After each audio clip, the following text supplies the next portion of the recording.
Chapter 1197. Oh no, it's an attack on the soul. Everyone focus immediately. Don't listen. Changyang Qin Yun returned to his senses very quickly and immediately bellowed out. He wanted to use his voice to suppress the sound of the zither and awaken the affected clansmen, but the effects were minimal. Only a few of the stronger saint rulers resisted as hard as they could. The weaker saint rulers, heaven saint masters, and even weaker clansmen were all affected by the sound of the zither. Their eyes became blurry and they became drowsy. A large group of people had even collapsed on the ground, unconscious. The heavenly enchantress. Jianchen shook his head. He was overjoyed. Although he could not see her, he could guess her identity from the unique sound of the zither. The wondrous effects of the zither music became more and more evident. Gradually, the heaven saint masters were unable to endure it any longer and collapsed on the ground in droves. In the end, even a few saint rulers followed in their footsteps, falling unconscious.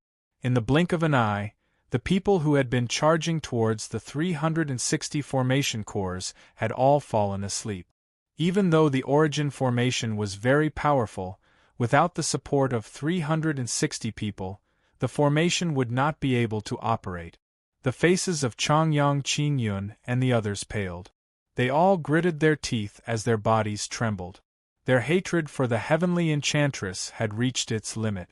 They were just about to activate the origin formation and use its power to kill off all the invaders. Not only would they be able to eliminate Jianchen, but they would also be able to obtain the saint's fruit. However, someone had ruined their plan at such a crucial moment, which made them want to vomit blood from anger. The sound of the zither did not stop. Instead, the magic within the music rapidly strengthened. In the end, even the strongest saint rulers could not endure it any longer and collapsed on the ground with a plop. Now, there was no one left standing on the floating continent. Only a few saint kings remained unscathed in the huge Changyang clan as well as Yu Yu, who was hiding in the bright moon divine hall. The sound of the zither was unable to penetrate the seemingly thin barrier of light at the entrance of the divine hall. At this moment, the encirclement formation of the 18 divine halls vanished. The 18 saint rulers in the main divine hall tumbled out, falling from the sky like rocks. Their eyes were tightly shut, having fallen unconscious. Changyang Yuanzhenghua, who stood on the highest divine hall, stared at this scene in shock. Disbelief filled his face while the 18 stone tablets slowly revolved around him. Although he could use the 18 stone tablets to control the halls, he could not use them to form the encirclement formation. This was because each divine hall needed a saint ruler to watch over it in order to form the encirclement formation. How can this be? Changyang Yuanzhenghua said in a daze. Just a single zither note had reduced a protector clan to such a miserable state. He struggled to accept this. The great protector clan of the Changyang prefecture was one of the 10 most powerful clans on the continent. They possessed several holy emperor experts, several dozen saint rulers, and many heaven saint masters, yet they had all been defeated by a single tune. No matter how great the heritage of the protector clan was or how many trump cards they possessed, it was all useless before the tune. This was because they were unable to resist a zither note that targeted the soul.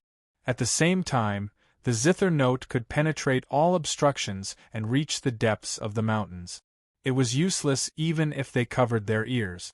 In the blink of an eye, the Changyang prefecture that had gained the upper hand and was on the verge of victory had been turned around by a zither note that seemed to have originated from outer space. They were headed toward defeat. The massive origin formation floating in the void had also disappeared. Without anyone to support the formation's 360 formation cores, the origin formation's powerful might could not be unleashed. If it continued to exist, it would only continue to drain the origin chi of this small world. What's going on outside? Yu Yu stood in the bright moon divine hall as she stared at everything that had happened outside in shock. She was filled with doubt.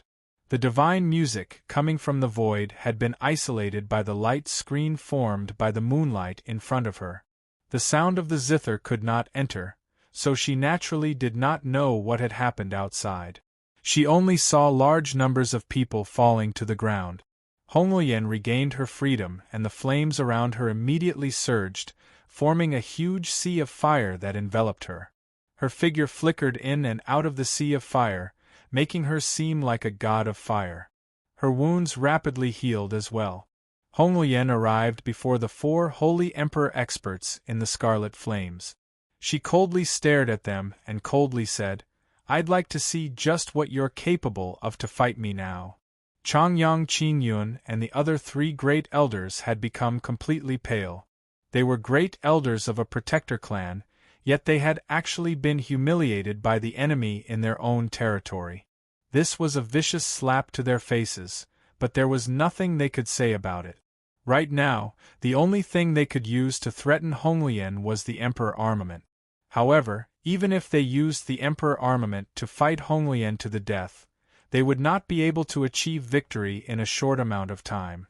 As time went on, they would not be able to last much longer, and might even end up dying from the backlash of the Emperor armament.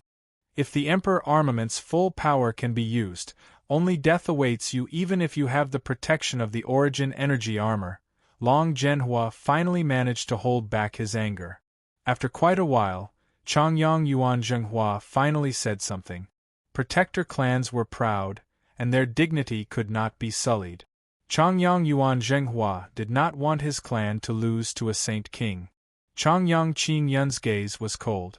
He stared at Hongyan, who was bathed in flames, and coldly snorted, "I really don't know what benefits Jianshan has given you to make the proud experts of the Divine Phoenix clan and the emperors of the Dragon clan abandon their dignity and serve him time and time again, becoming the lackeys of a brat still wet behind the ears."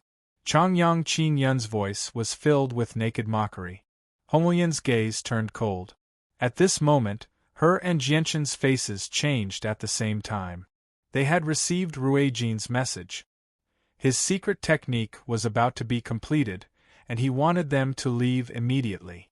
Otherwise, they would be trapped in the miniature world. Hongyan and Jianshan did not hesitate at all.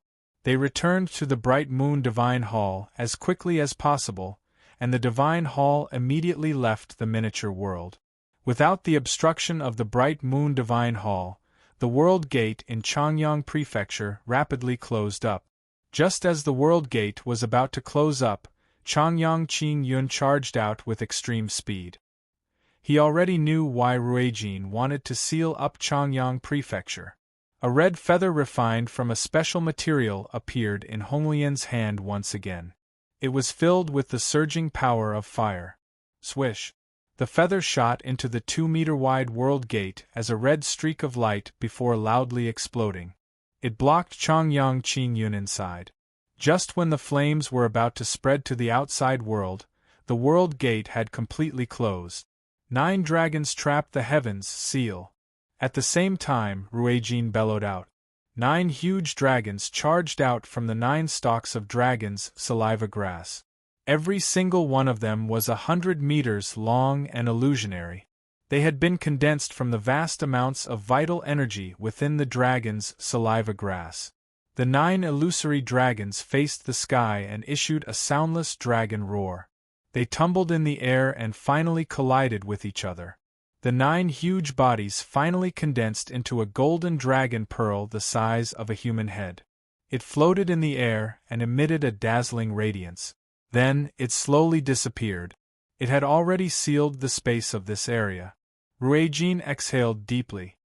He seemed rather exhausted. Clearly, using the secret technique to seal up Changyang Prefecture had taken him quite a lot of effort. It's finally done. As long as the power of the Dragon Pearl doesn't disperse in the future, the people in Changyang Prefecture won't be able to come out, Ruijin said, as if he had been relieved of a heavy burden. Jianshan and Hongyan arrived before Ruijin. Jianshan asked, "Senior Ruijin, roughly how long can this seal last?"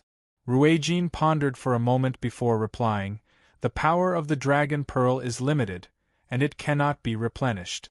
Under normal circumstances, it can last for 100 years, but the people inside will definitely use everything they have to destroy the seal, which will increase the consumption of the pearl's power.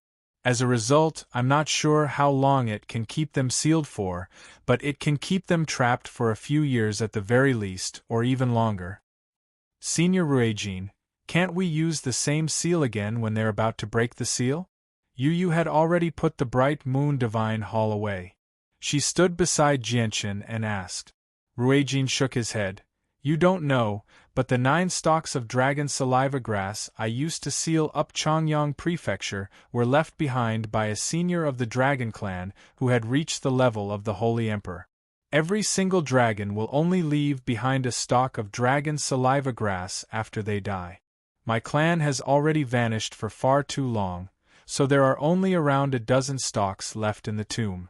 I've used 9 of them this time, so there's no longer enough left to use the same secret technique. Jianchen and Yu were both disappointed. They both understood that once the power of the Dragon Pearl used up, Tai Ta's identity would spread across the Tian Yuan continent and the Beast God continent. At the same time, he would suffer the swift retribution of Chongyang Prefecture. Although they could keep Tai Ta's identity a secret as long as they killed all the people in the clan, it was clearly impossible for them to do so. Jianchen looked around a few times. At the same time, he expanded the senses of his soul in an attempt to find the heavenly enchantress, but he was disappointed. Even when he expanded the senses of his soul to the limit, he failed to find her. Chapter 1198. Jianchen could not help but be surprised when he heard what Ruijin had said. He knew that the heavenly enchantress' strength had skyrocketed at an unbelievable rate in the past few years. She was extremely powerful now, where she could be described as unfathomable. However, he had never thought that the heavenly enchantress would still be able to remain elusive before the Holy Emperor who had reached great perfection. This completely exceeded Jianchen's expectations. Has the heavenly enchantress' strength increased in the past few years because she gave birth to the innate chaotic body? Jianchen thought to himself. At the same time, he thought about what the sword spirits had said. The mother of the innate chaotic body would be blessed by the heavens and possess limitless potential. A strange light flickered through Yu's eyes. Although she had not heard the zither music in the bright moon divine hall, she had already guessed many things from the conversation between Ruijin and Jianchen. She arrived beside Jianchen and gently held his arm. She did not show any dissatisfaction, only deep curiosity. She gently asked, Jianchen, who is the person who secretly assisted us? She's so powerful that even Senior Ruijin was unable to discover her. Jianchen hesitated. He looked at Yu and said, she calls herself the Heavenly Enchantress. Others call her the Heavenly Enchantress. If she hadn't assisted us earlier and destroyed the origin formation of Chongyang Prefecture, we probably would have been in quite a lot of trouble. Jianchen paused. Before Yu could ask any more questions, he continued, now that the problem of Chongyang Prefecture has been dealt with, let's immediately set off for the Heaven's Incense School. Senior Blackfish's poison is extremely deep. His life is in danger at any time, so we need to obtain the antidote as soon as possible. Ruijin and Honglian became stern when they mentioned Blackfish. They both understood just how powerful the poison was. Even the origin energy of Radiant Saint Force could not be removed. If they could not obtain the antidote, even if Blackfish was a holy emperor at great perfection, he would still die. They had already learned the location of the Heaven's Incense School from Chongyang Zuyunshao. Afterward, Ruijin ripped open a space gate and sent them several million kilometers away. The Heaven's Incense School was a rather unique existence among the 10 protector clans because it was a protector clan famed for its poison. The most common and most powerful method of attack in the Heaven's Incense School was not the devastating Saint-Tier battle skills, but the unrivaled poison. At the same time, the cultivation method they practiced was extremely special. Their vast Saint Force was also filled with various powerful poisons. Their use of poison had reached the apex long ago, where no one on the entire Tian-Yuan continent could match them. The poisons of the Heaven's Incense School came in all sorts of strange ways. They possessed all sorts of methods, and they would often poison their targets without them noticing. Some of the more powerful poisons could even threaten Holy Emperor-level expert. This was a boundless prairie. All kinds of weeds had already grown to a height of 3 to 4 meters. The branches and leaves were flexible and strong. In the sky above the prairie, the white clouds had already pressed down to a height of 100 meters. They gathered together and did not disperse. No matter how the wind whistled, it could not blow away this thick layer of clouds. Jianchen hugged Yu Yu as he hovered 3 meters in the air with Ruijin and Honglian. The tips of their feet gently touched the grass. They seemed as light as a feather, where even the fragile grass could support their weight. Up ahead is the entrance to the miniature world of the Heaven's Incense School. I can already vaguely sense the spatial pulses unique to the World Gate, Ruijin calmly said as he stared ahead. Their gazes were all focused on the empty space in front of them. In their line of sight, there was nothing but a vast expanse of green. At this moment, a faint green figure flashed by. The tip of an unnamed plant beneath Jianchen's feet suddenly split open, forming a huge, green mouth the size of a head. It was filled with sharp thorns, and slivers of viscous liquid slowly flowed within. It bit at one of Jianchen's feet with unbelievable speed. The sound of a weapon snapping rang out. Not only did the sharp teeth in the green mouth fail to bite through Jianchen's skin, but they also snapped off instead. Slivers of green viscous liquid stained Jianchen's pant leg that had been bitten, melting it almost instantly. The green, viscous liquid was extremely poisonous and corrosive. Jianchen did not seem to sense what was happening beneath his feet. He continued to stare ahead, but in the next moment, his leg that was still bitten by the green mouth trembled gently, directly shattering the green mouth and the branches below it. Ruijin and Honglian did not look at what was happening to Jianchen. Ruijin murmured, "These planes have been modified in the past. They can block out many people. It's probably the doing of the Heaven's Incense School." A sliver of malice flashed through Honglian's eyes.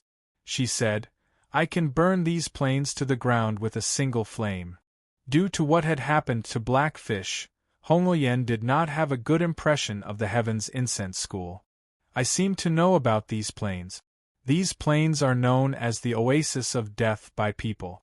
There are no magical beasts living in the Oasis of Death, only various, strange plants. However, almost every single one of these plants can cause fatal harm. Earth Saint Masters have a slim chance of surviving if they enter, and even Heaven Saint Masters can't fly over. Due to the layer of clouds in the sky, Heaven Saint Masters can only fly below the clouds. They can't fly more than 100 meters above the ground. However, there are many plants in the Oasis of Death that can extend their flexible roots to 100 meters in the air. They can wrap around Heaven Saint Masters who pass by and suck them dry," Jianchen said with a heavy voice. "Looks like this Oasis of Death has harmed quite a few lives in the past. It would be fine if this place grew naturally, but it just so happens to be modified by the Heaven's Incense School.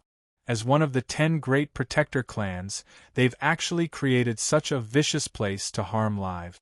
I don't think the Heaven's Incense School is anything good, so let me do a good deed," Honglian coldly said. As soon as she finished speaking, a scarlet flame surged from her body. With her at the center, it turned into a ring of fire that rapidly expanded in all directions. This was no ordinary fire. Although it was just a casual attack from Honglian, its power could not be underestimated. Wherever the huge ring of fire passed, all the plants were reduced to ashes. Even the soft soil on the ground had been burned to hard rock. All the roots that had taken root in the ground had withered away. The ring of fire expanded to 10 kilometers in diameter before it began to disperse. In just a single moment, an empty area appeared around Jianchen's group. The ground was black with cracks, and the smell of burnt flesh still lingered in the air. 5 kilometers away, flames surged into the sky as black mist surged. Although the ring of fire with terrifying heat had already vanished, it had ignited the plants in the distance. The flames slowly spread towards the entire oasis of death with unstoppable force. Wherever it passed, the ground would be charred black, leaving behind a thick smell of burnt flesh in the air. Suddenly, the space before Ruijin's group began to ripple. A 2-meter-wide world gate suddenly appeared, and a short, bald old man in black robes emerged. His face was filled with anger. "Who dares to do this? Who dares to do this? How dare you? Who set this place on fire? What, this is outrageous. The oasis that we worked so hard to nurture has been burned to such a state. Who did this? Stand up for this old man. Even if I take your head off, it won't make up for the sins you've committed." The bald old man immediately cursed in exasperation when he saw how the oasis had been burned to such a state. All of his attention was focused on the oasis that had already been reduced to a sea of fire, so he did not notice Jianshan's group. "Of course we did. However, your Heaven's Incense School may be one of the 10 protector clans, but you're still lacking if you want to take our heads off," Jianshan sneered. "Who dares to challenge the authority of the Heaven's Incense School? Don't they know that the Heaven's Incense School is The bald old man became even more furious, but he became tongue-tied halfway through his sentence. Like a bucket of cold water had been poured over his head. His anger was completely extinguished. He looked at Jianshan, Ruijin, and Honglian with a pale face. At this moment, he finally recognized who they were. The bald old man reacted extremely quickly as well. He vanished with a swish, and the world gate closed as quickly as it could. The bald old man seemed to have lost all his strength in a single moment within the miniature world of the Heaven's Incense School. He sat on the ground powerlessly as sweat dripped from his forehead. He constantly gasped for breath as deep fear remained in his eyes, even though he was a saint ruler. Why have they come? And they've burned down the oasis that we've spent so much effort to nurture. As soon as they've come with ill intentions. It's over, it's over. We're in big trouble now. The old man's voice trembled as his heart was filled with fear. He had once witnessed the battle between Ruijin and Honglian against the Holy Emperor, which had left an indelible shadow in his heart. As a result, he was extremely afraid of Ruijin and Honglian. "I need to report this to the school master as soon as possible." The bald old man suppressed his fear and flew into the depths of the miniature world in a panic. Chapter 1199. The master of the Heaven's Incense School stood in front of the world gate with a group of experts. He did not give off an overbearing presence, nor did he show any displeasure or anger. Instead, he had a friendly smile on his face. He seemed like an amiable person, not even glancing at the burning oasis in the distance. "I am the school master of the Heaven's Incense School, Lejund. I welcome you on behalf of the school. If you don't mind, please come into the miniature world and have a seat so that I can perform my duties as a host," the school master of the Heaven's Incense School said with a smile. In reality, he had lost the courage to fight when he saw Jianshan, Honglian, and Ruijin standing there emotionlessly, as well as the bright moon divine hall hovering in the air. Our friends were just ambushed by the Heaven's Incense School a few days ago. It's only been a few days since we last saw each other. How did the Heaven's Incense School, one of the 10 great guardian clans, suddenly become so hospitable?" Honglian sneered. She was already equipped with the 9 refined Godfire feather, while the scorching Godfire hairpin hovered above her head. She was ready for battle. "It's a misunderstanding, a misunderstanding. It's all a misunderstanding." Lejund did not become angered at all. He said apologetically, "Esteemed guests, the situation back then was just too special. The temptation of the saint's fruit was just too great, enough to make many holy emperor experts do crazy things. At the same time, our Heaven's Incense School was forced to make that choice. We had no choice, so we sincerely apologize for the situation back then." Jianchen, Ruijin, and Honglian could not help but look at one another when they saw Lejund apologize so humbly. Before they had come to the Heaven's Incense School, they had already guessed that there would be many possibilities. He had guessed many things that could happen, but he never thought that it would end up like this. The oasis that the Heaven's Incense School had painstakingly nurtured over so many years had been burned down by Hong Lian. Not only was the schoolmaster not angry at all, he had even given up on his lofty status to apologize to them. They found this rather unbelievable. After all, the Heaven's Incense School was one of the 10 protector clans of the Tian Yuan continent. As one of the most powerful clans on the continent, they obviously had a side of pride. Ruijin stood with his hands behind his back as a profound smile appeared on his face. He gently said, "I never thought that the schoolmaster of the Heaven's Incense School would actually abandon his status to apologize to us. This has truly exceeded our expectations. Jianchen, you should deal with this matter. Honglian and I are only responsible for fighting." Jianchen nodded slightly. The light in his eyes flickered as he stared at the people of the Heaven's Incense School. After a moment of thought, he said, "Esteemed Schoolmaster Lejund, the experts of your Heaven's Incense School used the poison of Heaven's End on Senior Blackfish in the Death Nest, causing Senior Blackfish to still be tortured by the poison. His life could be in danger at any time. Don't you think that's a joke if you want to resolve such a deep grudge with just a few words? Jianchen is right. In order to express our sincerity, we are willing to offer the antidote to the poison of Heaven's End, as well as 5 Class 8 monster cores, 20 Class 7 monster cores, 100 Class 6 monster cores, and 500 Class 5 monster cores as an apology. We only hope that we can bury the hatchet," the master of the Heaven's Incense School said sincerely. He paused for a moment before continuing, "Of course, we know that you don't need these monster cores at all with your strength. However, from what I know, you have a powerful mercenary group under you. With the help of these monster cores, that group of mercenaries will definitely be able to use them. With the help of these monster cores, their overall strength will definitely increase by quite a lot." Jianchen was indeed interested.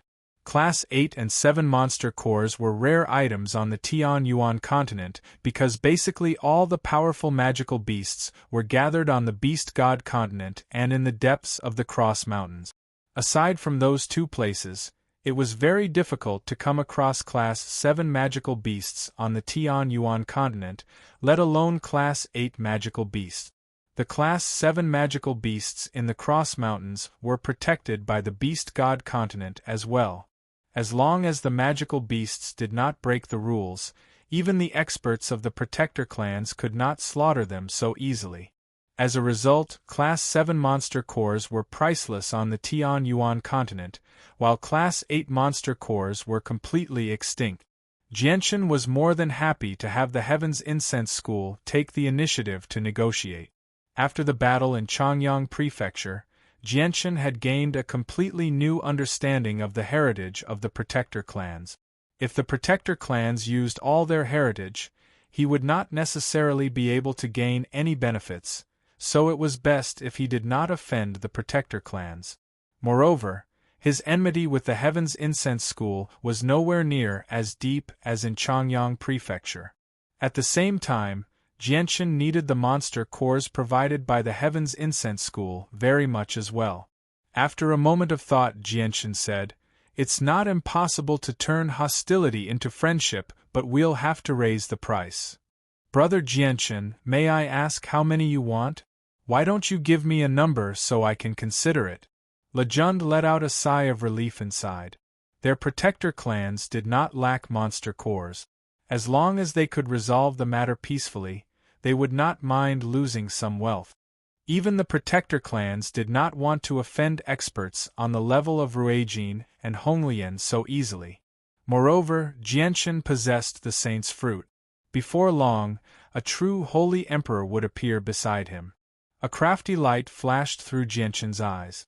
After seriously pondering for a while, he said, 5 Class 9 monster cores, 20 Class 8 monster cores, 60 Class 7 monster cores, 500 Class 6 monster cores, and 3,000 Class 5 monster cores. Lejun's face darkened more and more when he heard Jianshan's number. His facial muscles twitched unnaturally when he heard the 5 Class 9 monster cores. The Heaven's Incense School was very rich, but even with their wealth, it would still be a loss for them to obtain such a large number of high-class monster cores. Why, you've gone too far. Do you think these high-class monster cores are easy to obtain, especially Class 9 monster cores? Do you know just what kind of powerful magical beast would be able to produce a Class 9 monster core? An old man beside the school master fumed with rage. In his eyes, Jianshan's group was robbing him, and they were robbing one of the 10 protector clans, the Heaven's Incense School. Jianshan crossed his arms and smiled. Of course I know. Only magical beasts that have reached the level of the Holy Emperor can possess Class 9 monster cores. However, your Heaven's Incense School is a protector clan that has existed for over 1,000,000 years. You must have quite a few Class 9 monster cores. Monster cores can't be stored for too long, or the energy inside will solidify or flow away. It might even turn the monster core into a piece of tough rock. We have indeed obtained a few Class 9 monster cores in history, but there aren't a lot of them. However, our clan still consumes some of them, and once they exceed the time limit, they will be used by the experts of the clan. There are extremely few that have been preserved to this day. 5 is indeed too much. We can give you 2, the school master said with a darkened face. Jianshan shook his head. No, not a single one less. Aside from the monster cores, I also want a Saint-tier cultivation method from your Heaven's Incense School, as well as a Heaven-tier battle skill that matches the cultivation method. Remember, I only want your poison attack. Don't try to fool me with cultivation methods from outside. Lejun was speechless. Only now did he discover that Jianshan's appetite was far greater than he had imagined, and there was no room for negotiation. Our Heaven's Incense School never passes our cultivation methods to outsiders. You're dreaming if you want our Saint-tier cultivation method. Schoolmaster, they've gone too far. We can't compromise. Let's fight it out with them. Our Heaven's Incense School is a mighty protector clan. When have we ever been bullied like this? Do you really think we're afraid of you? The saint rulers behind the school master could not hold back any longer. They all furiously called out as their eyes were filled with fury and deep humiliation. As members of a protector clan, they had never been so humiliated before. Jianshan said, Esteemed school master Lejund, it looks like I must declare that before we came to the Heaven's Incense School, we already paid a visit to the protector clan of Changyang Prefecture and engaged in a great battle with them in the miniature world. We've already experienced the power of the Emperor armament, encirclement formation, and origin formation, but they were still unable to keep us here. Instead, they reduced their miniature world to a mess and injured countless clansmen. I don't think a few monster cores can compare to their losses. Chapter 1200. What? Changyang Prefecture has activated the origin formation? The expressions of the master of the Heaven's Incense School and many of the saint rulers suddenly changed when they heard about the origin formation. They possessed origin formations as well, and they understood the power of origin formations extremely well. It was exactly because of this that they were so shocked. This was because the origin formation was a powerful formation that could easily kill even Holy Emperor experts. Its power was limitless, yet Changyang Prefecture had failed to kill Jianshan and the others after activating the origin formation. This naturally shocked the experts of the Heaven's Incense School. At this moment, all the people who had been clamoring earlier obediently shut their mouth. They no longer dared to say anything else. Changyang Prefecture was powerful enough to rank in the top 3 among the protector clans. On the other hand, their Heaven's Incense School only had 6 Holy Emperor experts, and none of them had reached great perfection. Although they knew how to use poison, their overall strength was not as great as Changyang Prefecture's. If even Changyang Prefecture could not do anything to them, how could their Heaven's Incense School be their opponent? Schoolmaster, if what they've said is true, our Heaven's Incense School probably isn't their opponent. At the same time, there are many poisonous plants in our school. If they enter the miniature world, they'll probably destroy all the plant. These poisonous plants are the lifeblood of our school. We can't afford to lose them. Although the poison of Heaven's End can pose a threat to them, the 4 elders were heavily injured after using the poison of Heaven's End in the death nest last time. They're still recovering in seclusion, so we don't have the power to use the poison of Heaven's End a second time, the old man beside the school master said through a communication technique. He was extremely stern. He was one of the great elders of the Heaven's Incense School, as well as the only holy emperor expert present aside from the schoolmaster. The master of the Heaven's Incense School, Lejund, also became extremely solemn. If Jianshan's group entered the miniature world of the Heaven's Incense School, the losses they would suffer would be far greater than what they had suffered in Changyang Prefecture. This was something that they did not wish to see. This was because the unique poison techniques of the Heaven's Incense School required the use of poisonous grasses to cultivate. They had planted a large number of poisonous grasses in their miniature world. If they were destroyed, it would affect the overall strength of the Heaven's Incense School. It might even cause the school to fall into a period of decline for a very long time. All right, I agree to your request. Lejund had no other choice. She gritted her teeth and agreed to Jianshan's request. Even with the Heaven's Incense School's foundation, the loss of so many high-class monster cores would be a huge blow. In particular, the loss of 5 Class 9 monster cores made Lejund's heart bleed. Afterwards, Jianshan received a large number of high-class monster cores, a Saint-tier cultivation method, and a Heaven-tier battle skill as he wished. At the same time, he fulfilled his agreement with the Heaven's Incense School and stopped causing trouble for them.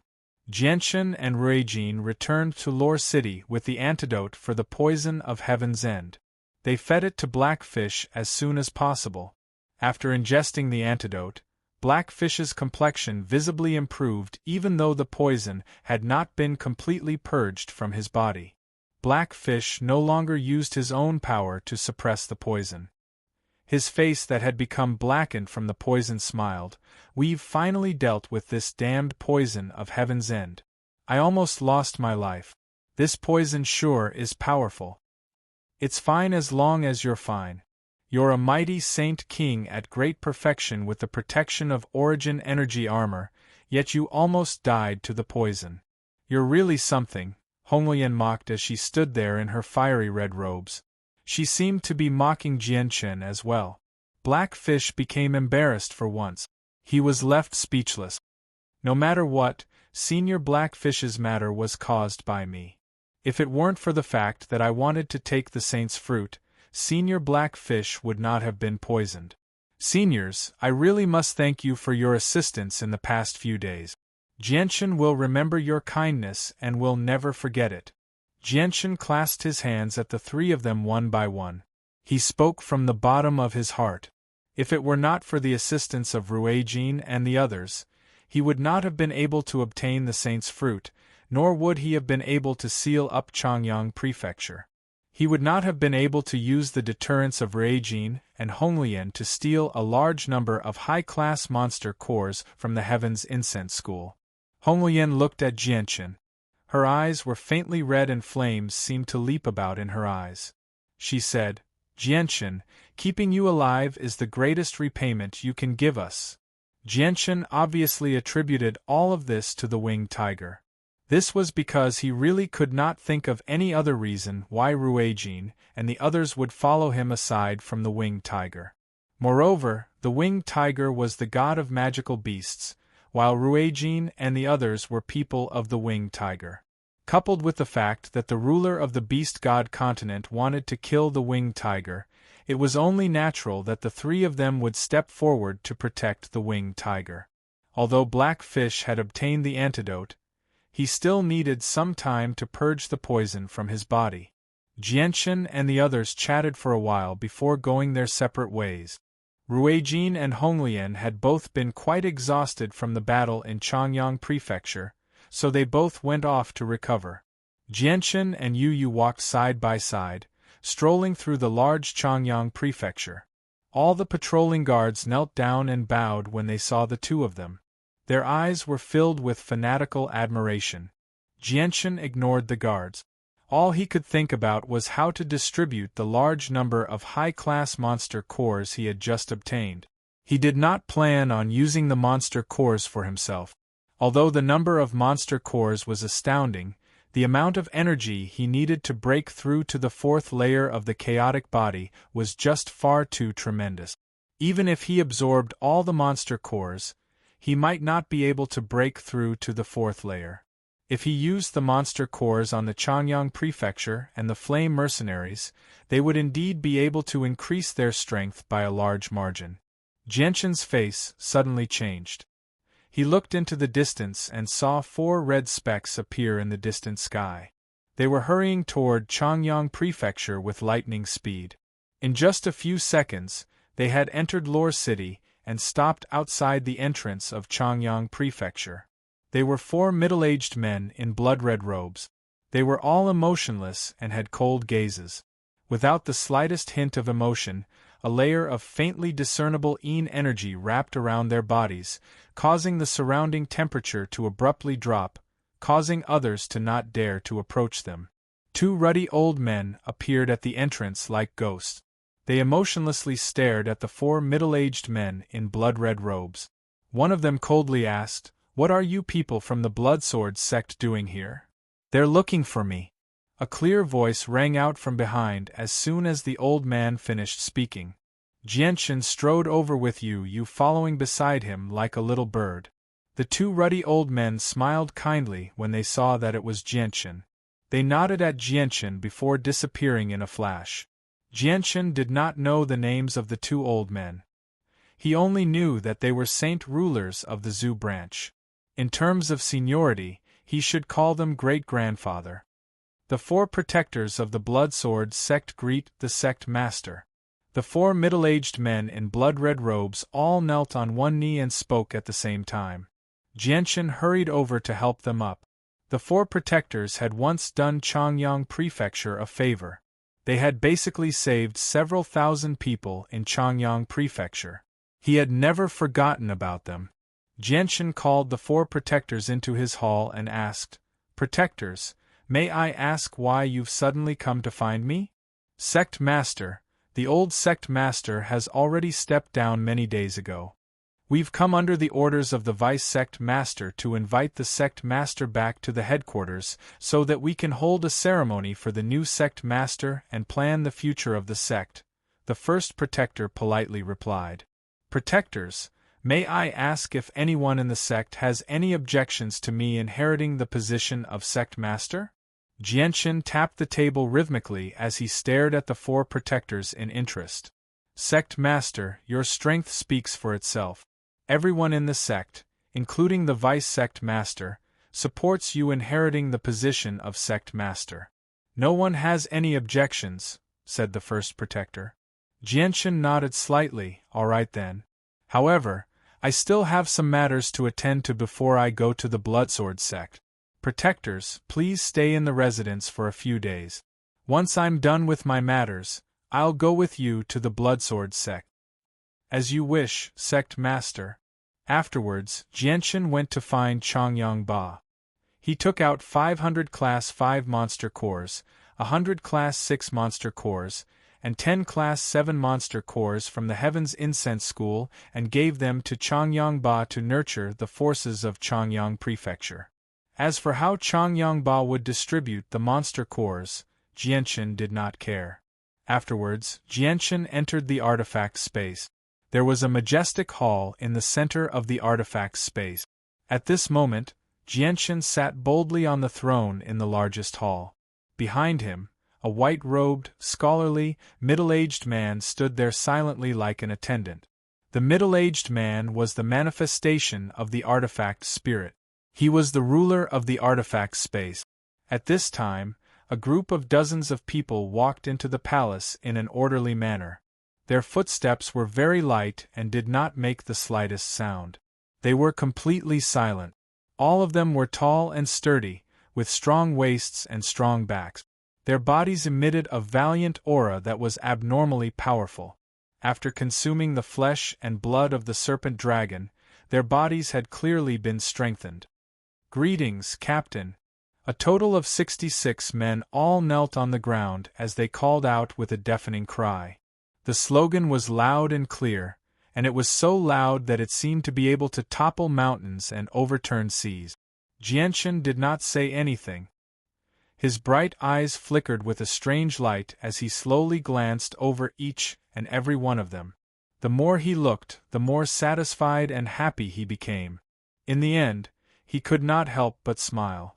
Suddenly, Jianshan stood up from the throne and strode down. He said, "Good, good, good, good.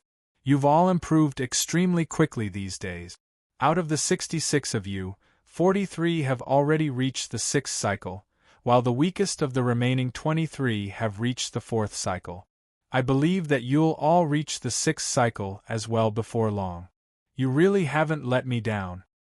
Kyle said, "Captain, it's all because of Captain's unrelenting support that we have today. Without Captain's support, we'd probably only be able to reach Earth Saint Master with our talent. Even Heaven Saint Master would be an extravagant hope." Chapter 1201. Jianshan was extremely satisfied. He said, "I, Jianshan, promise you that your future accomplishments won't stop at Heaven Saint Master. You'll become saint rulers or even saint emperors, who are like legends in your eyes. However, you must remember that not only do you have to be loyal to me, but you also have to be loyal to the Flame Mercenaries. You're a part of the Flame Mercenaries.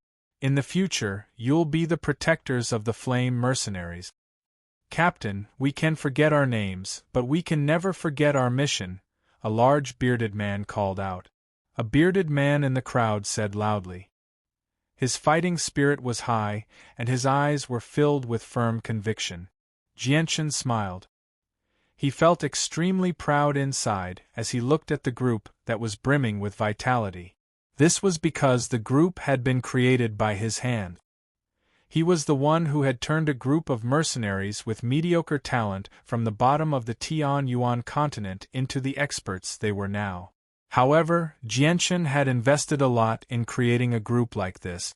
Whether it was heavenly resources, monster cores, cultivation methods, or battle skills, he spared no effort in providing them. Even ancient clans would struggle to invest so much. He had even specially gone to the divine realm of the sea realm to obtain the divine water of the world for the sake of the group, all to make up for their innate deficiency in reaching sainthood. At this moment, Jianshan took out a space ring and passed it to Kyle. He said, "There are 200 Class 6 monster cores, 30 Class 7 monster cores, and a Saint-tier cultivation method and Heaven-tier battle skill in there. Distribute it to the people who need it." Jianshan was willing to invest as much as he could in order for the group to reach his goal as soon as possible.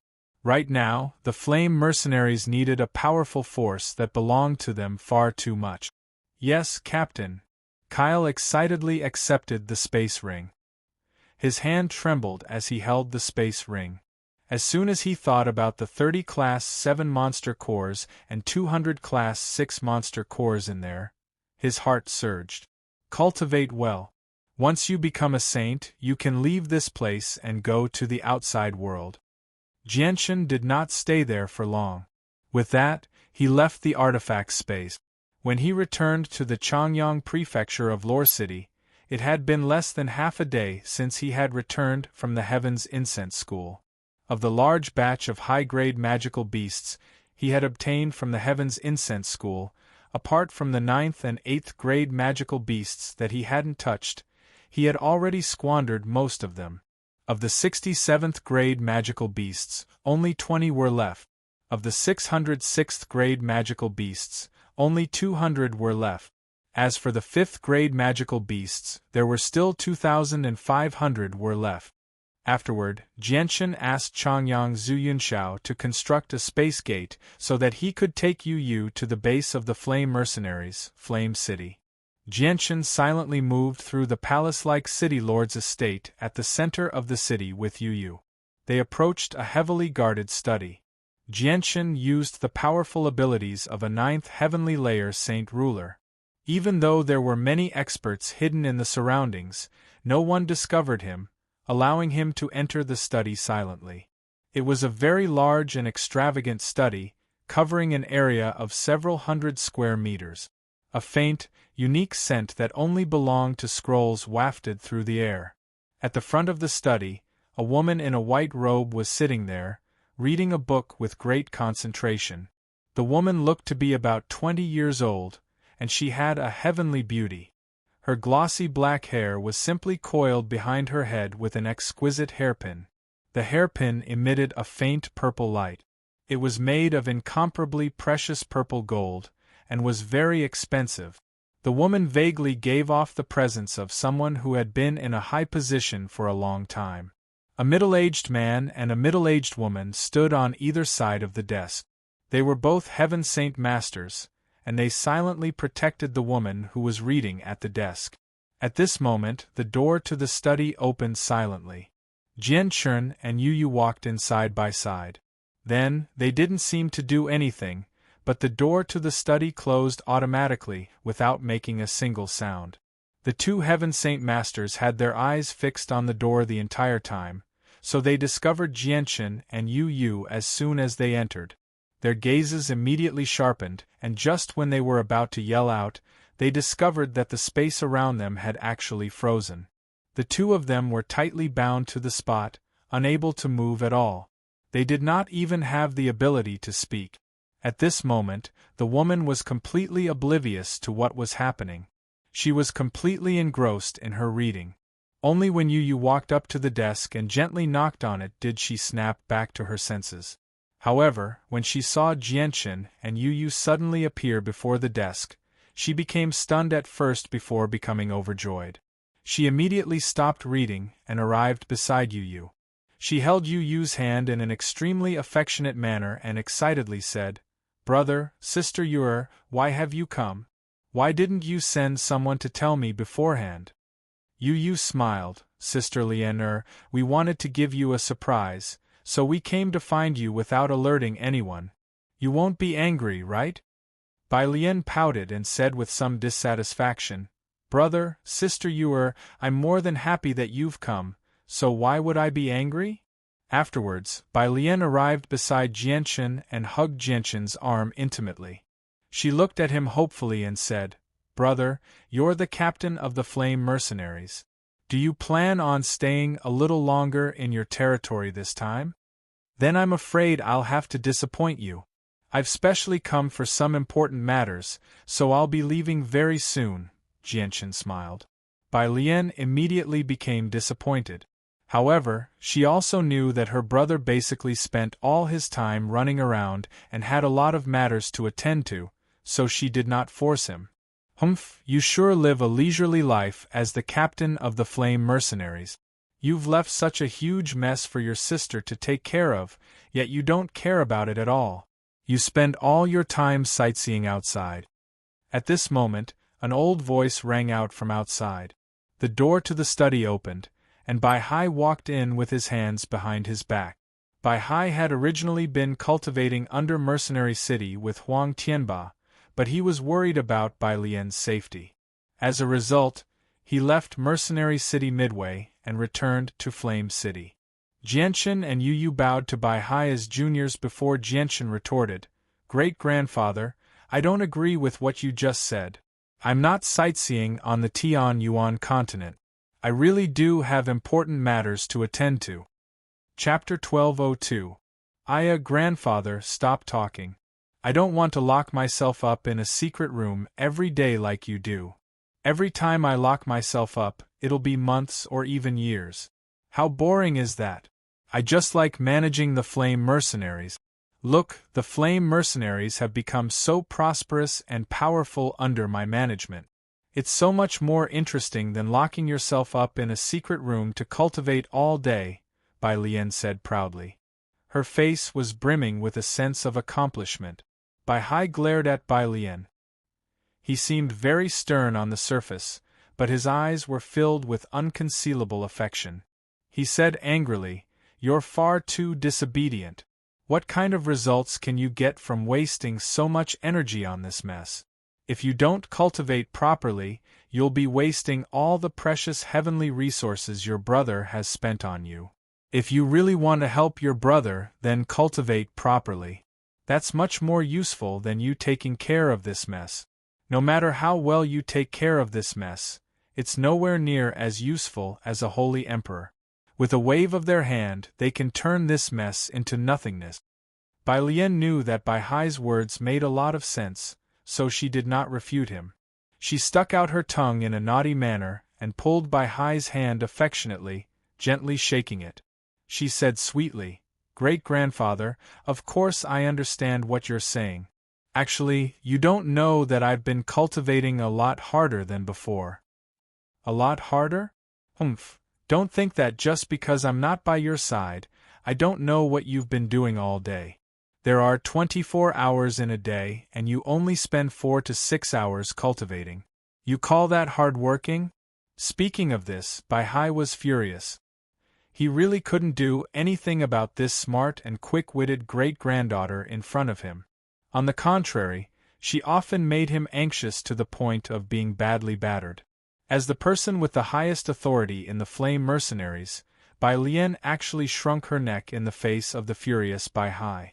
She then arrived beside Jianchen and looked at Jianchen as if she was asking for help. She said sweetly, "Brother, look at how fierce great-grandfather is. I'm just a girl, yet he's always trying to lock me up in a dark and terrifying underground room. Big brother, I know you love Lian the most, right? Please persuade great-grandfather." Lian knows that Big Brother's words are like an imperial edict, more effective than anything else. Even great-grandfather Bai Hai, who flaunts his seniority, doesn't dare to ignore it. "You damn girl!" Bai Hai fumed on one side as he pointed at Bai Lian. He was at a loss for words. Jianchen looked at Bai Lian's pitiful appearance lovingly and smiled. "Lian, great-grandfather is right. Becoming stronger is more important than anything else. You should just let go of the miscellaneous matters of the Flame Mercenaries." "Brother, I understand." Bai Lian clearly listened to Jianchen more. She immediately became docile as soon as Jianchen spoke, but a sliver of craftiness appeared in her eyes. She said, "Brother, if you stay in Flame City, I'll have a lot less to worry about. That way, I'll be able to spend more time on cultivation." Jianchen had no idea whether to laugh or cry as he looked at his sister. He said, "Lian, I really don't have a lot of time. How about this? I'll stay in Flame City for 2 days and guide your cultivation with great-grandfather." Afterwards, Jianchen took out a space ring and handed it to Bai Lian before temporarily staying in Flame City. The space ring contained all the Class 5, 6, and 7 monster cores he had obtained from the Heaven's Incense School. However, all the Class 7 monster cores had been given to Bai Hai for safekeeping. Only the Class 5 and 6 monster cores were given to Honglian to use as she pleased. At this moment, a burly, disheveled man was walking with great difficulty in a desolate wilderness. His hair was disheveled, his clothes were in tatters, and his feet were bare. He seemed like a beggar. On his burly body, there were several hideous and terrifying wounds. From the looks of it, some were caused by the bites of magical beasts, while others were caused by sharp weapons such as swords and sabers. Even though the man seemed to be very heavily injured, his steps were still filled with power. He moved like the wind and seemed completely fine. The disheveled man stopped and took out a map from his bosom to look at it.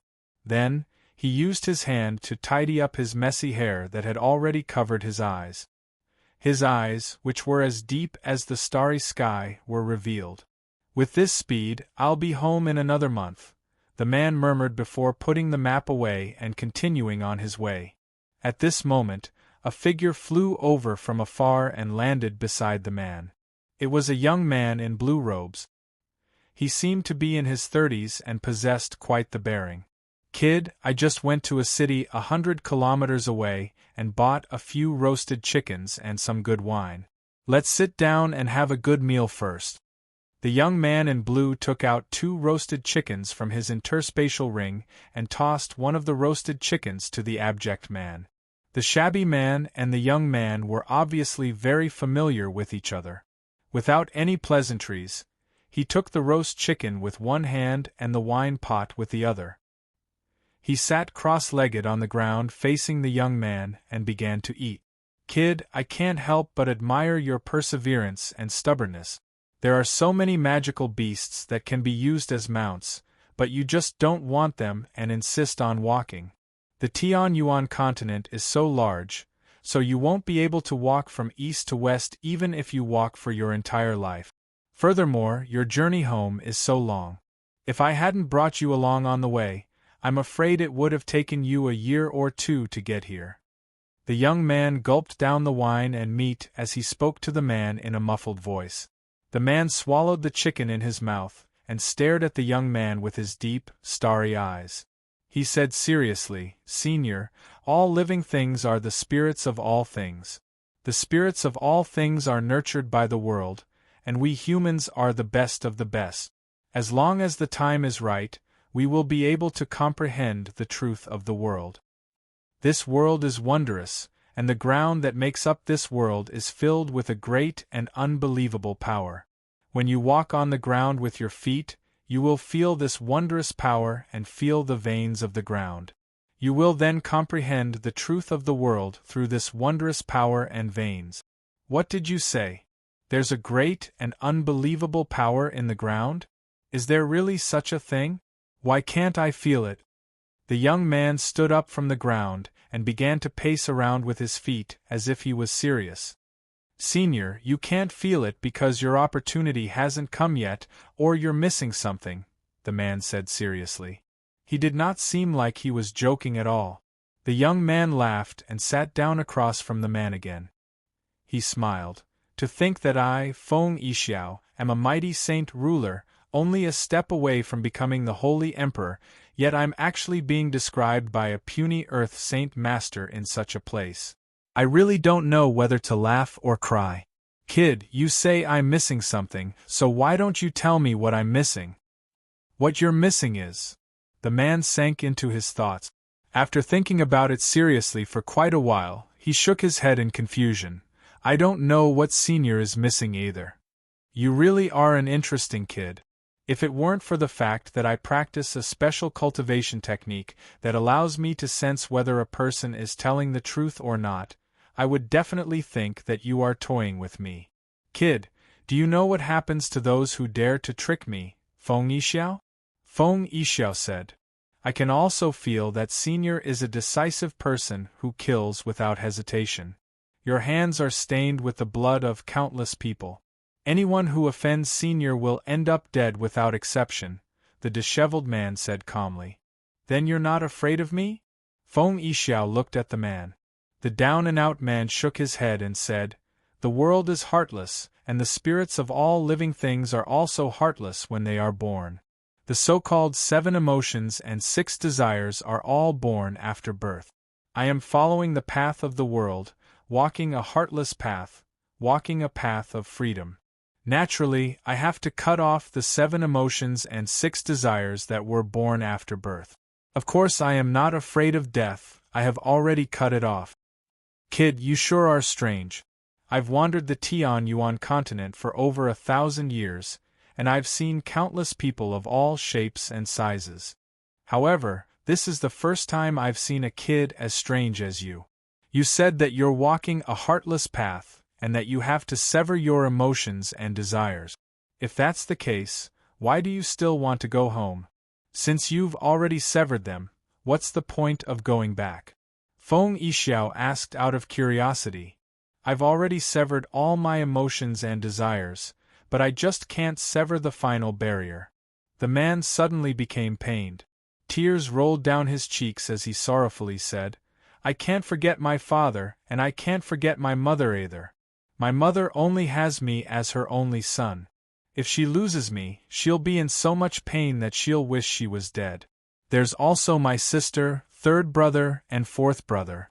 I can't forget them, nor do I dare to forget them. I don't want to be a heartless person. I can't sever the final barrier, I can't sever it, I can't sever it, I can't sever it. Towards the end, the man basically roared out. His face was filled with pain. Feng Yixiao stopped eating and drinking. He stared at the man, and only after a long while did he gently sigh. You're walking an unusual path of cultivation. Although I don't know what kind of path it is, I do know that it's extremely cruel. It's not suitable for you right now. If you really can't do it, just take another path. Chapter 1203. Are your feelings reliable? Do you really trust them that much? Feng Yixiao looked at the disheveled man in confusion. In his long memory, this was the first time he had been so interested in a mere earth saint master. However, Feng Yixiao understood that although the disheveled man's strength was nothing special, he really could sense something different about him. Otherwise, with his strength and arrogance, it was impossible for him to become acquainted with a mere earth saint master for no reason. The disheveled man nodded firmly. He said in an unquestionable tone, I trust my feelings very much. Ever since I set foot on this path, my feelings have never been wrong. Anything that I can sense will happen. Oh, since your feelings are so sharp, why don't you try and sense if you'll forget the people you can't forget? Feng Yixiao bit into his roast chicken and said with interest. The disheveled man's expression became very downcast. He didn't even have the slightest appetite. He lowered his head deeply and said in a low voice, I don't dare to think about this problem. I also don't dare to feel the future in this aspect. I'm afraid that something painful will happen. The disheveled man fell silent again. As if he had understood something, he let out a long sigh and said, Severing your emotions and desires is not forcing you to forget. Instead, it's freeing you from them. There won't be any pain during this process. There will only be indifference. Right now, I still haven't severed my emotions, which is why I feel pain. However, when I unknowingly sever them in the future, I won't feel like this anymore. At that time, family will be nothing in my eyes. I'll forget everyone at that time, including my mother. The disheveled man's voice was filled with deep sorrow. He knew extremely well that once he severed his last bit of family, he might reach a supreme realm of cultivation, and his strength would increase drastically. However, he would abandon all his emotions at the same time. He didn't want to be like this. He would rather be an ordinary mortal than abandon his feelings for his biological parent. However, he had no choice at all. Right now, his fate seemed to have been arranged by the heavens. It could not be stopped as he wished. He could only continue on this path. Feng Yixiao tossed the boneless roast chicken far away before gulping down all the alcohol in his flask. Afterward, he stood up and said, Kid, since you're so sad, let's not talk about this anymore. Look at you. You're a man, yet you're about to cry. You're just like a girl. I just happen to have matters to attend to. I've already wasted quite a lot of time with you, so I can't waste any more time. I have to leave immediately. The disheveled man calmed himself very soon. He stood up and said, Senior, thank you for your help in the past few days. If I have the chance in the future, I'll definitely repay you. Feng Yixiao laughed aloud. Repay? Ha ha ha, I reckon that the next time we meet, you won't even recognize who I am. What's there to repay? Senior, I definitely won't forget you, the disheveled man replied rather awkwardly. Kid, don't you want to go to the kingdom of Jessen? There's still over 100,000 kilometers to the kingdom of Jessen. With your legs, it'll probably take you a few years. I just happen to be going in the same direction as you, so I'll take you along. Although I can't take you to the kingdom of Jessen, I can save you some time at the very least, Feng Yixiao said in an extremely straightforward manner. It was definitely a great honor for a puny earth saint master to receive the assistance of a ninth heavenly layer saint ruler. However, the disheveled man behaved very normally. He only thanked Feng Yixiao with a smile. He was extremely calm and did not become excited at all.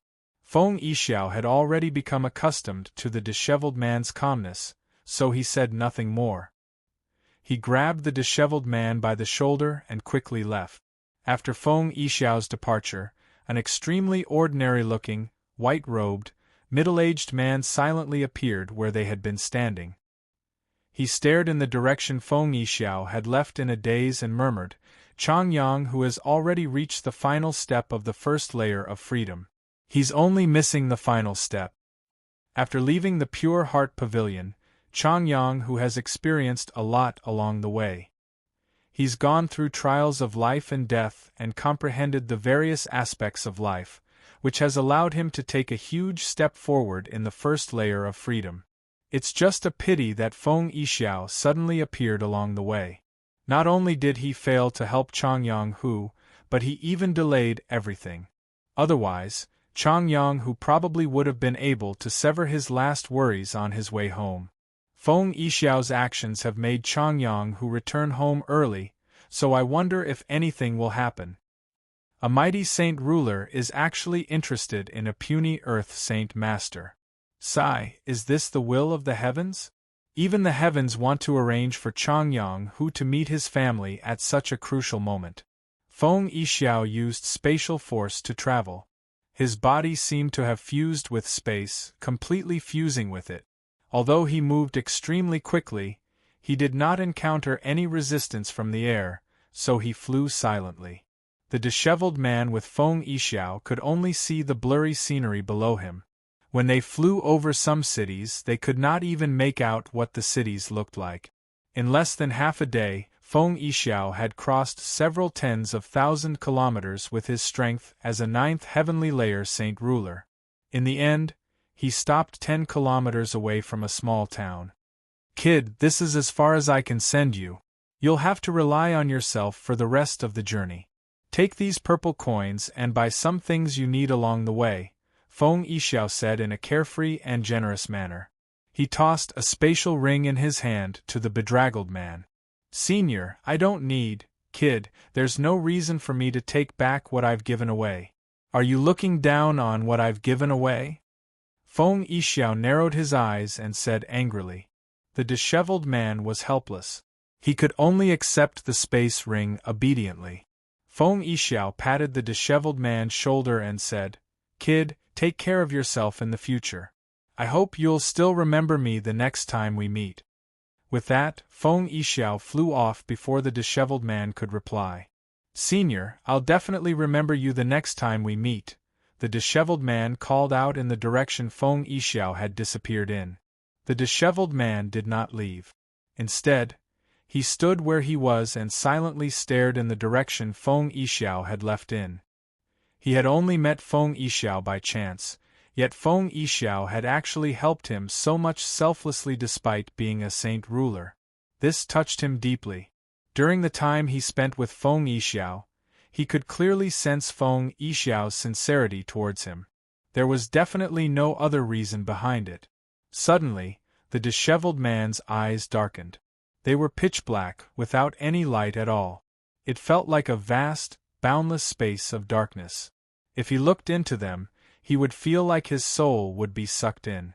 But in the next moment, specks of weak light suddenly appeared in the disheveled man's dark eyes.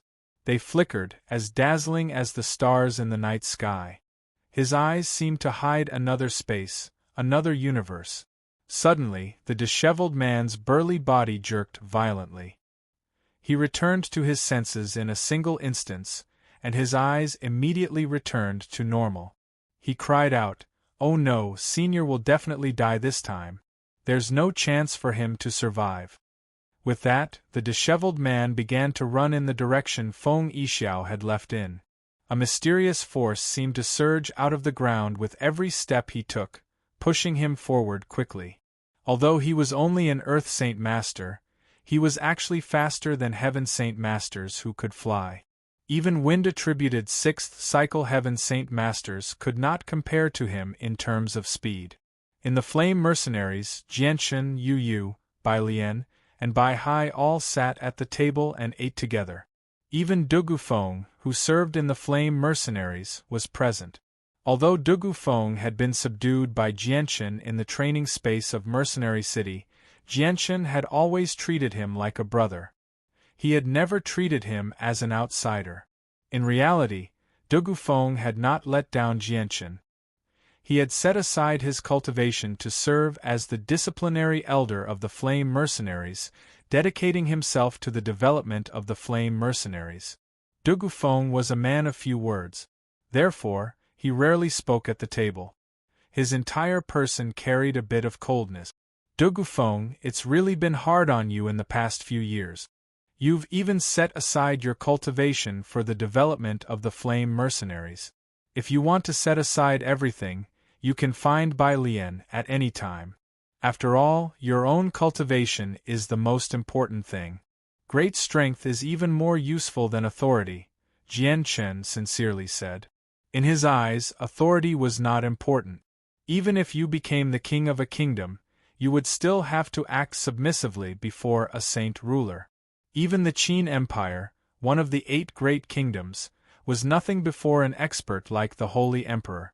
With a wave of his hand, many years of hard work would have been for naught. The Flame Mercenaries have basically stabilized now. I'll spend another 2 years to stabilize it, and after that, I'll set aside everything and focus on cultivation, Dugu Feng said emotionlessly. His voice was rather cold. Chapter 1204. A sliver of desire finally appeared in Dugu Feng's eyes. He yearned to reach the same level as the Holy Emperor. Jianshan's words had tempted him very much. It's a pity that Ken is out on a mission. Otherwise, there would be another person at the table. Speaking of which, Ken should be the captain of the Flame Mercenaries, Jianshan said with some regret. Although Ken's father, Kendall, founded the Flame Mercenaries, Ken is still weak. It'll be difficult for him to convince the others if he becomes the captain. At the same time, it might cause the Flame Mercenaries to disband, Dugu Feng said without any hesitation. Jianshan did not become angered. He said, "Let's let Ken grow up first. Once he has enough strength in the future, I'll let him take over as captain. That way, he'll inherit his father's legacy. At the same time, it'll be an explanation to Uncle Kendall." With that, Jianshan's eyes narrowed. He turned his head toward the east. His gaze seemed to be able to pierce through the obstructions of the buildings and see the world outside. Although he was in the room, nothing that happened outside could escape his eyes. Someone has come with ill intentions. Looks like I've come at the right time, Jianshan softly murmured to himself as he slowly put down his cup. What? Someone's come to make trouble for us? Bai Lian obviously heard Jianshan's murmur as well. She was shocked. There was no one on the Tianyuan continent who did not know about the Flame Mercenaries. Ever since the Flame Mercenaries had taken back Flame City from the Flame Extinguishing Alliance, they had established their great strength, making all the large organizations on the continent fear them. Even now, no one dared to provoke the Flame Mercenaries. As a result, Bai Lian even doubted if she had heard correctly when she heard Jianshan's soft murmur. Bai Hai was also surprised. With the fame of Captain Jianshan, who would dare to provoke him aside from the 10 Protector clans?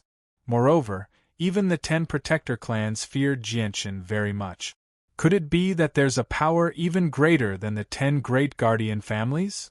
At this moment, Bai Hai actually had such a strange thought in his mind, but he immediately laughed self-deprecatingly.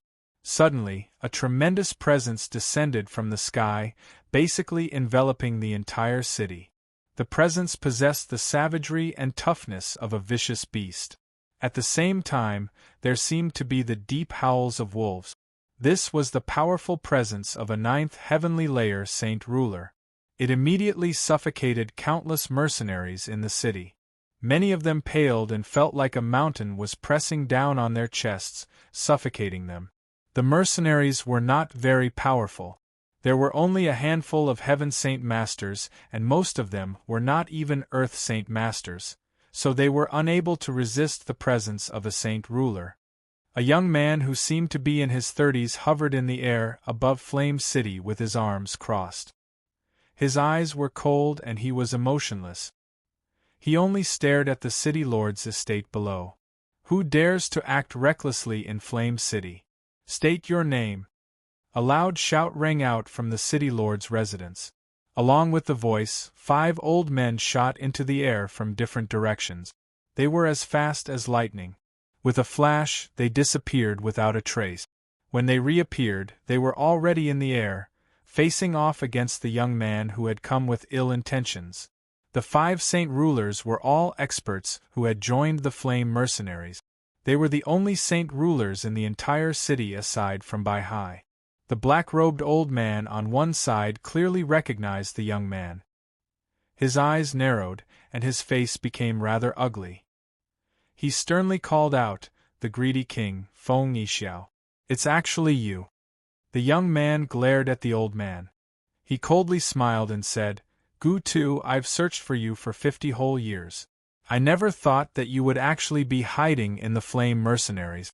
This really does surprise me. You managed to escape last time, so I'd like to see where you'll run off to this time."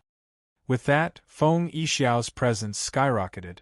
The powerful energy that belonged to a 9th heavenly layer saint ruler leaked out from his body, vaguely condensing into a wolf that howled at the sky.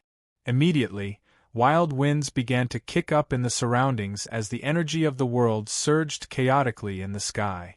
The 5 saint rulers all became extremely stern. Deep fear filled their eyes. They could tell that Feng Yixiao had already reached the peak of the 9th heavenly layer just from his presence. He was a terrifying existence that was half a step away from reaching the level of the Holy Emperor. He was even more powerful than regular 9th heavenly layer saint rulers. On the other hand, the strongest among them had only just reached the 5th heavenly layer, while the weakest was only at the 2nd heavenly layer. The difference between them and Feng Yixiao was not small. If they really did fight, they would not be able to defeat Feng Yixiao even if they worked together. "Feng Yixiao, this is the campsite of the Flame Mercenaries, and I, Gu Tu, am the great protector of the Flame Mercenaries. I will not tolerate your impudence.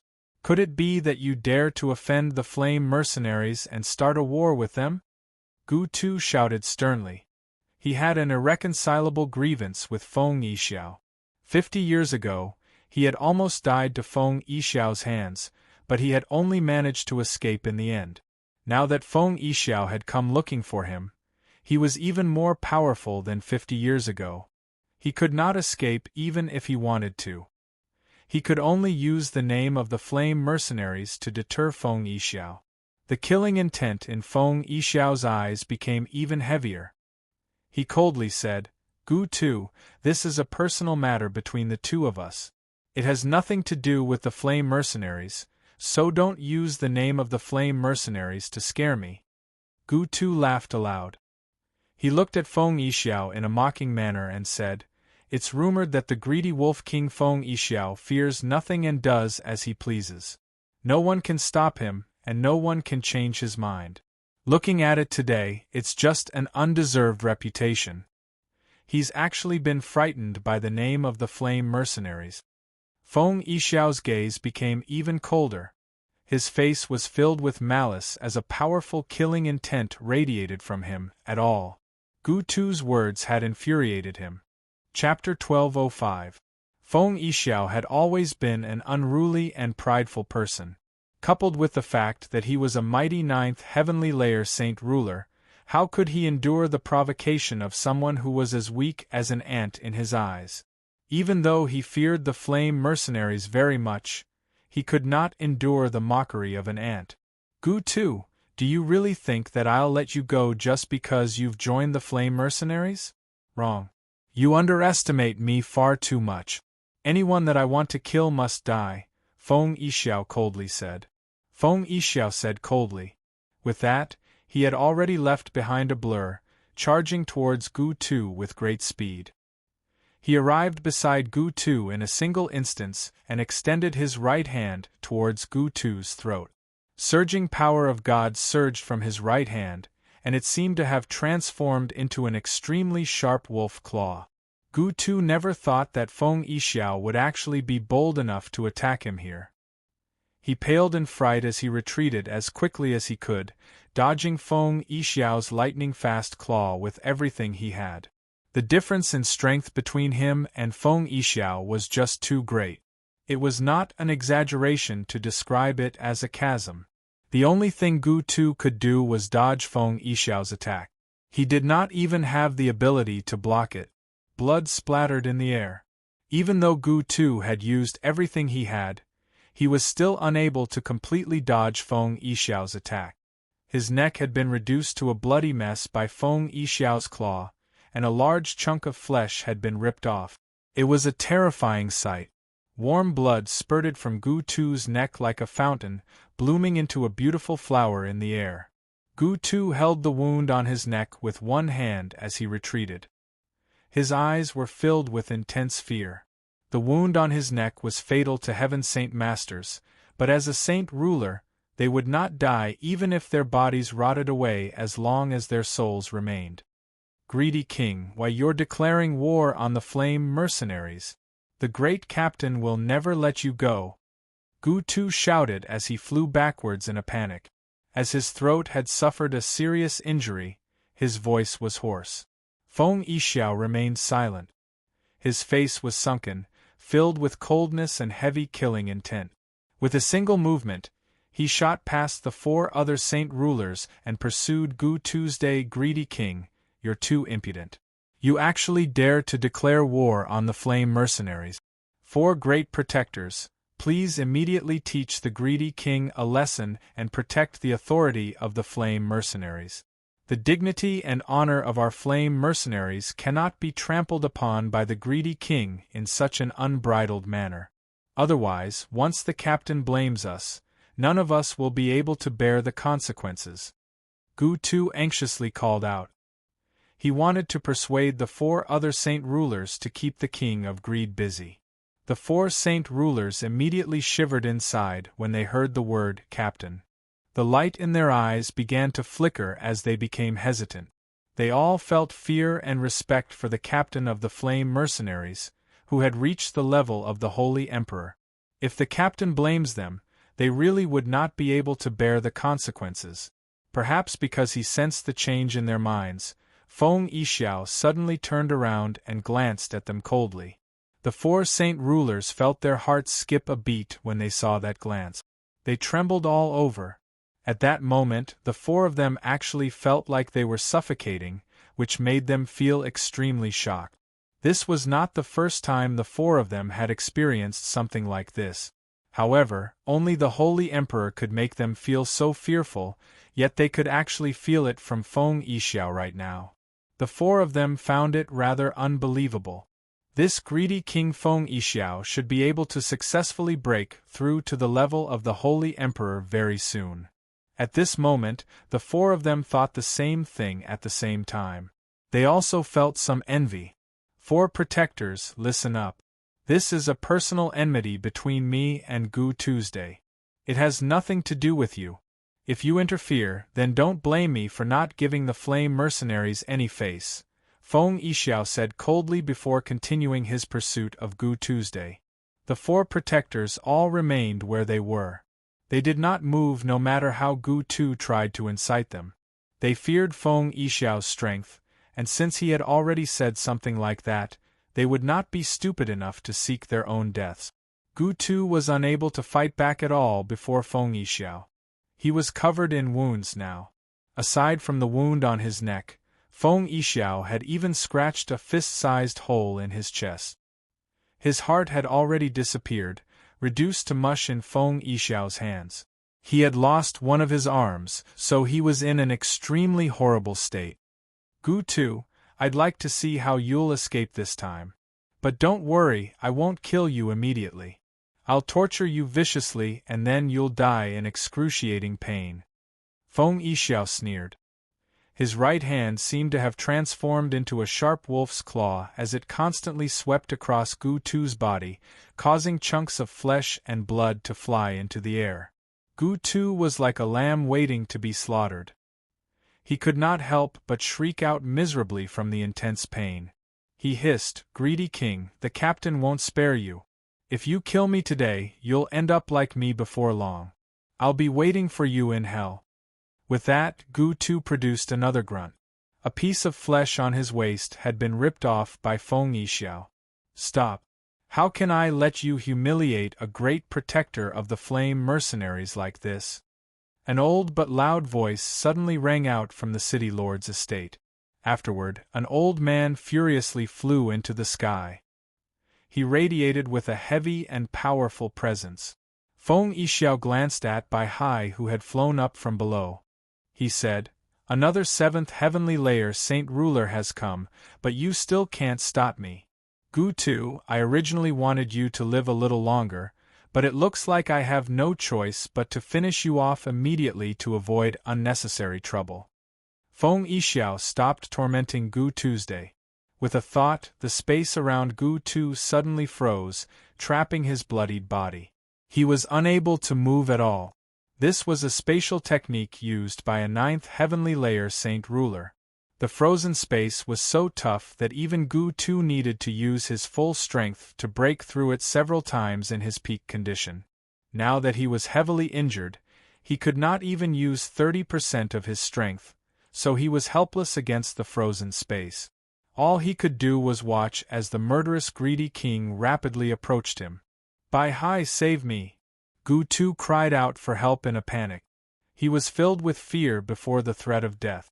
Unfortunately, as soon as he had finished speaking, Feng Yixiao's right hand had already stabbed deeply into his head.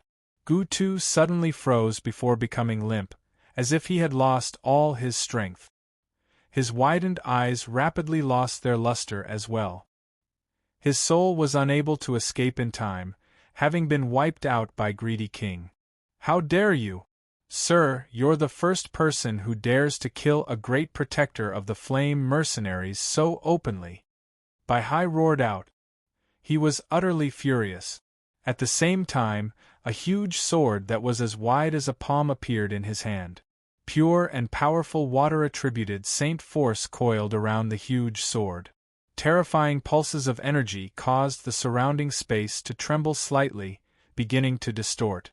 Fourth move of the traceless water, Soul Chase. Bai Hai also knew that Feng Yixiao was very powerful, so he bellowed out and directly used a saint-tier battle skill. Immediately, a tremendous pressure descended from the sky, crushing down on Feng Yixiao like an invisible mountain. The tremendous pressure caused Feng Yixiao's body to sink slightly in the air. The battle skills of the Bai family had a total of 4 moves, which were the human tier, earth tier, heaven tier, and saint tier. The 4th saint tier battle skill was split into 2 moves. The first was an offensive move, Soul Chase, while the second was an escape technique, Absolute Rebirth. Bai Hai was completely enveloped by a dense layer of blue light. He raised his huge sword high into the air before slashing out with lightning-like speed. The strike easily ripped through space, causing the space before him to rip apart like a piece of paper. It extended toward Feng Yixiao at an unbelievable speed. If one were to sense it carefully, it would not be difficult to discover that there was an indiscernible ripple of energy hidden within the rapidly expanding space. It was the ripple of energy that caused space to constantly rip apart. Although it did not create an earth-shaking disturbance, its great power was clearly visible. Feng Yixiao pulled his right hand out of Gu Tu's head. He did not even glance at Gu Tu's corpse, allowing it to fall to the ground. He said, "I never thought you would know a saint-tier battle skill as well. It really is powerful. With your strength at the 7th heavenly layer, it's more than enough to deal with regular 9th heavenly layer expert. Unfortunately, you've encountered me, the avaricious king, Feng Yixiao." The avaricious king remained composed against Bai Hai's saint-tier battle skill. He directly threw out a punch, and surging energy surged out from his fist. It immediately condensed into a wolf that collided with Bai Hai's saint-tier battle skill. The energy wolf collided with the sword wave that could easily cut through space. The two of them actually disappeared without a sound. They didn't even cause any ripples. They turned back into waves of heaven and earth Yuan Qi and dissipated between heaven and earth. Chapter 1206. Bai Hai's Saint-Tier battle skill had been easily nullified by Feng Yixiao. Not only had Bai Hai been rendered speechless by such a shocking scene, but even the 4 other saint rulers who had joined the flame mercenaries revealed disbelief. They knew that Feng Yixiao was extremely powerful. Even if the 4 of them worked together, they would not be his opponent. However, Bai Hai was a 7th heavenly layer saint ruler after all. Although he was not Feng Yixiao's opponent, he had closed the gap by a lot. Coupled with Bai Hai's peerless Saint-Tier battle skill, even a peak expert who was about to reach the level of Holy Emperor would pose a certain threat to him. However, Feng Yixiao had actually nullified Bai Hai's Saint-Tier battle skill with a casual strike. Such a terrifying ability deeply shocked everyone present. This was because, in their opinion, only a supreme expert who had reached the level of Holy Emperor could nullify the Saint-Tier battle skill of a 7th heavenly layer saint ruler so effortlessly. Feng Yixiao did not do anything else. He glanced at Bai Hai indifferently and said, "Since my enemy is dead, it's time for me to bid farewell." With that, Feng Yixiao turned around and flew off into the distance. He had heard of the name of the flame mercenaries, so he did not want to completely offend such a powerful organization. However, at this moment, Feng Yixiao suddenly froze. He came to a halt in the air as well. His composed face became extremely stern at that moment, and he suddenly turned around. His eyes shone with a shocking light as he looked in the direction of the city lord's estate. A meter-long strand of black sword qi suddenly appeared, shooting towards Feng Yixiao with lightning-like speed. The sword qi was like a streak of light as it gave off a shocking presence. A presence filled with violence and destruction radiated from the sword qi, causing space to crack and the energy of the world to tremble as if it was afraid. It shocked the saint rulers and Feng Yixiao to the point of shivering. Feng Yixiao became extremely stern. Due to the special nature of his cultivation method, he possessed sharpness and intuition far greater than ordinary people. He could sense the threat of death from the black sword qi that had shot out from the city lord's estate. The pressing presence and cold, killing intent from the sword qi made him feel suffocated. The black sword qi shot over extremely quickly.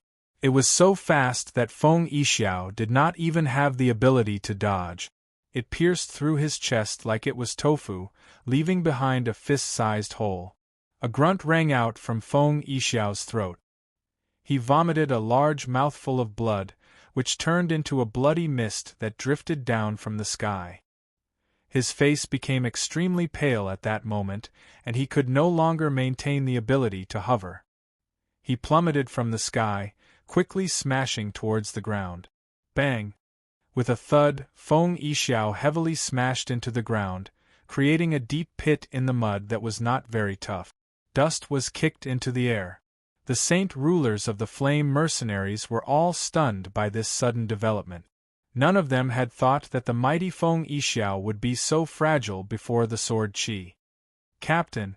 It's Captain! The Captain has returned!" Very soon, a saint ruler thought of something and cried out in joy. Only Captain Jianshan possesses that terrifying presence filled with violence and destruction on the Tianyuan continent. Fantastic! I never thought that Captain Jianshan would actually return at such a crucial moment. With Captain Jianshan here, this Feng Yixiao is dead for sure. Our flame mercenaries are not so easy to bully. Other than Bai Hai, the 4 other saint rulers were all overjoyed. Although they had not seen Jianshan, they were extremely familiar with the chaotic force that Jianshan used. This was because the chaotic force that had never appeared on the Tianyuan continent before had already become a symbol of Jianshan's identity. No one recognized the chaotic force. However, the unique presence of the chaotic force had already been recognized by many experts on the Tianyuan continent. Outside the city, Feng Yixiao crawled out of the pit with great difficulty. He knelt on the ground with a pale face as his body gently trembled uncontrollably. His face was filled with pain as blood spurted from the wound on his chest like a fountain, dyeing the ground red. Feng Yixiao was in excruciating pain. When the sword qi had passed through his chest, a small strand of chaotic force had remained in his body, wildly destroying it. His organs and meridians had all been reduced to rags by the chaotic force. Even if Feng Yixiao tried his best to control the energy within him to resist the chaotic force that was wreaking havoc in his body, it was useless. He was unable to stop the chaotic force at all, nor was he able to wipe it out. Jianchen. I never thought that the captain of the Flame Mercenaries would actually be in Flame City today, Feng Yixiao said in a deep voice. He had heard many rumors about Jianchen, so he immediately guessed the identity of the expert who had shot out the black sword qi. A white-robed figure quickly flew toward Feng Yixiao, stopping 3 steps away from him in the end. He was a young man who seemed to be in his 20s. He was brimming with heroic spirit and handsome features. His eyes were cold, and he did not give off the presence of an expert at all. He seemed like an ordinary person. The young man stood with his hands behind his back. He stared at the kneeling Feng Yixiao and said, "You sure are bold to kill people in my Flame Mercenaries as a mere saint ruler." Feng Yixiao raised his head and stared at the young man. The moment he saw the young man's face, his eyes narrowed slightly. Although this was the first time he had seen the young man, he had seen the young man's portrait countless times. "Jianchen, it really is you," Feng Yixiao growled as he sighed inside about his bad luck. Feng Yixiao had dared to come to the Flame Mercenaries alone to kill Gu Tu because he was certain that the captain of the mercenaries, Jianchen, was not in the city. Coupled with the fact that he had grown tired of roaming the world and was on the verge of breaking through recently, he planned on killing his enemy before going deep into the mountains to cultivate. At that time, even if Jianchen was omnipotent, he would not be able to find him. Chapter 1207. Jianchen, this is a personal enmity between me and Gu Tuesday. It has nothing to do with your Flame Mercenaries. Do you want to interfere with my enmity with Gu Tu? Feng Yixiao growled. Even though he knew that the person before him was an undefeatable expert, Feng Yixiao was not afraid at all. Your enmity with Gu Tu has nothing to do with me, but Gu Tu is a member of the Flame Mercenaries after all. How can I just let someone kill a member of the mercenaries so easily? Moreover, you've killed Gu Tu in front of all the members of the mercenaries, Jianchen said. He spoke in an extremely indifferent tone. Feng Yixiao knew that he was done for today with that. He gritted his teeth and said with some reluctance, "Jianchen, you should have noticed me before I died. With your abilities, you probably discovered me as soon as I arrived, so why didn't you appear before I killed Gu Tu? Why did you wait until I killed Gu Tu before dealing with me?" At this moment, Bai Hai and the 4 other saint rulers arrived behind Jianchen as well. The 4 of them looked at Jianchen with undisguised admiration as well as a sliver of fear.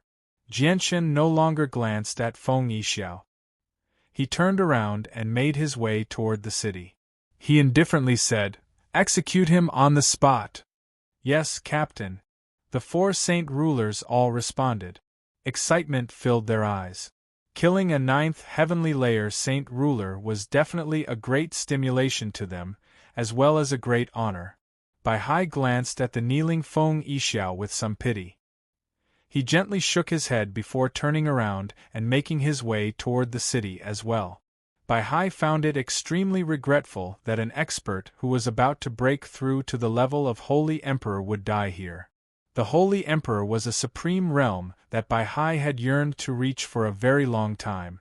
The 4 saint rulers of the Flame Mercenaries all smiled viciously.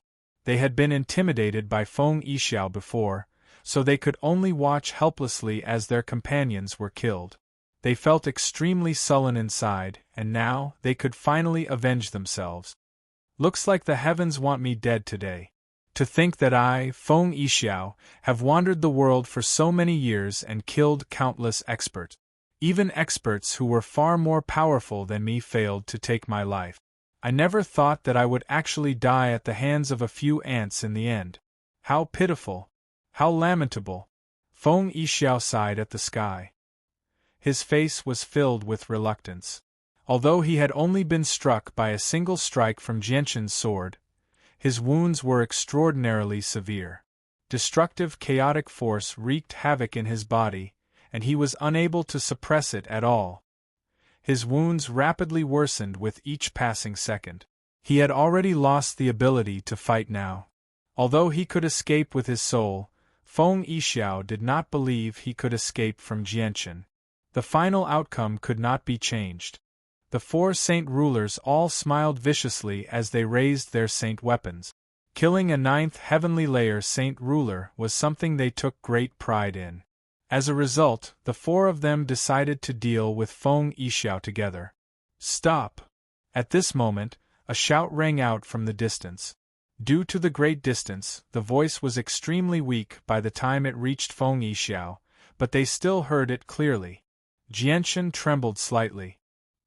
He suddenly turned his head in the direction of the voice and saw a black speck suddenly appear on the horizon. It was currently rushing over with lightning speed. Although it was very far away, Jianshan was still able to see it clearly with his eyesight. Immediately, a profound light erupted from his indifferent eyes. He stared fixedly at the black speck as disbelief filled his face. The four saint rulers did not care who it was. They swung their saint weapons, aiming for Feng Yixiao's heart, throat, head, and forehead. Feng Yixiao could only watch as the four saint weapons rapidly approached him. He had been injured by the chaotic force, so he did not even have the power to dodge. Stop! Don't harm Senior Feng. The voice rang out from the distance once again. It was filled with worry, but it was unable to stop the four saint rulers from attacking Feng Yixiao. Jianshan's face changed slightly when he heard that. Without any hesitation, he immediately flicked his finger and 4 weak strands of sword qi struck the saint weapons of the four saint rulers with lightning-like speed. Ding! Ding! Ding! Ding! With the crisp sound of metal clashing, the saint weapons of the four saint rulers were knocked off course by Jianshan's sword qi when they were about to strike Feng Yixiao. They brushed past Feng Yixiao by a hair's breadth before heavily smashing into the ground. With a boom, a huge crater appeared in the ground. The four saint rulers stared at Jianshan in surprise. They were confused. "The four of you stand down," Jianshan said as he stared at the figure running over from the distance. "Yes, Captain." Jianshan's orders were like an imperial edict. The four saint rulers responded politely and obediently took a few steps back after putting away their saint weapons. Even though they were filled with doubt, none of them dared to ask. The person in the distance drew closer and closer. Gradually, they could see his appearance. He was a man in tattered clothes with disheveled hair, but he was extremely burly. His messy hair covered most of his face, and the small part of his face that was exposed was dirty and covered in dust. He seemed like a beggar. The four saint rulers of the flame mercenaries could not help but look at the disheveled man running over from afar. They were extremely curious. They wondered just who this person was, to actually be able to change the mind of their captain, who had already given the order to kill Feng Yixiao, to the point where he had personally knocked aside their saint weapon and saved Feng Yixiao. However, when their gazes landed on the large man, a gleam of light flashed through their eyes at the same time. With their strength as saint rulers, they could obviously tell that the large man was only a puny earth saint master with a single glance. However, he ran extremely quickly. Even the wind-attributed heaven saint masters who had reached the 6th cycle could not catch up to him. It was impossible for an earth saint master to erupt with such speed even with a heaven-tier battle skill. The ragged beggar-like man rushed over to Feng Yixiao's side with lightning speed. As if he did not notice the people standing beside him, he crouched down and helped the heavily injured Feng Yixiao up. He asked worriedly, "Senior Feng, are you all right?" Feng Yixiao obviously recognized the disheveled man who had just parted ways with him. A sliver of surprise flashed through his eyes as he weakly said, Kid, how did you get here? And how did you catch up? Senior Feng, I immediately sensed that your life was in danger after you left, so I immediately chased after you. Fortunately, I wasn't too late, the disheveled man sternly replied. The disheveled man said with a straight face. He secretly heaved a sigh of relief in his heart. He was very glad that he had come in time. Silly kid, how can you control something that even I, Feng Yixiao, can't deal with? Leave immediately, or you'll probably be dragged down by me and end up in trouble, Feng Yixiao said feebly as he coughed blood. As he spoke, he coughed up blood. His wounds continued to worsen, making it rather difficult for him to even speak. He even suspected that even if Jian Chen did not kill him, he would not be able to last for half an incense stick's worth of time. If it were not for the fact that he was a true holy emperor, he might have been able to temporarily suppress the sliver of chaotic force within him if he used his full strength. Unfortunately, he was still half a step away from becoming a holy emperor. Jianchen stood there as he stared at the disheveled man blankly. His eyes were wide open as disbelief filled his face. Chapter 1208. Changyang, who was stunned when he heard the extremely familiar voice. He instinctively raised his head and looked at Jianchen. With a single glance, he recognized the handsome young man as his fourth brother, Changyang Shoten, whom he had not seen in many years. Surprise immediately filled his eyes as he said in surprise, "Fourth brother, why is it you?" However, Changyang, who soon spotted the great walls of Flame City that were completely forged from tungsten alloy. He came to a realization. He had never thought that he would end up with the Flame Mercenaries after tailing Feng Yixiao. Jianchen arrived before Changyang, who in a single stride. He stared at Changyang, who in both excitement and doubt. "Big brother, didn't you go to the Pure Heart Pavilion? Why have you suddenly appeared here and ended up like this?" Did the Pure Heart Pavilion? Jianchen paused, but the meaning behind his words was obvious. Everyone present understood what he meant. Jianchen suspected that Changyang who had been kicked out of the Pure Heart Pavilion. Otherwise, how could a disciple of one of the 10 great protector clans end up in such a miserable state, where he did not even have a decent set of clothes? Feng Yixiao immediately became shocked when he heard Jianchen's words.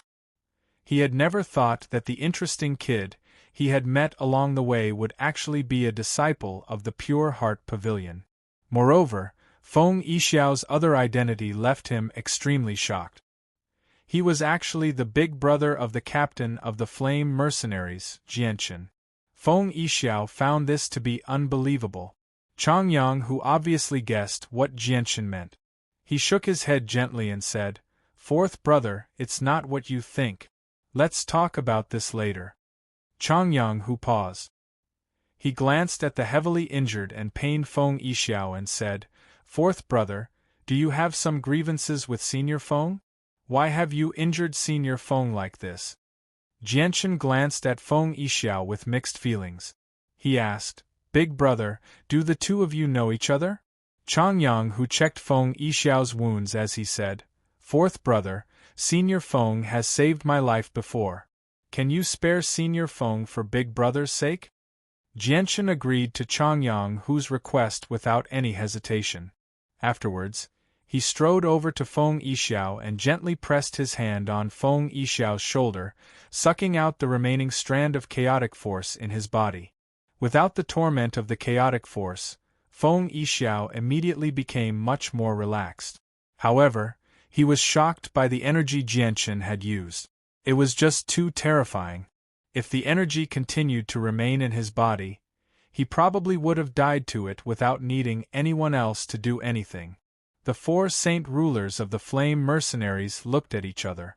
They had never thought that something like this would happen.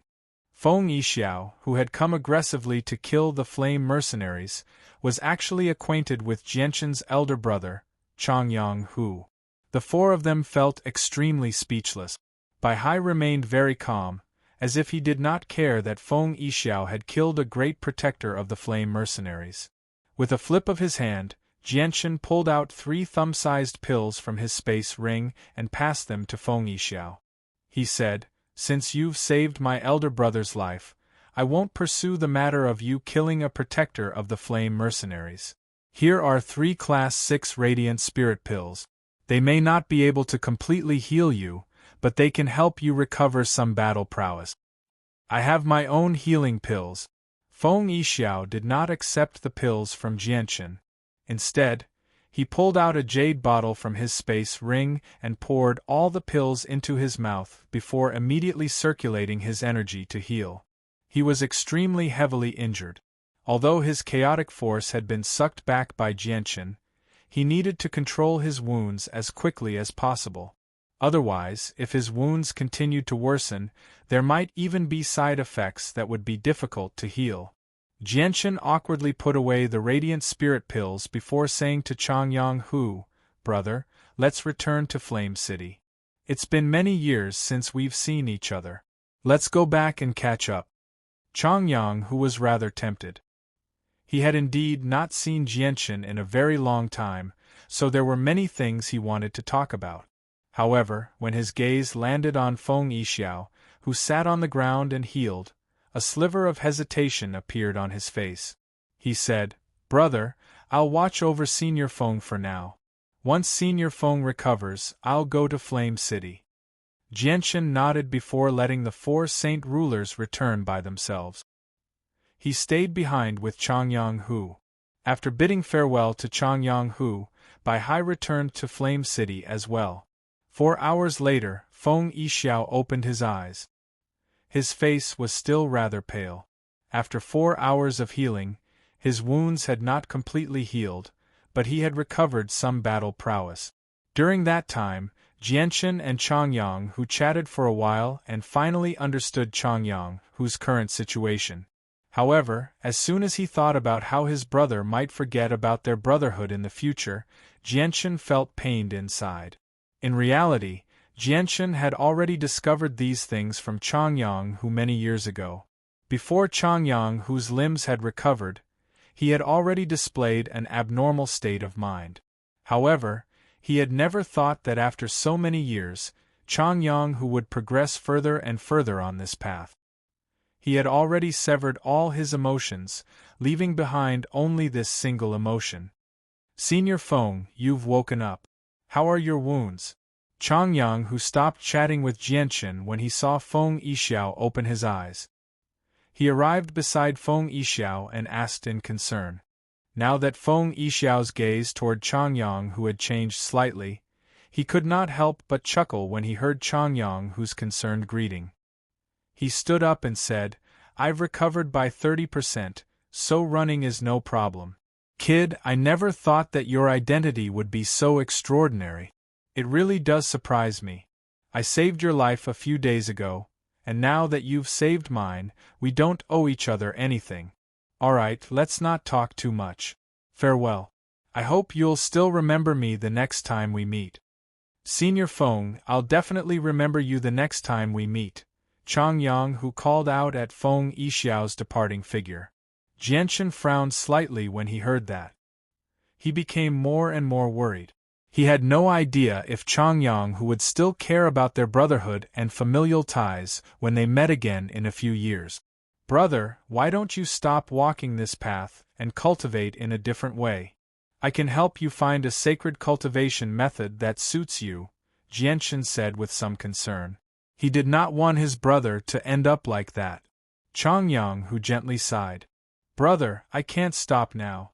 I feel like there's no other path for me to take apart from this one.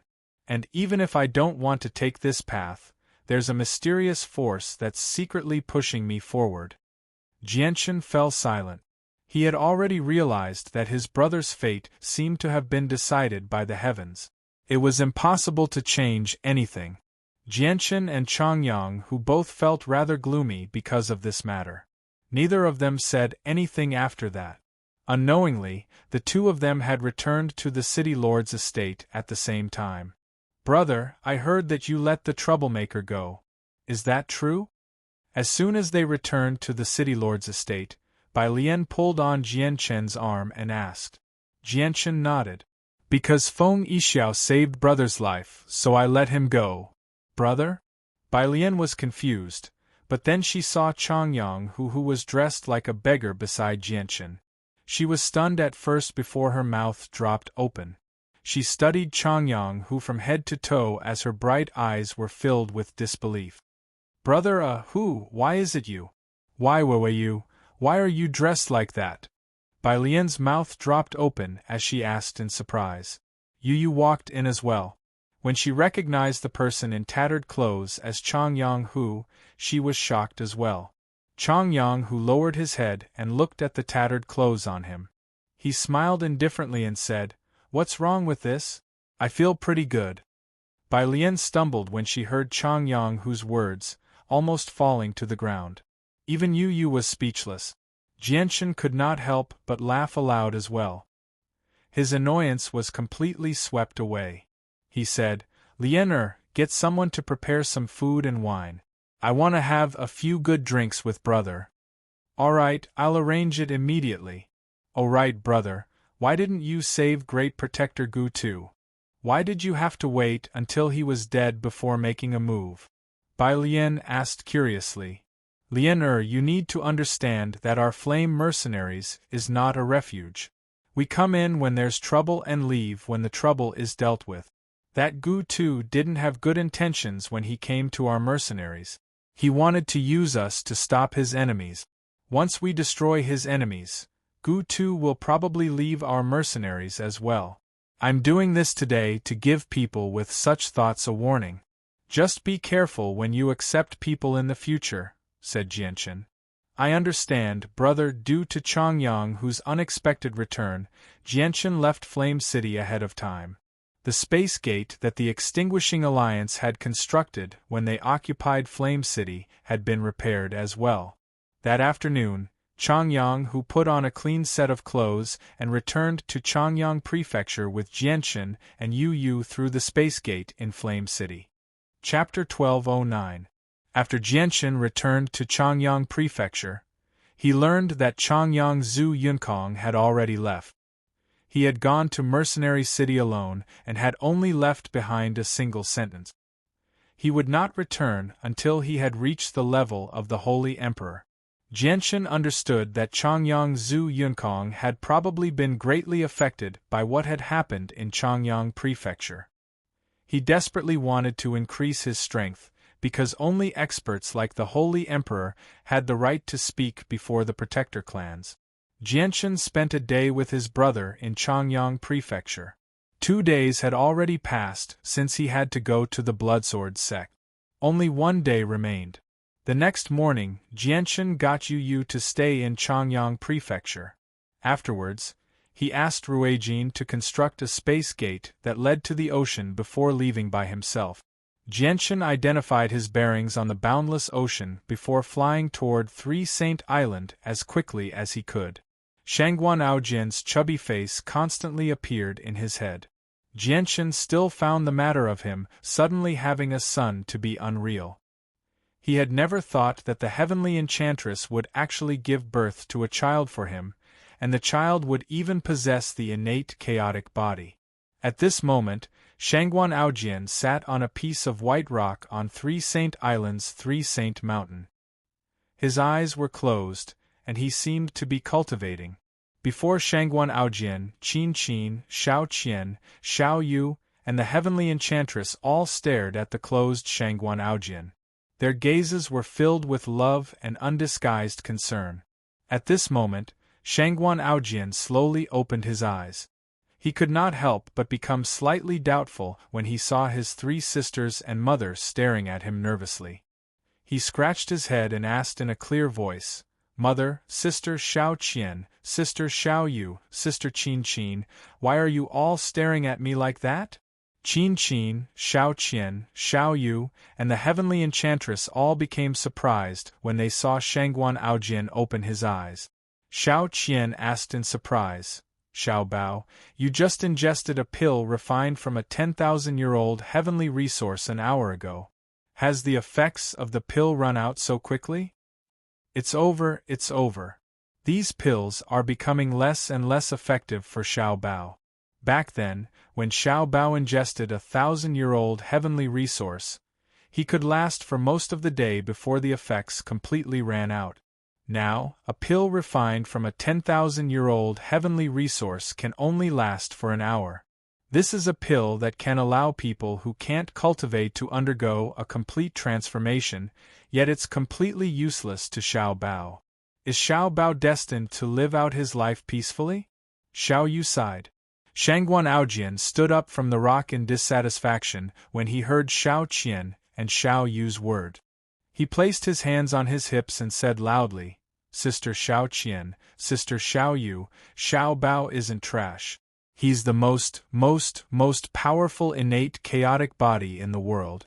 And the effects of those heavenly resources didn't run out either. Instead, they were absorbed by Xiao Bao." Xiao Bao seemed to think of something when he reached there. He happily announced, "Also, Xiao Bao has a name now. It's Shangguan Aojian." Xiao Qian, Xiao Yu, and Qin Qin became curious. Qin Qin said, "The most powerful innate chaotic body in the world? Xiao Bao, what's the innate chaotic body? Where did you hear that from?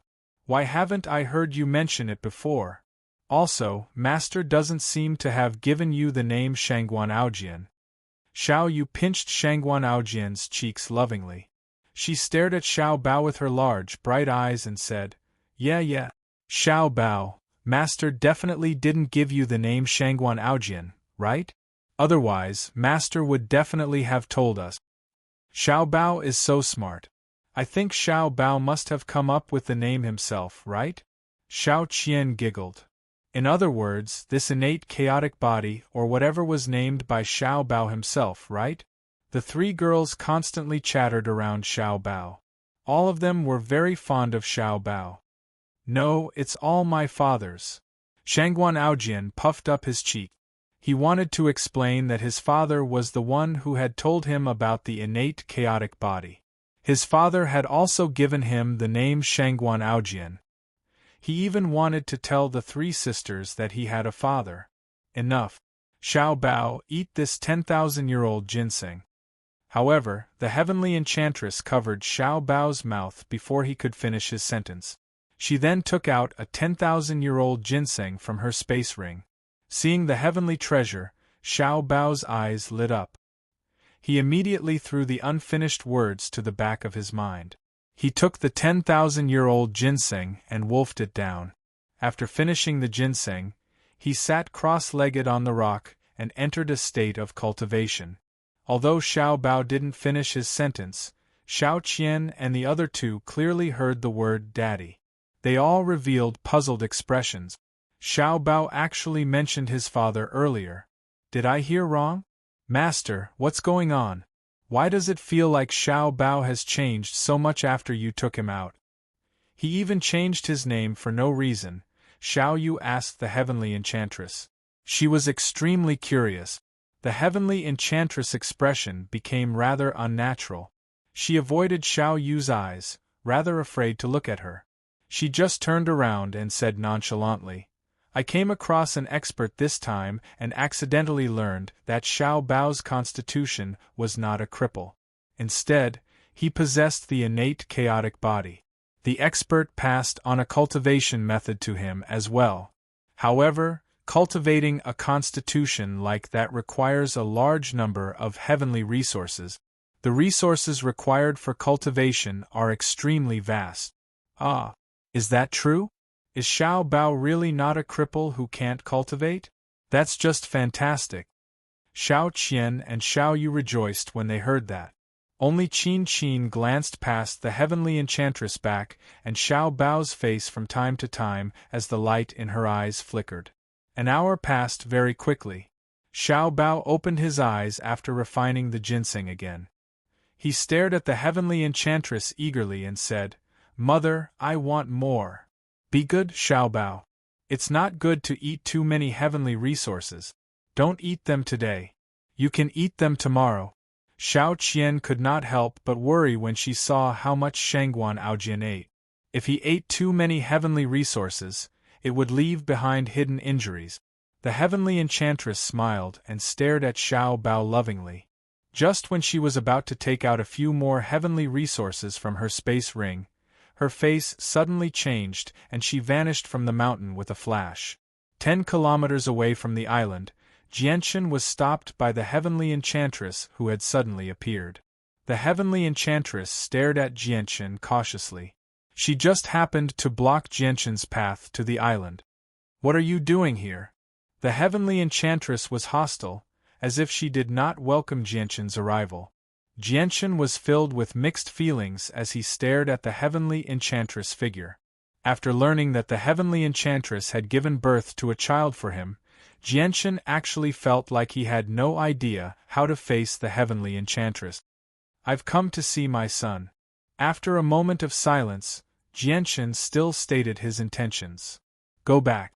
Three Saint Island does not welcome you in the future." The heavenly enchantress rejected Jianchen without any hesitation. She left no room for negotiation. Xiao Bao seemed to sense something and suddenly stood up on the rock. He turned around and stared in Jianchen's direction. Although they were 20 to 30 kilometers away, Xiao Bao could still clearly see Jianchen. He immediately smiled happily. "Daddy, Daddy, I'm here, I'm here." Although Xiao Bao had only seen Jianchen once, he was extraordinarily close to Jianchen. He bounced up and down on the rock as he constantly waved in Jianchen's direction, as if he was afraid that Jianchen could not see him. "Daddy, Daddy, I'm here." Xiao Bao kept shouting. What was surprising was that even though his voice wasn't loud, it traveled very far. It actually didn't dissipate even after traveling 20 to 30 kilometers. It continued to travel even further. Xiao Qian and Xiao Yu were stunned. They stared blankly at Xiao Bao, who was jumping up and down on the rock and waving his hand in the distance. Their faces were filled with disbelief. They had clearly heard Xiao Bao call out "Daddy," which made them wonder if they had heard wrongly. Chapter 12:10. Jian Chun immediately beamed with joy when he heard Xiao Bao's voice. He was slightly excited as well. He immediately used the illusory flash and took a step forward. He left behind an afterimage as he hurried toward the Three Saints Mountain as quickly as he could. The heavenly enchantress returned to her senses and watched Jianchen rapidly approach the mountain. She was conflicted. She was confident that she could stop Jianchen from reaching the island or even keep him outside, but she would definitely end up fighting with Jianchen if she did that. However, she also did not want to stop Jianchen, which made her feel rather conflicted. Jianchen moved extremely quickly, crossing over 20 kilometers in the blink of an eye. In that moment of hesitation, Jianchen had already arrived on the mountain. It was too late for the heavenly enchantress to stop him now. "Daddy, Daddy, you're finally here. I've missed Daddy so much," Xiao Bao happily called out. Xiao Bao cheered happily. He jumped down from the rock nimbly and skipped over to Jianchen. He raised his hands and said, "Daddy, hug me." Jianchen showed a sliver of affection that had never appeared on his face before when he saw Xiao Bao's chubby and adorable face. He picked Xiao Bao up in one go. He was so emotional that he was speechless. Qin Qin stared at Jianchen and Xiao Bao with mixed feelings. Although she had guessed that Xiao Bao's identity would end up like this, it was only a guess after all. She actually felt a faint pain in the depths of her heart when it became reality. Jianchen's arrival should have been something worth celebrating for Qin Qin, but it was the exact opposite. She was unable to celebrate no matter what. Instead, she became rather gloomy. Xiao Qian and Xiao Yu failed to notice Qin Qin's change. They had already become stunned by Xiao Bao's words. They stared at Xiao Bao, who was in Jianchen's arms and calling him daddy so intimately. Their minds had completely stopped working. Xiao Qian finally returned to her senses quite a while later. She refused to believe that Jianchen was Xiao Bao's father no matter what. She thought that Xiao Bao had called him by the wrong name, so she hurriedly corrected him.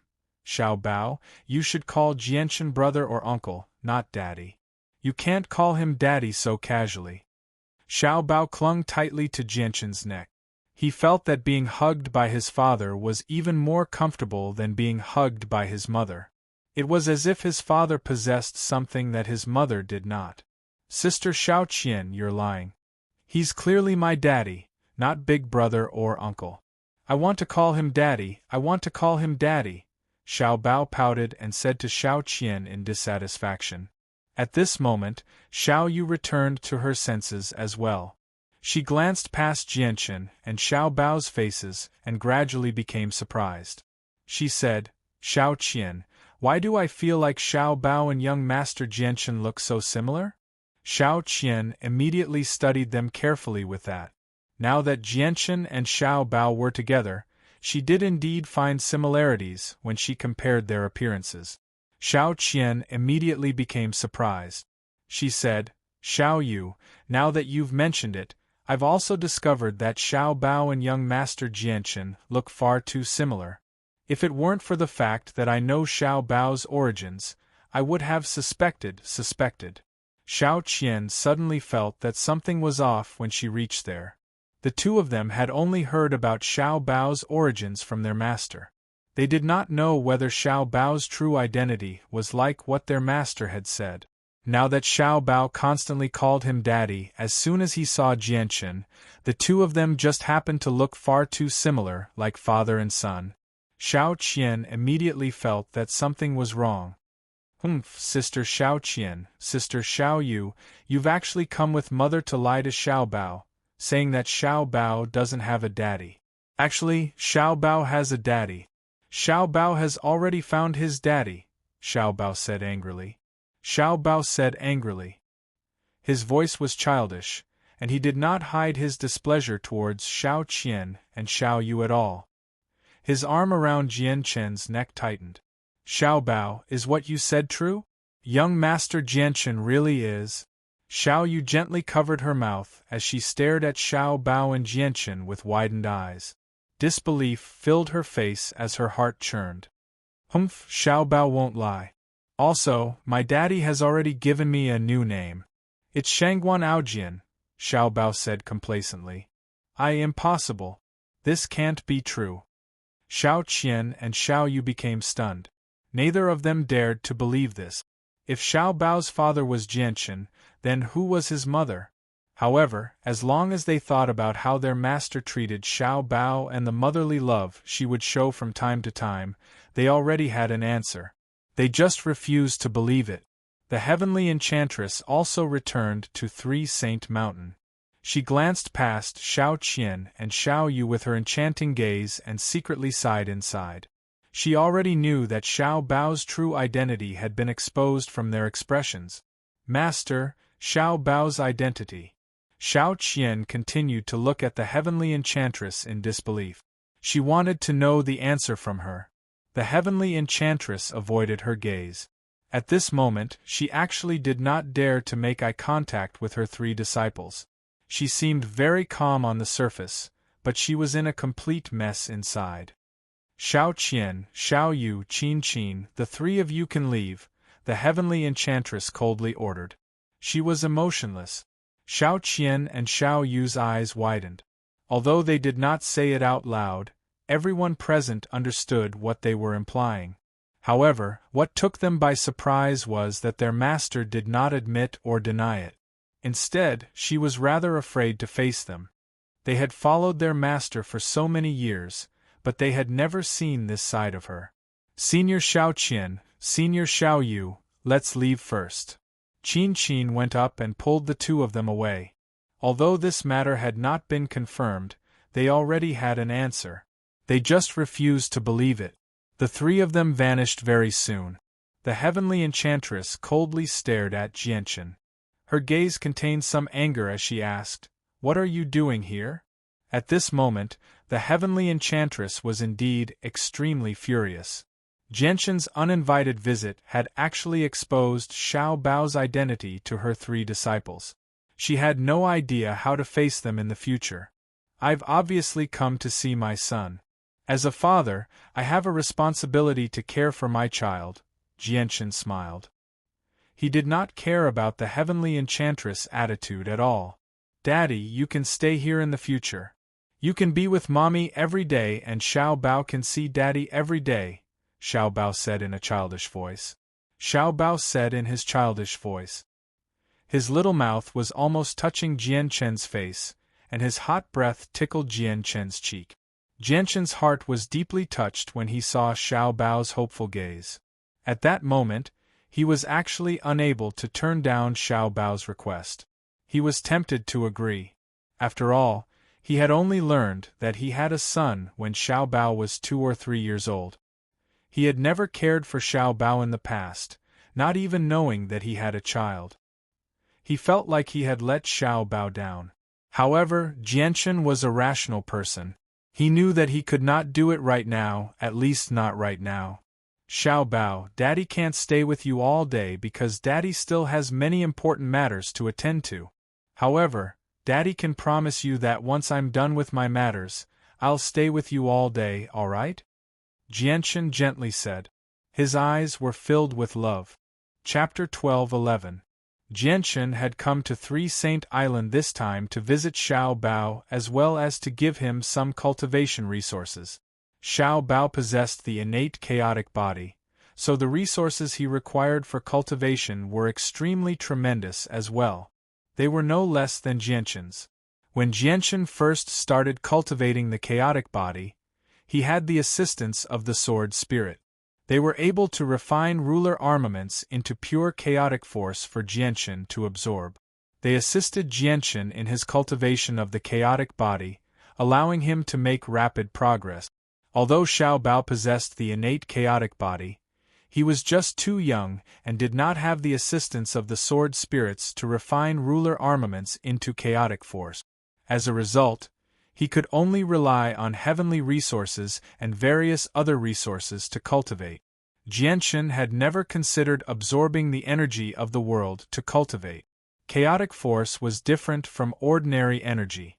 Cultivating just a strand of chaotic force required tremendous amounts of energy of the world. If he just relied on absorbing energy of the world to cultivate, his progress would probably be extremely slow even if the energy of the world was 100 times denser. When Jianchen reached the first layer of the chaotic body, he had absorbed 100,000 years' worth of energy from Shaoling in Mercenary City. Although the energy might have been something that Shaoling had casually gathered and not something that Shaoling had gathered, it was not difficult to imagine just how much energy Jianchen had used to reach the first layer of the chaotic body. Jianchen had obtained a large number of high-class monster cores from the Heaven's Incense School last time. Now that he wanted Xiao Bao to reach the basics of the chaotic body as soon as possible, he took out 3 Class 9 monster cores, 10 Class 8 monster cores, and a few Class 7, 6, and 5 monster cores from his space ring without any hesitation at all. He also gave them to Xiao Bao along with all the heavenly resources in his space ring. A small portion of Jianchen's space ring suddenly shrank after taking out all these items, but he did not feel pained at all. A 9th Order Monster Core. You actually have a 9th Order Monster Core. Even the Heavenly Enchantress could not help but cry out when she saw the Class 9 Monster Core. Class 9 Monster Cores could only be obtained from Class 9 magical beasts that had reached the level of Holy Emperor. Even the Holy Emperor's skeleton paled in value in comparison to Class 9 Monster Cores. They were basically legendary items on the Tianyuan continent. Even with the Heavenly Enchantress' mental fortitude, she could not help but be moved when Jianchen took out 3 Class 9 monster cores at once. What surprised the Heavenly Enchantress even more was that aside from the 3 Class 9 monster cores that Jianchen had taken out, there were 10 Class 8 monster cores as well. Class 8 monster cores were basically extinct on the Tianyuan continent, rarely seen even once every few millennia. The Heavenly Enchantress began to suspect that Jianchen had robbed the 10 protector clans of the continent when she saw Jianchen take out so many high-class monster cores all of a sudden. This was because no other organization possessed so many high-class monster cores aside from the protector clans and Mercenary City that had existed for over 1,000,000 years. Xiao Bao consumes an extremely large amount of energy when cultivating. These things should be able to support Xiao Bao's cultivation for a while, so I'll give them all to you now. I'll have to trouble you to take care of Xiao Bao in the future. Jianshan placed all the items into a space ring and passed it to the heavenly enchantress. Obviously, he would not give all these valuable items to Xiao Bao. After all, Xiao Bao was still a child. If he lost the space ring, it would be a great loss. The heavenly enchantress did not refuse. She accepted the space ring without saying anything.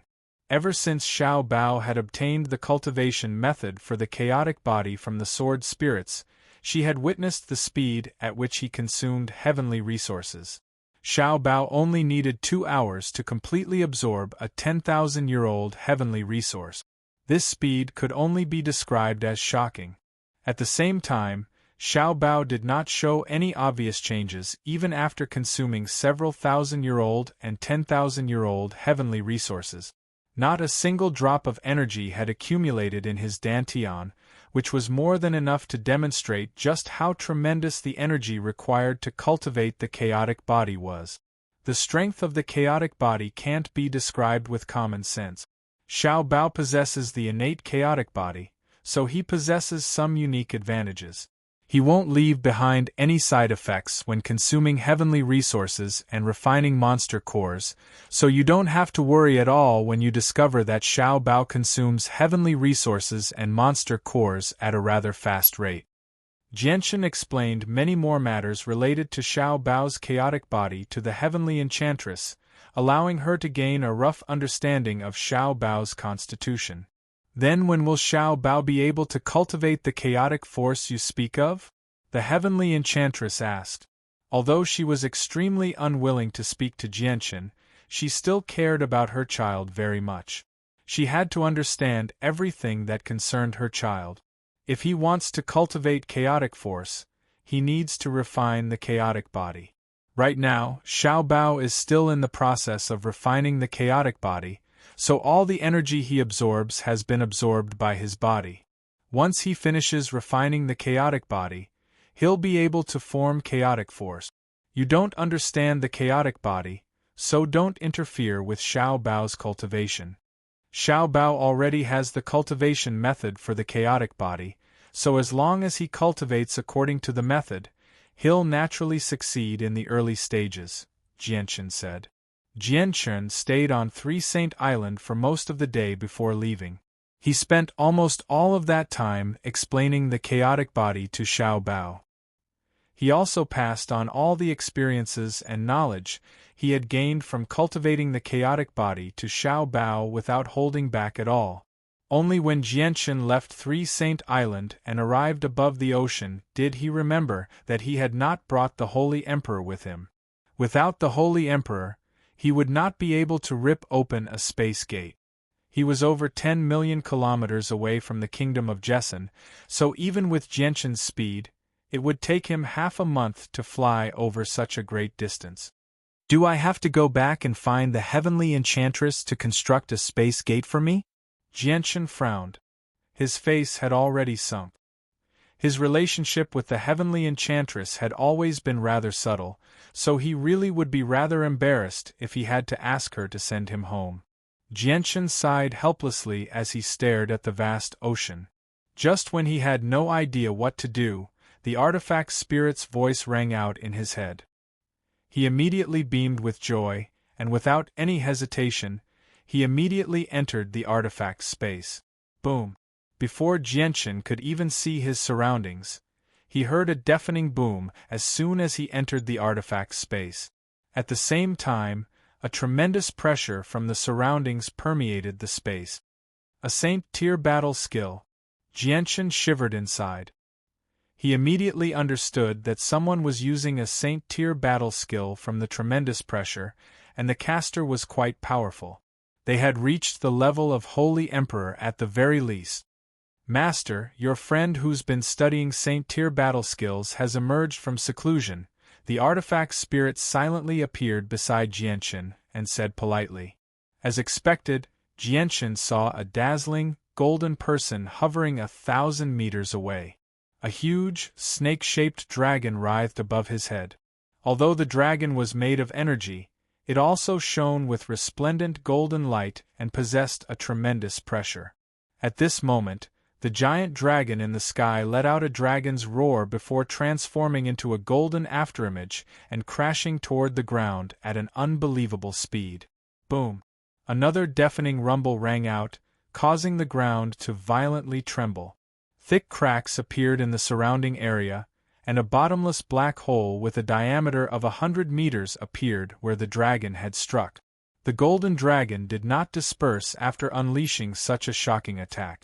It flew out of the bottomless black hole as a golden streak of light before circling above the person's head once more. Chapter 12:12. Jianshan could not help but smile. He was filled with joy as well. He had never thought that newbies, who had been painstakingly working on a Saint-tier battle skill for several years, would finally emerge from seclusion and successfully modify a Saint-tier battle skill that was not suitable for him into a powerful one. This made Jianshan happy for newbies. In particular, when he sensed the powerful pressure in the surroundings, he became even more surprised. Although he had never experienced the Saint-tier battle skill that newbies had modified, he could tell that the might of the Saint-tier battle skill that newbies could erupt with was probably no weaker than the 7th heavenly layer of the Holy Emperor's attack. The golden dragon above newbies' head began to revolve rapidly again. Surging pulses of energy surged out as the pressure in the surroundings slowly increased. Jianshan knew that newbies was not done venting yet. He was about to use the Saint-tier battle skill again. If they were outside, Jianshan obviously would not stop him, but this was the artifact space. This was his territory. He did not wish for his territory to be turned upside down by newbies. As a result, Jianshan hurriedly said, "Newbies, stop. If you want to try the Saint-tier battle skill, try it outside. Don't cause trouble in the artifact space." Ha ha ha ha, Jianshan, the great newbies, have finally modified the Saint-tier battle skill that was only suitable for the sea race into a Saint-tier battle skill that only belongs to me, newbies. This Saint-tier battle skill was specially made for me. Aside from me, golden-striped silver snakes, no other human or magical beast can use it. Jianshan, I'll let you have a taste of my Saint-tier battle skill. Take this. Newbies laughed aloud. He was filled with excitement and pride. As soon as he finished speaking, the golden dragon above him let out a roar and charged toward Jianshan as a streak of golden light. Jianshan became stern. Newbies was at the 3rd heavenly layer of the Holy Emperor, yet the Saint-tier battle skill he used actually made Jianshan feel a great pressure. Not only had Jianshan's presence been locked onto by the golden dragon, making it impossible for him to dodge, but even the space around him had become sticky. Not only did he feel like he had fallen into a swamp, but he also felt a heavy pressure from all directions. It was like a huge mountain was pressing down on him, greatly restricting his movements. Jianshan's indifferent gaze sharpened at that moment as a powerful battle intent radiated from him. Although Jianshan was not afraid of newbie's Saint-tier battle skill, he did not dare to be careless. Strands of chaotic body surged through his body, fusing with every inch of his flesh. Jianshan pushed the advantage of the chaotic body to the limit, forcing the sticky space around him back by a meter. The Emperor armament had silently appeared in his right hand. Violent and destructive chaotic force revolved around the Emperor armament. Jianshan left behind an afterimage as he advanced instead of retreating. He took the initiative to face the charging golden dragon with an unstoppable force. Boom! With a great boom, Jianshan clashed with the golden dragon. Terrifying ripples of energy wreaked havoc in the surroundings as golden storms of energy, dyeing the surroundings golden. It was dazzling. The space in the center of the golden world violently trembled, blurring everything. If it were not for the fact that the artifact space was more stable than the outside world, the two of them probably would have ripped the space apart. After a long while, the dazzling golden energy slowly receded. Jianshan's stalwart figure stood where the golden dragon had been. His clothes were rather disheveled and a small area had even been damaged, but his expression did not change at all. He remained as composed as before. The ground beneath his feet had vanished, replaced by a huge crater that was over 100 meters wide. His feet hovered in the air, not on the ground but in the air. However, the golden serpentine dragon that Nubis had conjured with his Saint Tyr battle skill had vanished. 1,000 meters away, Nubis blinked his eyes as he hovered in the air. He stared at Jianshan in some disbelief and cried out, "How is this possible? My Saint Tyr battle skill has already reached the 7th heavenly layer of the Holy Emperor. Even a 7th heavenly layer Holy Emperor would need to expend quite a lot of effort to block it, so how did you break through it so easily? Jianshan, what level of cultivation have you reached now? Have you reached the 8th heavenly layer?" Jianshan stowed the Emperor armament away. He did not care about the slight damage on his body at all. With a single step, he crossed 1,000 meters and arrived beside Nubis. He chuckled. "My strength is the same as yours, at the 3rd heavenly layer of the Holy Emperor. However, if I use my full strength with the Emperor armament, I should be able to reach the peak of the 7th heavenly layer. I understand the Saint Tyr battle skill that I've modified extremely well. I need a sliver of my origin energy to use it, so it's incomparable to regular Saint Tyr battle skills. Even if your battle prowess has reached the peak of the 7th heavenly layer, it's impossible for you to block my Saint Tyr battle skill so easily," Nubis questioned.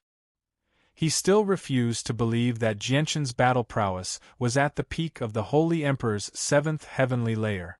Jianshan thought about it and said, "Perhaps my chaotic force has gained a slight advantage." Nubis nodded in agreement with that. He said, "The energy you use is strange. Looks like that really is the problem. Alright, let's not talk about this for now. Let's go out first. I just happened to run into some problems that I need your help with," Jianshan said. Nubis's eyes lit up with that. He said, "I never thought that there would be a battle as soon as I emerged from seclusion. Let's go. I'll find someone to test the power of my Saint Tyr battle skill on." Jianshan shook his head in a rather speechless manner. Nubis really was a battle maniac, actually treating his problems as if he had encountered a powerful enemy. However, he did not explain anything. He left the artifact space with Nubis. Arriving on a boundless sea, Nubis looked around. Aside from a small island in the distance, it was all boundless sea. "Jianshan, didn't you say that you ran into some problems? Why can't I, the great Nubis, see a single enemy?" Nubis asked in doubt as he constantly looked around. Jianshan glared at Nubis in an exasperated manner. He said, "I think you've become muddle-headed from your years of seclusion. I'm talking about something else, not a powerful enemy." "Then what's the problem?" Nubis subconsciously asked. He then looked at the small island in the distance and immediately came to a realization. He said, "I understand now. Jianshan, let me, the great Nubis, guess. If I've guessed correctly, the problem you're talking about must be related to the heavenly enchantress, right?" Before Jianshan could reply, Nubis said confidently, "Stop denying it. I knew it was definitely like that.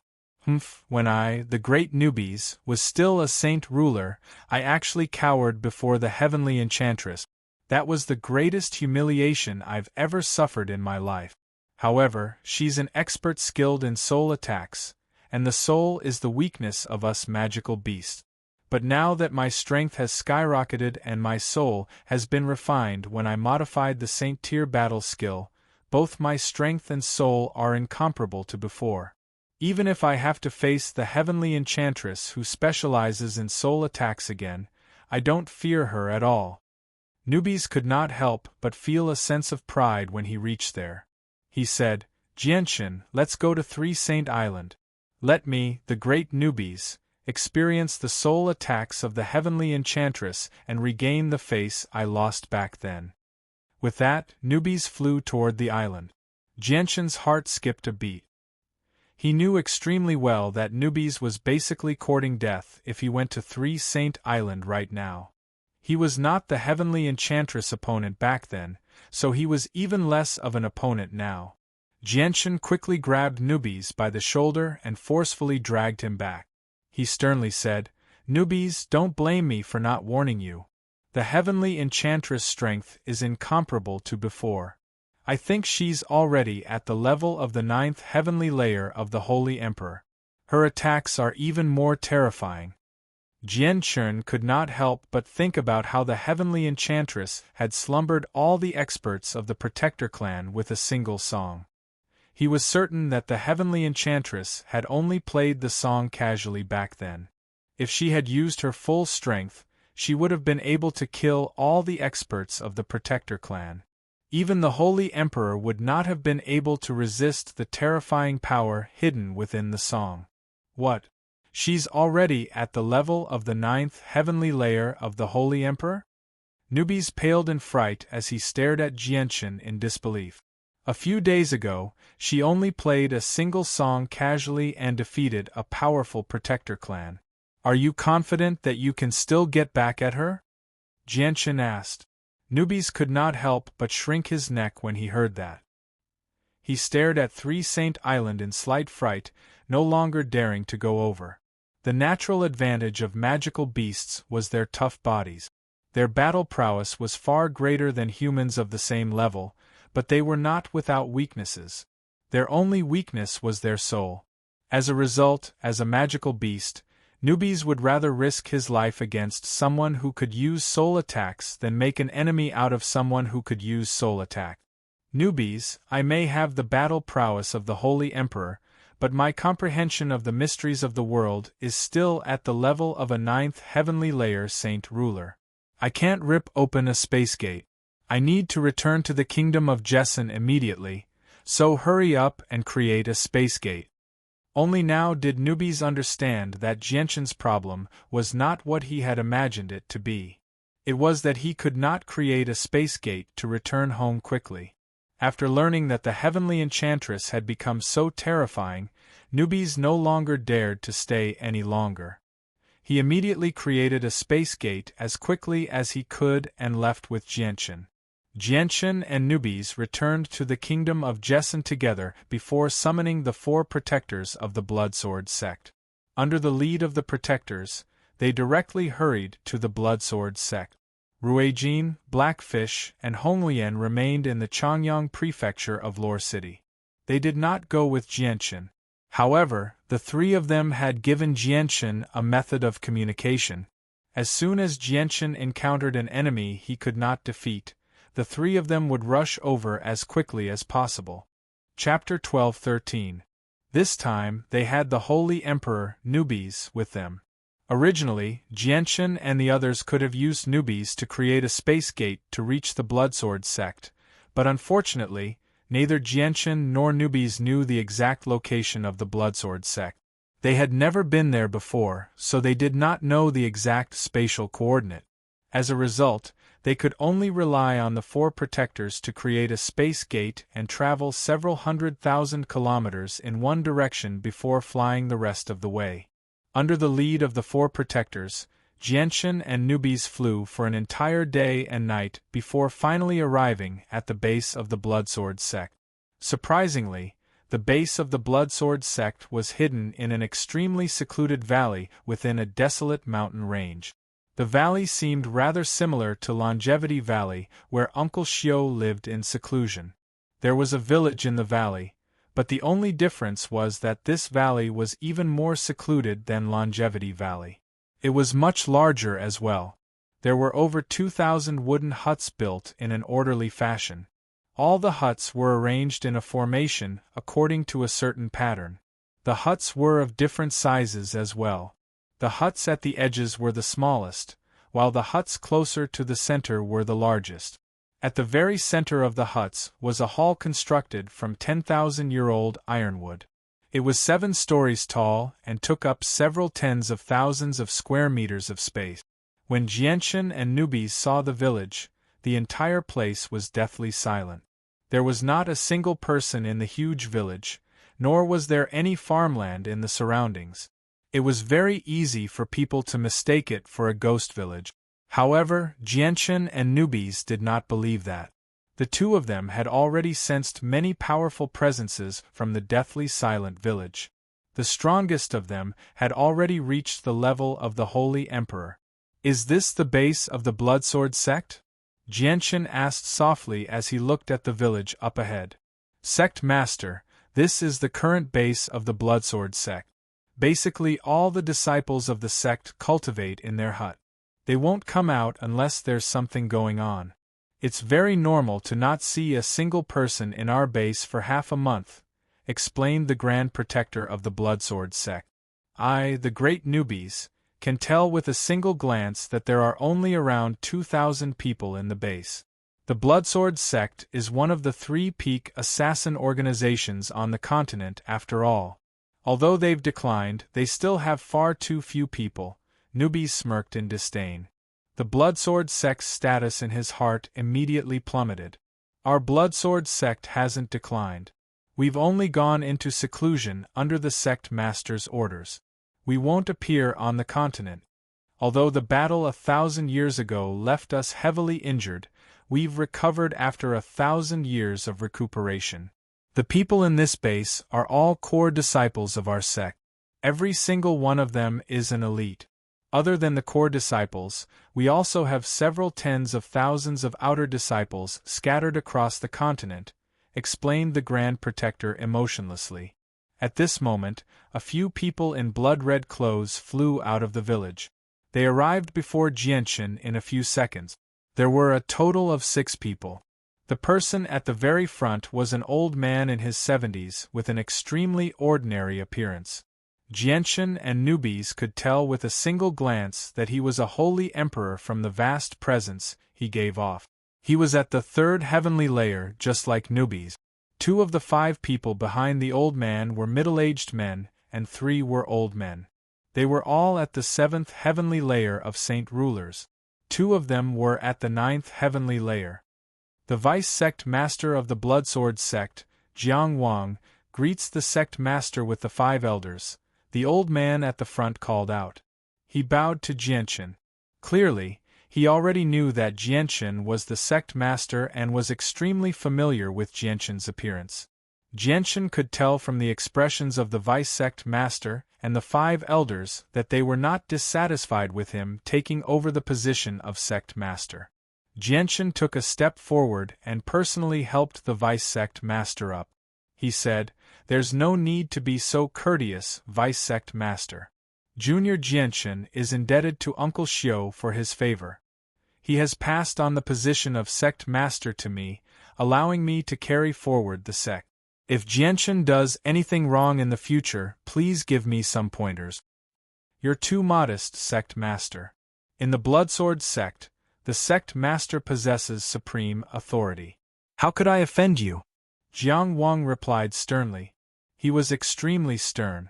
Jianchen exchanged some pleasantries with the Vice-Sect Master before being invited to a small village. The 5 elders and protectors followed behind him silently. "Sect Master, the people who live here are all core members of our sect. There are over 2,300 people, and the weakest are Earth Saint Masters. There are over 220 Heaven Saint Masters, and there are 9 Saint Rulers. They are the 4 protectors and the 5 elders. As for the Holy Emperor, I'm the only one. The base of our sect is also a powerful killing formation. It's composed of over 2,000 wooden huts, and the control center of the formation is the Blood Divine Hall at the very center. At the same time, the Blood Divine Hall is where the Sect Master rests. Aside from the Vice-Sect Master, anyone who enters the Blood Divine Hall needs the Sect Master's permission." Along the way, Jiang Wang constantly explained the current situation of the Bloodsword sect to Jianchen. He started from where they were stationed at the beginning and then moved on to the members scattered around. Jianchen finally gained a clear understanding of the structure of the Bloodsword sect. The internal structure of the Bloodsword sect was not complicated. On the contrary, it was extremely simple. The entire organization was controlled by 5 elders, and each of them was in charge of a group.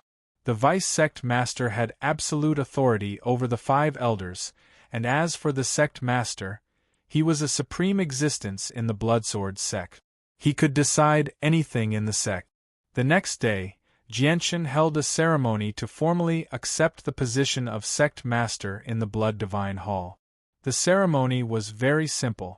It was presided over by the vice-sect master, the 5 elders, and the 4 protectors. All the core members of the sect had to pay their respects. After officially becoming the sect master of the Bloodsword sect, the first thing Jianshan did was hold a meeting. At this moment, Jianshan, newbies, vice-sect master Jiang Wang, the 5 elders, and the 4 protectors gathered in a secret room within the Blood Divine Hall. They were all stern. Jianshan sat at the very front.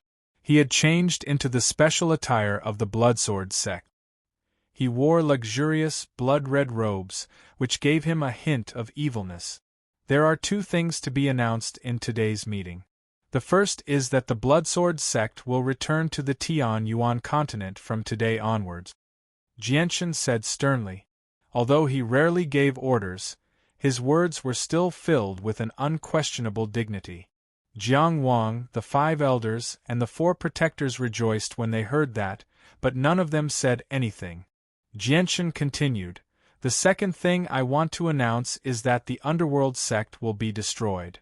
If the first matter made the upper echelon of the Bloodsword sect happy, the second matter made them all excited and crazy. In the past few years, the 3 great assassin organizations of the Tian Yuan continent had always been fighting openly and secretly.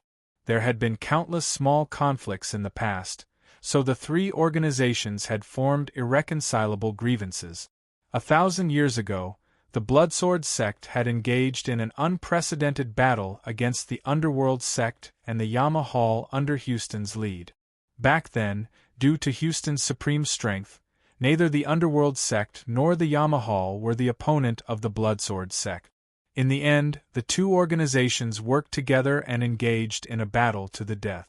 The battle was extremely intense. Although the Underworld sect and the Yama Hall worked together, Houston was unstoppable. He led the Bloodsword sect to suppress the 2 assassins, forcing the 2 organizations into a desperate situation where they were almost wiped out. In the end, it was the assassins from the Underworld sect and the Yama Hall who killed Houston's wife that ended the battle. From then on, the Bloodsword sect vanished from the continent. During that time, the people of the Bloodsword sect had wanted to take revenge on the Underworld sect and the Yama Hall many times, but they were unable to do so due to Sect Master Houston's orders. They could not appear in Tianyuan continent, so they had kept their grievances bottled up for 1,000 years. Now that the new Sect Master, Jianshan, had finally lifted the ban, how could they not be overjoyed? "Sect Master, when do we move?" An elder stood up and excitedly asked. "Since we've already made the decision, we obviously have to move as soon as possible. I also hope that we can avenge Uncle Xiao as soon as possible. May I ask if you know where the Underworld sect is hiding?" Jianshan asked. "Sect Master, the Underworld sect's hiding place may be well hidden, but it can't hide from the intelligence hall of our Bloodsword sect. We've already learned about it. We can set off as soon as the Sect Master gives the order," said Jiang Wang.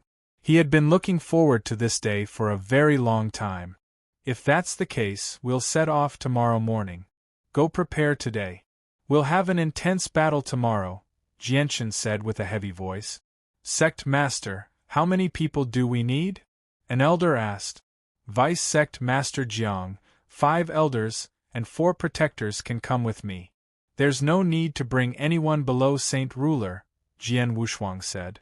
"But Sect Master, the Underworld sect also has a divine hall. They've been hiding in the divine hall all these years. With the power of our Bloodsword sect, I'm afraid we won't be able to destroy their divine hall," said an elder. Chapter 12:14. As one of the 7 capital cities of the Tian Yuan continent, the Holy Emperor's empire was bustling with activity. Most of the people on the streets were wealthy merchants and disciples of extraordinary clans. Occasionally, there would be a few crudely dressed mercenaries among the crowd. Not only was the City of God the territory of one of the three great clans that controlled the empire, the Tsar family, it was also a paradise for Radiant Saint Masters. Not only were most of the Radiant Saint Masters gathered here, but all the Class 7, Radiant Saint Masters on the continent were gathered here as well. Currently, there were over 20 known Class 7, Radiant Saint Masters on the continent, and all of them were elders of the Radiant Saint Master Union. In the center of the City of God, there was a majestic castle that looked like a sleeping beast. It was full of vicissitudes of life. Although the castle was snow-white, its color was a bit old and not bright. It still had the aura of time. The castle was the headquarters of the Radiant Saint Master Union. At this moment, on the 7th floor of the headquarters, the President, Adami, sat on a throne in a lavishly decorated hall. His face was no longer as bright as it had been several years ago. Instead, it was rather haggard. Even the wrinkles on his face had increased, making him seem even older. Esteemed President, Yilan requests an audience. At this moment, a rather respectful voice rang out from outside the door. Sir Yilan, please come in, the President gently said. With a gentle wave of his right hand, a ball of milky white light flashed in his hand. The tightly shut door was silently opened.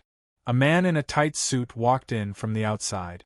He looked to be in his early 30s, with a pair of deep black eyes that were bright and full of expression, like two black gems. His handsome face was covered with the vicissitudes of life from the wind, frost, snow, and rain.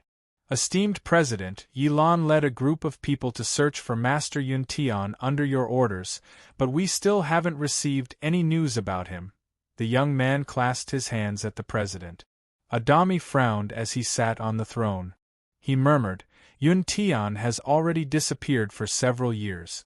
I really don't know where he has gone. I've used a secret technique many times, but I still haven't been able to contact him. Has something happened to Yuntian? The President became gloomy when he thought of this possibility. Yuntian was his first disciple. He had basically watched Yuntian grow up. Although they were master and disciple on the surface, Adami had already begun to treat Yuntian as his own son. As a result, Adami felt rather sorrowful when he thought about how Yuntian might have met with misfortune. Yilan, it's been hard on you these past few days. You should go and rest first. As for Yuntian, there's no need to look for him. Adami waved his hand gently, his expression somewhat dispirited. Esteemed President, you must take care of yourself. Yilan will be taking his leave. Yilan's voice was filled with concern before he left silently. Sigh. Adami slumped against the wide and comfortable back of the throne tiredly after Yilan's departure. At this moment, Adami could not help but think about some matters of the past. He had taken in a total of 3 disciples in his life. His first disciple had passed away long ago, while his second disciple was Yuntian, who he had watched grow up. The third disciple he had taken in was the proudest thing in his life. Both of his first 2 disciples were exceptional. They possessed extremely great potential as Radiant Saint Masters, but the difference between them and his third disciple was like the difference between heaven and earth. This was because not only had his third disciple become a Class 7 Radiant Saint Master, but he was also a supreme expert who had shaken up the continent. He possessed an advantage that far surpassed Radiant Saint Masters on the path of cultivation. He was now a renowned holy emperor, where even the 10 protector clans feared him. Unfortunately, the unexpected happened. The third disciple that Adami was extremely proud of had taken away the saint artifact of the Radiant Saint Master Union. He had almost caused the Union to face the threat of collapse. Not only had the loss of the saint artifact caused irreparable damage to the Union, but it had also severed Adami's sliver of hope of becoming a Class 8 Radiant Saint Master. Adami had already entered the twilight years. He originally had a lifespan of 3,000 years. Coupled with the additional 200 years from the 10,000-year-old heavenly resource, he had a total of 3,200 years. He had already used over 3,100 years of his lifespan, so he only had a few dozen years left. Adami had never married, nor did he have any children.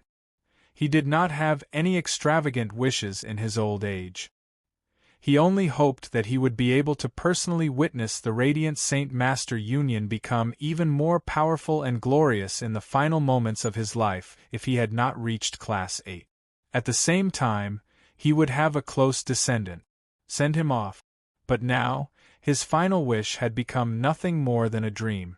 Let alone becoming even more powerful and glorious, it would already be extremely fortunate for the union to not decline. It was even more impossible for him to be sent off by a descendant he was close to. His second disciple, Yun Tian, had already gone missing for many years. His third disciple's status was no longer the same as before. Even he, the president of the union, could not befriend him, let alone send him off. I, Adami, have worked my entire life for the glory of the radiant Saint-Master union.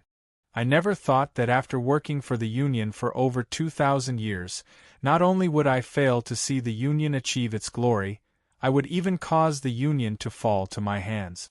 I, Adami, am a sinner of the Union, the President sighed. The President of the radiant Saint-Master Union sighed at the sky. His voice trembled slightly and was filled with misery. Tears even flickered in his old eyes. In a deep mountain thousands of miles away from the city of God, a small wooden hut stood alone on a mountain peak. Inside the hut, Czar Kaiyun was still lying on the bed with her eyes closed. She had been unconscious for many years and still hadn't woken up. Kaiyun, do you remember when we first met in the city of God?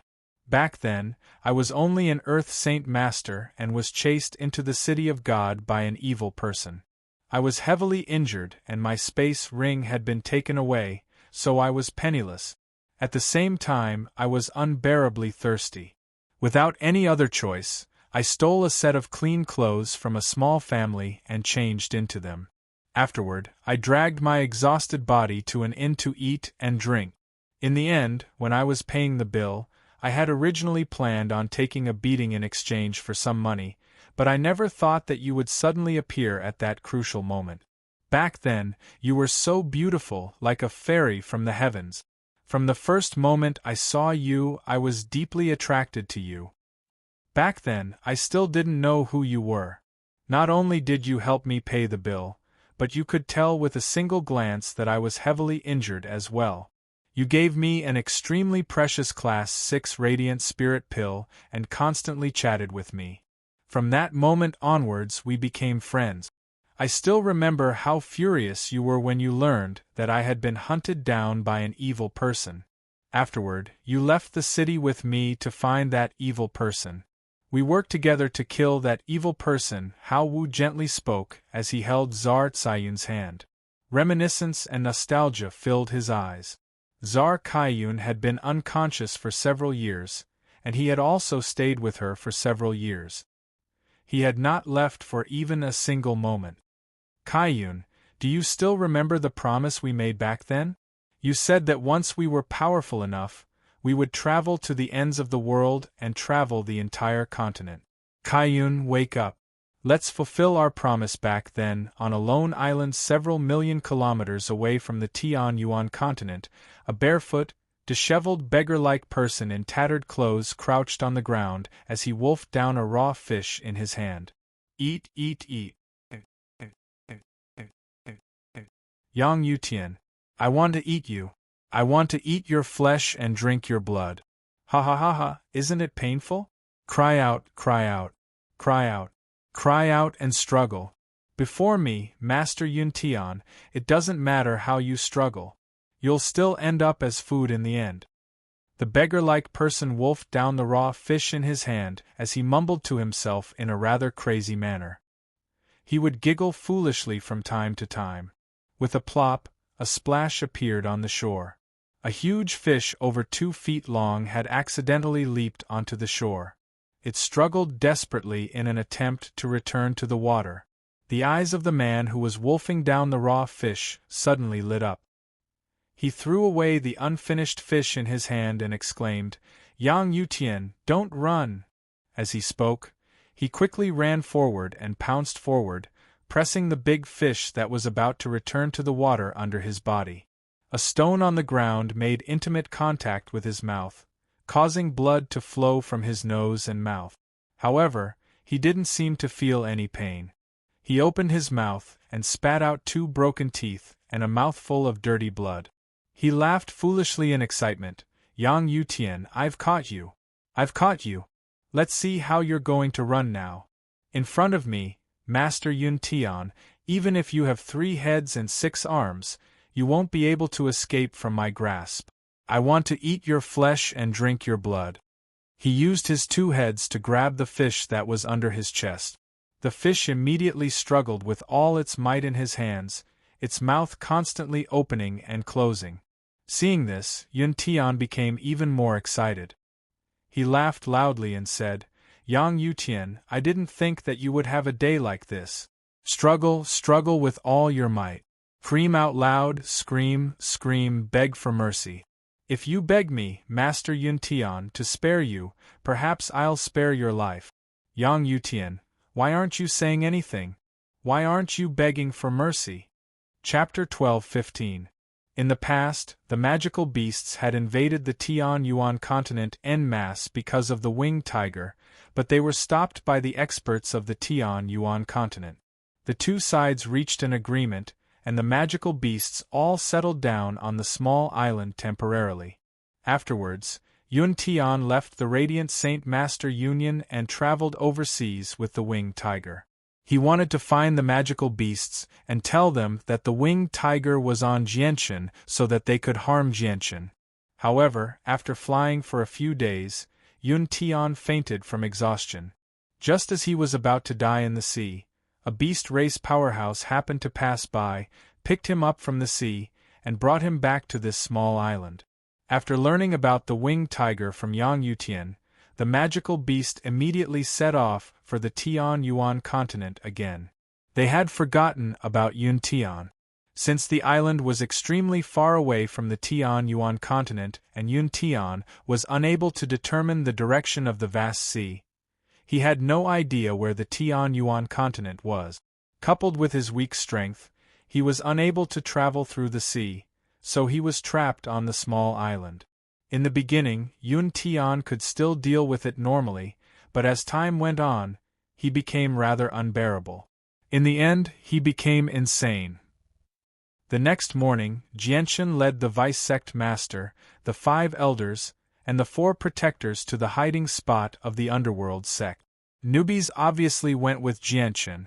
The vice-sect master, Jiang Wang, had personally investigated the hiding spot of the underworld sect, so he had left behind some coordinates there. Jianshan's group directly arrived at the hiding spot of the underworld sect through a space gate constructed by Jiang Wang. This was a yellow world. As far as the eye could see, it was a vast expanse of yellow sand. There was no end in sight. The scorching sun hung high in the sky, emitting a scorching heat that baked the earth until it was boiling hot. Jianshan, newbies, Jiang Wang, the 5 elders, and the 4 protectors hovered 1,000 meters in the air at ease. They looked down at the ground from above. The harsh weather of the desert did not affect them at all. Sect Master, in order to avoid being discovered by the experts of the underworld sect, I chose a space gate 1,000 kilometers away from the underworld sect. There's a region of loose sand 1,000 kilometers up ahead. The divine hall of the underworld sect is hidden under the sand, Jiang Wang explained to Jianshan. Jianshan immediately looked up ahead. He nodded slightly and said, "Let's go." Afterward, Jianshan and everyone began to fly 1,000 kilometers away. The 4 protectors, who were the weakest in the group, were all at the 5th heavenly layer of saint rulers. Their comprehension of space was quite high, so they flew extremely quickly. The distance of 1,000 kilometers was covered in less than half an hour. When Jian Chun arrived at the region of sand that Jiang Wang had mentioned, he immediately extended the senses of his soul. Sure enough, he discovered a huge divine hall standing silently under the soft sand below him. Jian Chen's eyes turned cold. He had already destroyed the Yama Hall of the two major culprits who had tried to assassinate Uncle Xiu's wife, so only the underworld sect remained. Jian Chen no longer hesitated. A powerful killing intent radiated from his body as the Emperor armament silently appeared in his hand. A dark, gray mist coiled around it as it radiated with a violent presence of destruction. Jianchen and the 5 elders shivered inside. The killing intent radiating from Jianchen made them shiver. They had finally witnessed Jianchen's strength with their own eyes. They all thought that the rumors were true. This was because their understanding of Jianchen's strength was still based on the rumors on the Tian-Yuan continent. None of them knew just how much of the rumors were false. Jianchen swung his sword and a black sword qi as thick as an arm shot through the air like a bolt of lightning. It sank into the loose sand below in a single moment. The sword qi possessed the might of the 7th heavenly layer of the Holy Emperor. It directly struck the divine hall 100 meters below the sand. Although it was nowhere near enough to destroy the divine hall, it was enough to shake it. The divine hall violently shook, rousing everyone within. The next moment, a black figure shot out of the divine hall with lightning-like speed. It charged out of the desert with a powerful presence and faced off against Jianchen's group. It was a person completely wrapped in black robes. Their appearance was obscured, and it was impossible to tell if they were male or female. The presence they gave off had already reached the 5th heavenly layer of the Holy Emperor. "Who are you? Why are you provoking my underworld sect?" The person in black robes asked with a deep voice. His voice was hoarse, and it was neither male nor female. "Ha ha ha, Luo Qi, isn't your memory a little too bad? It's only been 1,000 years, yet you've already forgotten your old friend," sneered Jiang Wang. "Jiang Wang, it's actually you. You're from the Bloodsword sect." The black-robed person's voice was filled with surprise. He then continued, "Isn't the Bloodsword sect a hermit that doesn't care about anything on the Tian-Yuan continent? May I ask why you've mustered so many people today?" "Luo Qi, this is the new sect master of our Bloodsword sect. Under the sect master's orders, our Bloodsword sect has returned, and your underworld sect will be the sacrificial offering for our return." Jiang Wang laughed aloud. Your Bloodsword sect doesn't have the right to wipe out my underworld sect," sneered the black-robed person. His voice was filled with disdain.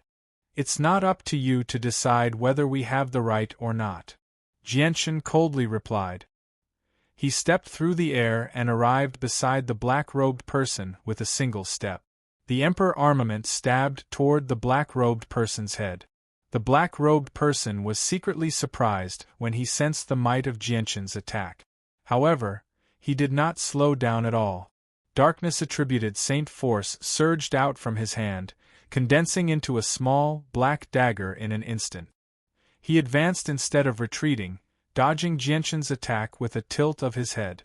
The dagger in his hand was like a cold, venomous snake, silently stabbing toward Jianchen's forehead as a black streak of light. Jianchen sneered disdainfully. With a twist of his wrist, the sword that had stabbed through the air directly swung toward the black-robed person's head. If the speed of Jianchen's first attack could be described as nothing special, then the current attack toward the black-robed person's head was unbelievably fast. As the sword tore through the air, a pitch-black crack appeared in space. The black-robed person was shocked. Jianchen's attack was just too fast. Even with his strength at the 5th heavenly layer of the Holy Emperor, he had almost failed to react in time. It was already too late for him to dodge, so he could only change the direction of his dagger toward Jianchen's Emperor armament.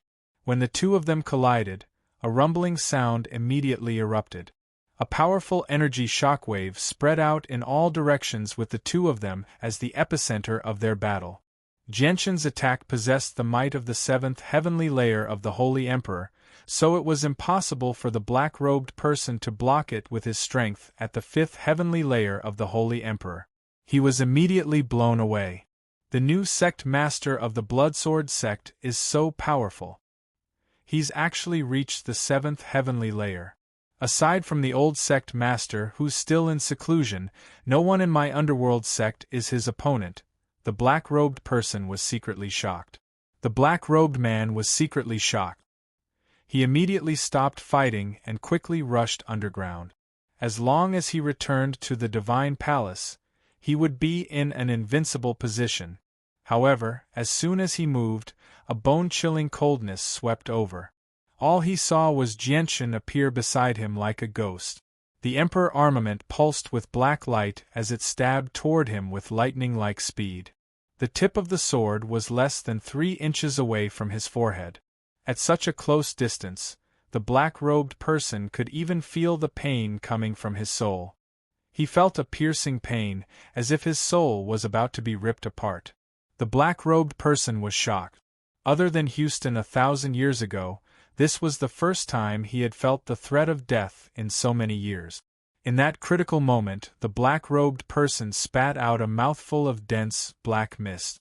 He yelled out, "Darkness Saint Technique, Afterimage Clone." With that, Jianshan's Emperor armament stabbed into the black-robed person's forehead with lightning-like speed. However, Jianshan did not rejoice. Instead, he frowned. His attack had failed. Bang! As soon as Jianshan thought of that, the black-robed person loudly exploded. He turned into a dense, black mist that rapidly expanded, enveloping Jianshan. The black mist was clearly no ordinary mist. It was condensed from darkness-attributed saint force. Even with Jianshan's eyesight, he was unable to see anything within the mist. He could not even see his fingers. Suddenly, a small, black dagger silently appeared behind Jianshan. The dagger had completely fused with the black mist, so it would be difficult to notice it no matter how great one's eyesight was. However, before the dagger could attack Jianshan from behind, Jianshan suddenly turned around and swung his Emperor armament without any hesitation. The chaotic force wrapped around the Emperor armament shattered space. The strike was extremely powerful, affecting the space in a radius of 100 meters. The entire space violently pulsed. Arg! With a painful cry, the small dagger that had appeared behind Jianshan fell from the sky with a bloody arm before it could launch a fatal attack on Jianshan. Not only did the black-robed man who wanted to assassinate Jianshan fail in his sneak attack, but he even lost an arm. The black mist around Jianshan slowly dispersed and Jianshan's figure gradually appeared before the people of the Bloodsword sect. However, the black-robed person was nowhere to be found. The vice-sect master and the 5 elders could not help but let out a sigh of relief when they saw that Jianshan was fine. Although they knew that Jianshan was very powerful, he had faced an expert from the underworld sect who specialized in assassination. He could have died if he had been careless. "Sect master, are you fine? Where's Luoqi?" Jiang Wang arrived beside Jianshan and asked in concern. Jianshan remained calm and composed. He gently shook his head and said, "He's not a threat to me at all, but he fled pretty quickly. After I cut off his arm, he immediately fled into the desert. He went into the Divine Hall." Jianshan spoke calmly, but Jiang Wang and the 5 elders were secretly shocked. An expert from the underworld sect who had reached the 5th heavenly layer of the Holy Emperor and specialized in assassination was not a threat to him at all. They were once again convinced by Jianshan's great strength. Chapter 12:16. Suddenly, the yellow sand below began to violently undulate. A divine temple broke through the yellow sand and slowly rose up from below with a great power. "That's the Darkness Divine Hall of the Underworld sect." Jiang Wang immediately cried out when he saw the huge divine hall slowly rise up from the sand. He became stern as well. Although they knew that Jianshan had a way to destroy the divine hall, the indestructible defenses of the divine hall still pressured them greatly. This was because if they could not destroy the divine hall, they would not be able to harm the assassins hiding in there. They needed the strength of a saint emperor to destroy the Divine Hall. Every single Divine Hall on the Tianyuan continent was created by a holy emperor. They possessed the power of the holy emperor. Although the power could not be used to harm the people outside the Divine Hall, it could provide the Divine Hall with the greatest defense. It was not something that a holy emperor could destroy. Even a holy emperor at great perfection would not be able to do so. My underworld sect has existed on the Tianyuan continent for several tens of thousands of years. How can a mere bloodsword sect like you destroy us? Even Houston from 1,000 years ago was unable to destroy my underworld sect with his supreme strength. I'd like to see just how you plan on destroying my underworld sect today. Luo Qi's voice rang out from within the Divine Hall. Luo Qi's furious voice rang out from the huge Divine Hall. The Divine Hall rapidly expanded under his control before flying above their heads. It crushed down on them with a tremendous pressure. Jianchen sneered. A piece of jade had already silently appeared in his hand. With a slight squeeze, the jade was crushed to pieces. Sect Master, retreat. Jiang Wang said to Jianchen before quickly retreating with the 5 elders and 4 protectors. They wanted to leave the range of the Divine Hall. Although the Divine Hall did not possess any offensive power, none of them wanted to be smashed into the sand by it. However, just when Jiang Wang and the others had retreated several dozen steps and had yet to leave the range of the Divine Hall, a spatial force suddenly appeared near Jianchen. 10 meters away from Jianchen, the space there violently pulsed. In the next moment, a crack was ripped open, forming a colorful space gate. Almost the moment the space gate formed, a tremendous pressure surged out of the space gate in a blanket manner, filling the entire region. The air seemed to stop flowing before the tremendous pressure. Even the space there became viscous.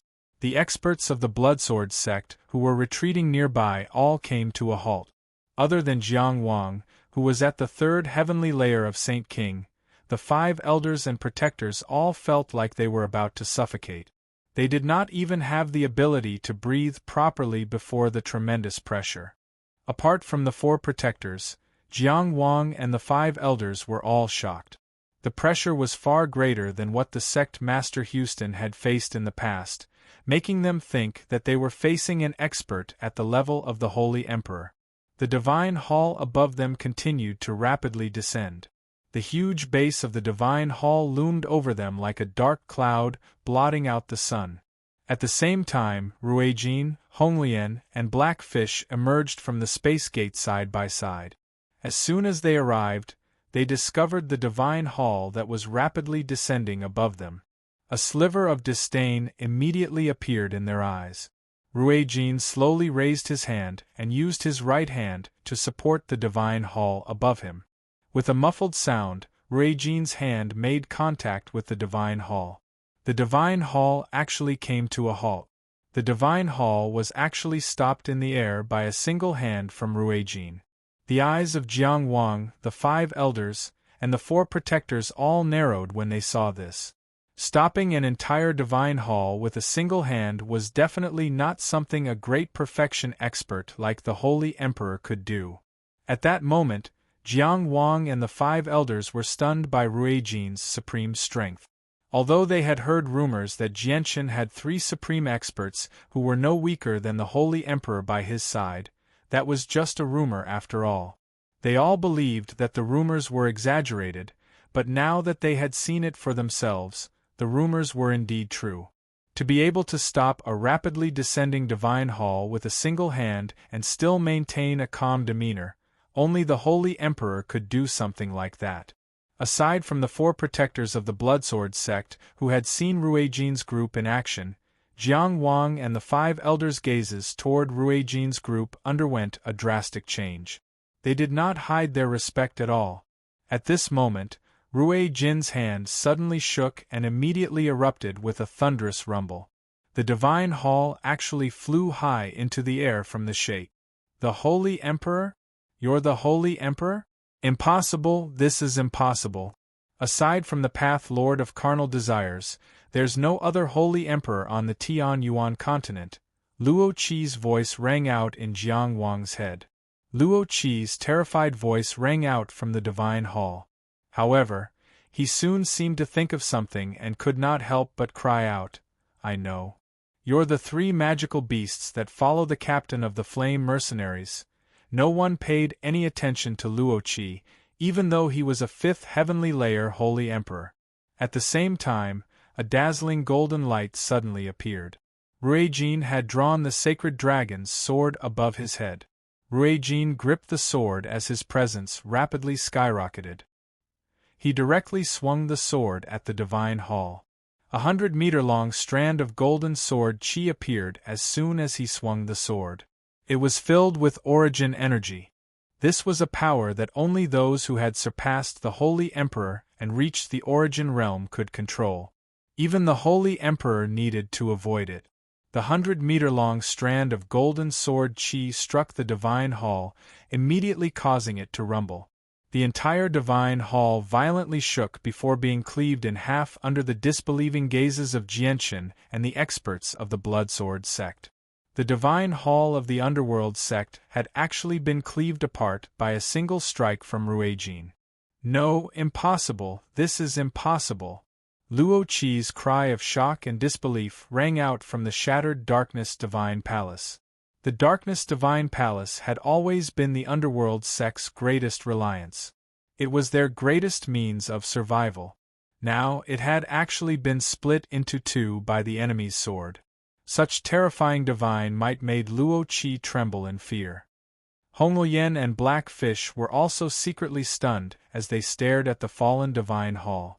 Although the two of them could still smash through the divine hall with the power of their origin energy weapons, they definitely could not do it as easily as Ruijin, cleaving the divine hall in half with a single strike. "Ruijin, you should be breaking through soon." Hongluoyan suddenly turned her head and stared at Ruijin. A red light flickered in her eyes, as if flames were leaping about. Ruijin put away the sacred dragon's sword and said indifferently, "I've already touched on that barrier. I believe I can become a Saint Emperor in 50 years.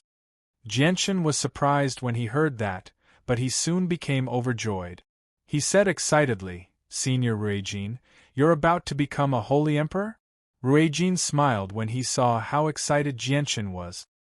He said, "The reason why there are so few holy emperors in the world right now is none other than the lack of origin energy. My sacred dragon's sword and sacred dragon's armor both contain origin energy, so breaking through to become a holy emperor obviously won't be a problem. It's the same for Hongluoyan and Blackfish. All we lack is time." Jianshan sucked in a deep breath and slowly calmed himself down. However, he was unable to suppress the joy in his heart, as if he could already see Ruijin and the other two becoming holy emperor in several decades. Boom! Boom! At this moment 2 booms rang out nearby. The divine hall that had been cleaved in half by Ruijin could no longer remain airborne, so it fell into the desert. Countless black-robed assassins quickly charged out of the ruined divine hall, fleeing into the distance as quickly as they could. "Don't let a single one of them escape. Kill." Jianshan's eyes turned cold. He immediately ordered the experts of the Bloodsword sect before using the illusory flash to arrive above the divine hall. The Emperor armament turned into a net of swords that enveloped the assassins who had just emerged from the divine hall, killing them in the blink of an eye. Vice-sect leader Jiang Wang, the 5 elders, and the 4 protectors all moved to hunt down the fleeing assassins of the underworld sect. Although they were saint rulers and could not commit too many killings, they could not care less if they wanted to destroy the underworld sect in a single stroke. Even if they killed too many people and triggered celestial decay, it was built on the fact that they had killed hundreds of thousands or even more people. The underworld sect only had a few thousand people right now, and all of them were assassins whose hands were stained with blood. As saint rulers, they did not need to worry about celestial decay at all. The destruction of the underworld sect's greatest reliance, the Darkness Shrine, had also left a huge psychological shadow on the many assassins of the underworld sect. Their morale was low, and they no longer had the courage to fight. As soon as they rushed out of the shrine, they immediately fled as far as they could. Jiang Wang, the 5 elders, and the 4 protectors all unleashed their full strength to kill the fleeing assassins of the underworld sect. Below Saint Ruler, all of them were ants. Even Heaven Saint Masters were powerless before their Saint Ruler abilities. With a single thought, they could freeze a region of space, trapping several or even more assassins and killing them effortlessly. At this moment, more than 10 black-robed men dressed like the assassins of the underworld sect rushed out of the temple among the crowd. As soon as they arrived outside, their figures merged with the space and turned into a series of afterimages, escaping at an unbelievable speed. It's the Saint Rulers of the underworld sect. Don't let a single one of them escape. Jiang Wang bellowed out. He abandoned the immobilized Heaven Saint Masters that he had frozen in space and chased after a 9th heavenly layer Saint Ruler. The 5 elders and 4 protectors of the Bloodsword sect all abandoned the small fries in their hands and chased after the fleeing Saint Rulers of the underworld sect. Ruijin suddenly formed a seal with his hands and called out, "Secret technique of the Dragon Clan, Dragon's Domain." With that, a ring of golden light expanded from Ruijin and rapidly expanded. It expanded in all directions at an unbelievable speed, enveloping a radius of over 1,000 kilometers in the blink of an eye. Chapter 12:17.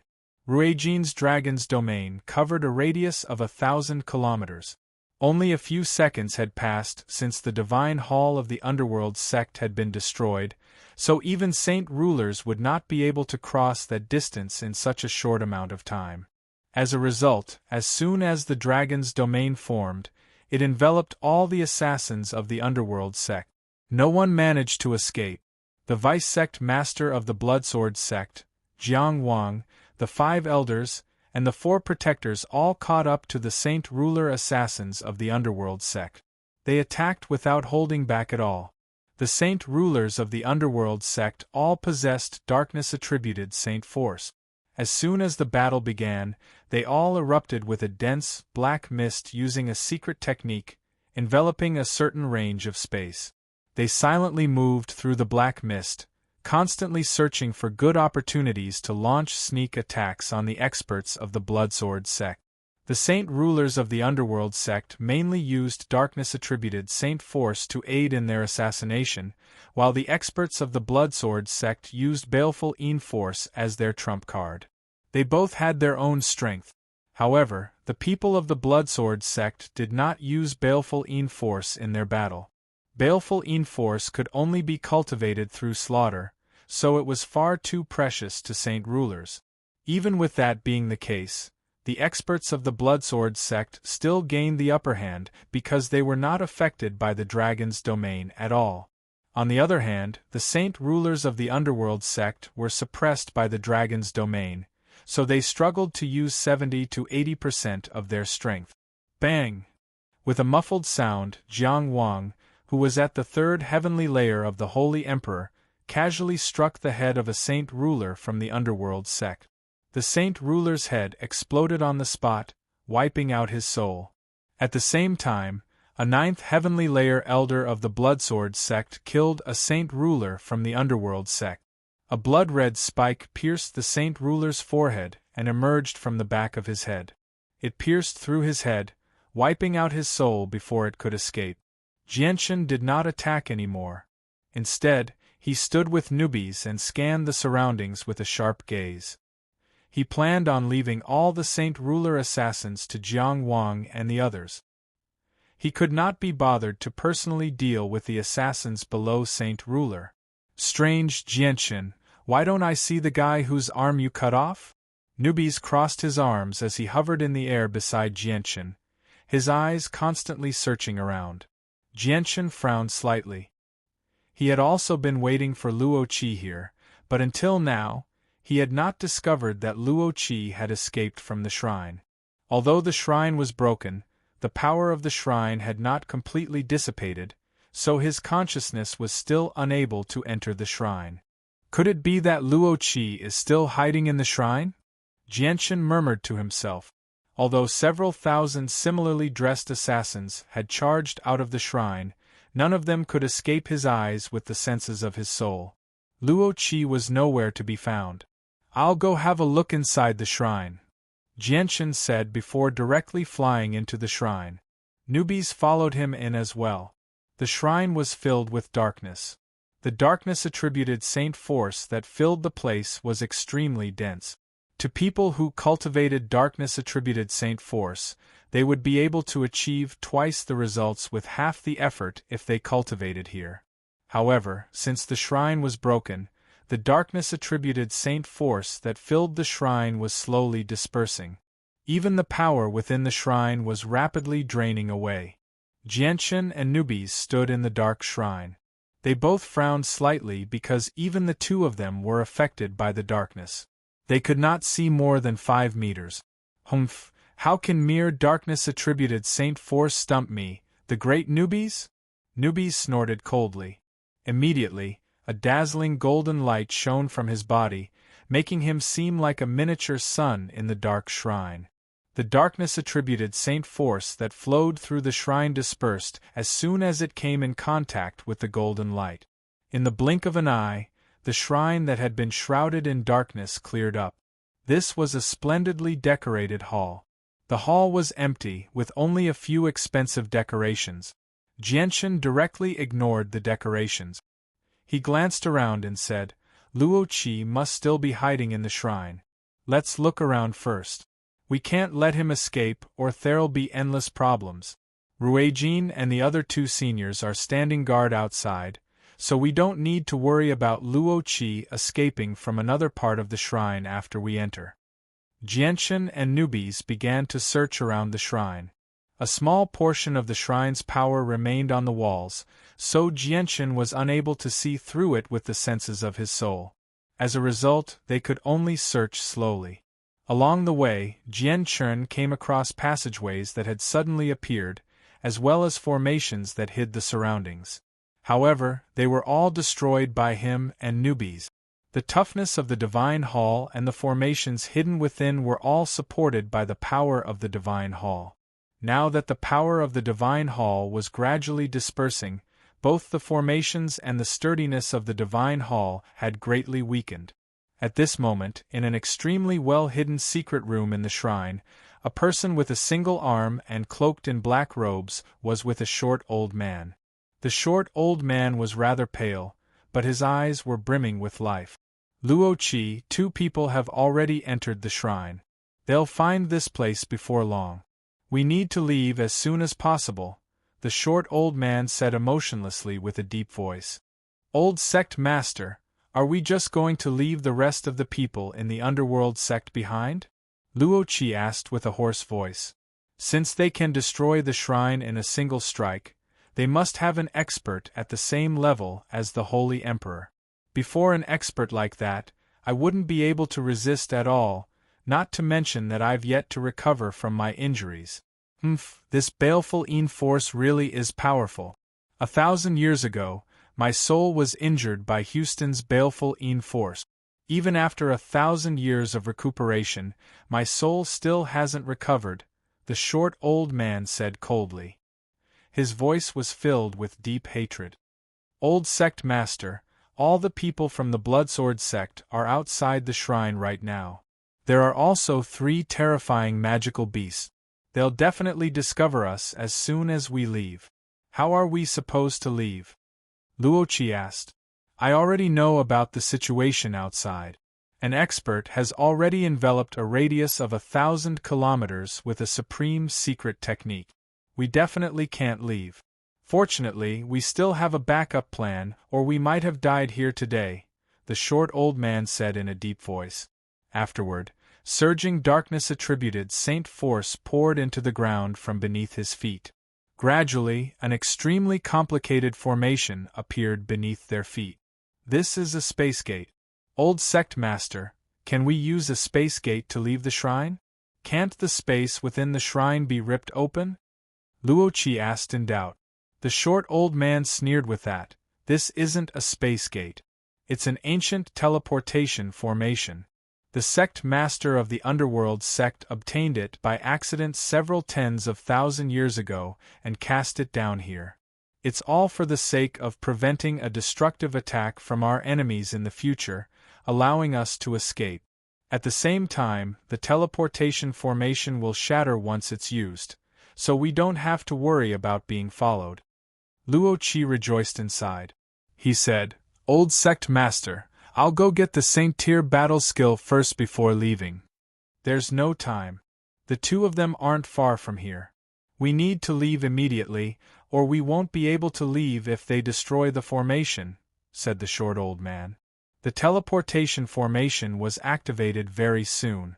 With a violent ripple of space, Luo Qi and the short old man vanished as well.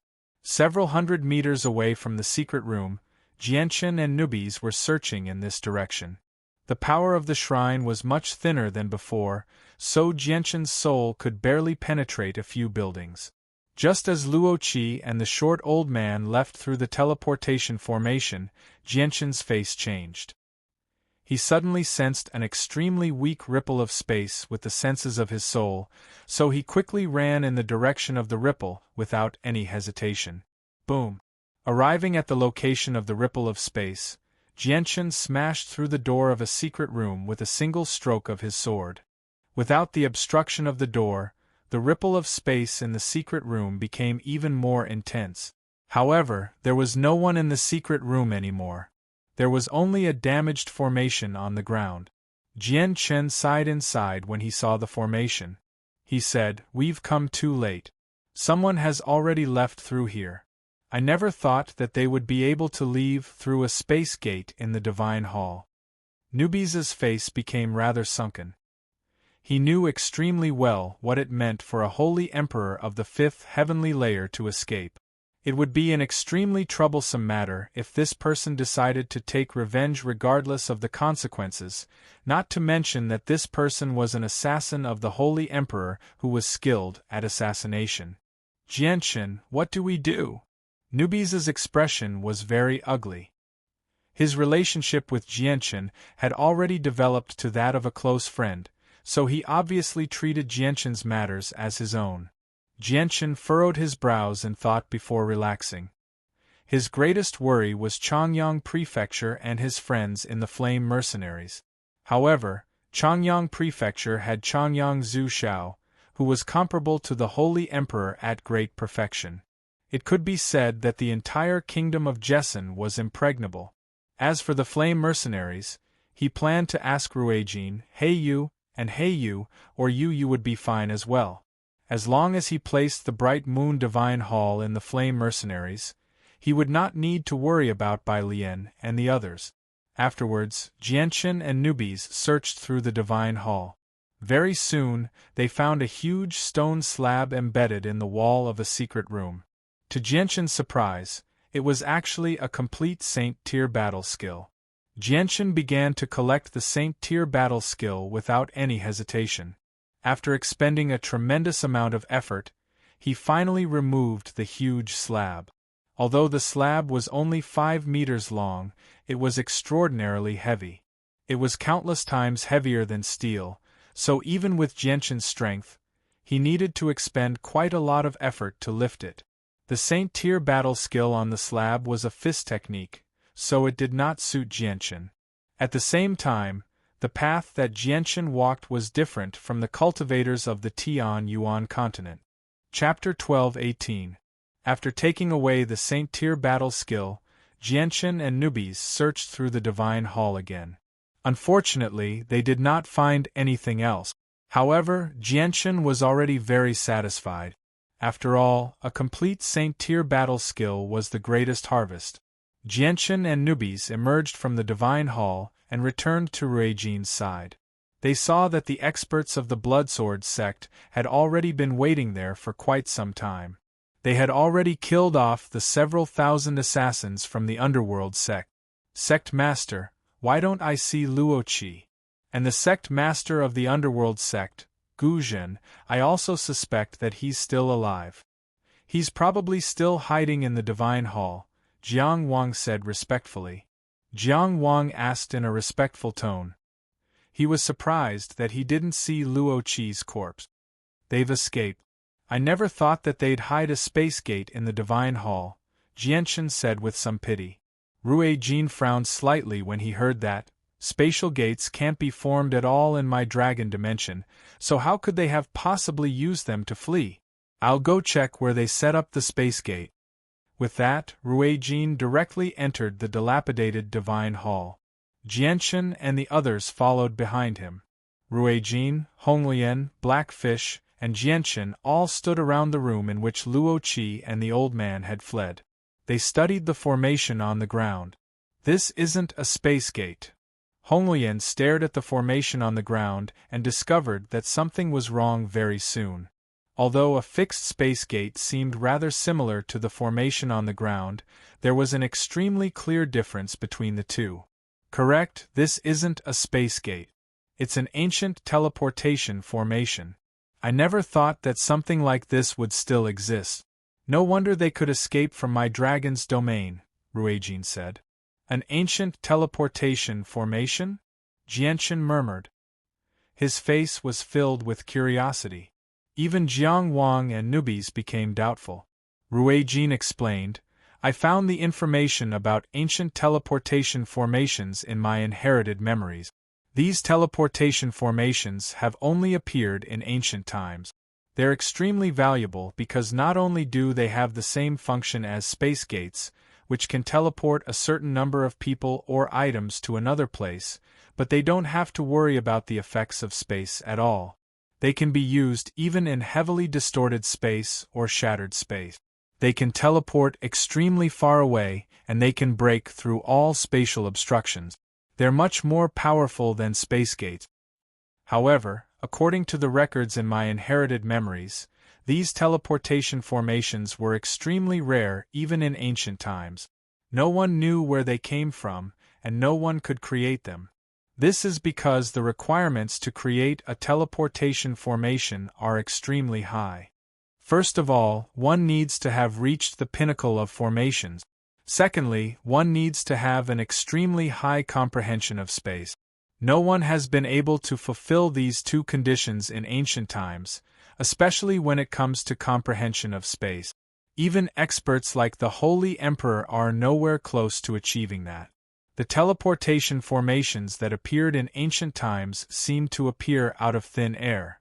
Every time one is used, one is gone. I never thought that I would actually see one here today. I never thought that the underworld sect would be able to obtain such a valuable ancient teleportation formation. Looks like they're not fated to die today. Jianchen could sense that ever since he learned about the ancient teleportation formation, he knew that he could not stop them from leaving today.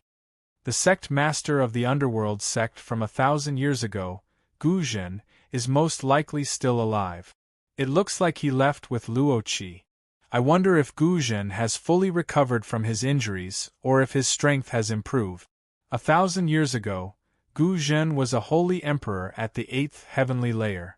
If he fully recovers, he'll be a problem, Jiang Wang said worriedly. Vice Sect Master, there's no need to worry. Uncle Xiao has given the Blood Divine Hall to me. I'll give it to you later. With the Blood Divine Hall, even if the Sect Master fully recovers, he won't be able to do anything to you, Jianchen said. Afterwards, Jianchen's group did not stay for long. They left the desert very soon. The several thousand space rings that they had plundered from the assassins were all given to Jianchen. However, Jianchen only went through them in a hurry. Seeing that there was nothing he needed, he gave them all to Jiang Wang to deal with. Although there was quite a lot of money in the space rings, money no longer had much meaning to Jianchen. Jianchen did not return to the Bloodsword sect's encampment. He gave the Blood Divine Hall that Uncle Xiao had given him to Vice Sect Master Jiang Wang before returning to Changyang Prefecture with Ruijin and the others. Since they had confirmed that at least 2 holy emperors had escaped from the underworld sect, the Bloodsword sect needed to be prepared to protect themselves. Right now, Jiang Wang was the only holy emperor in the sect, and he was at the 3rd heavenly layer.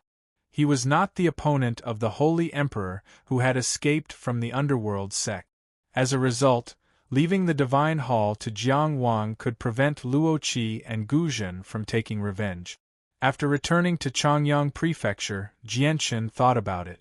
In the end, he decided to call Yu Yu over to the Flame Mercenaries for a while.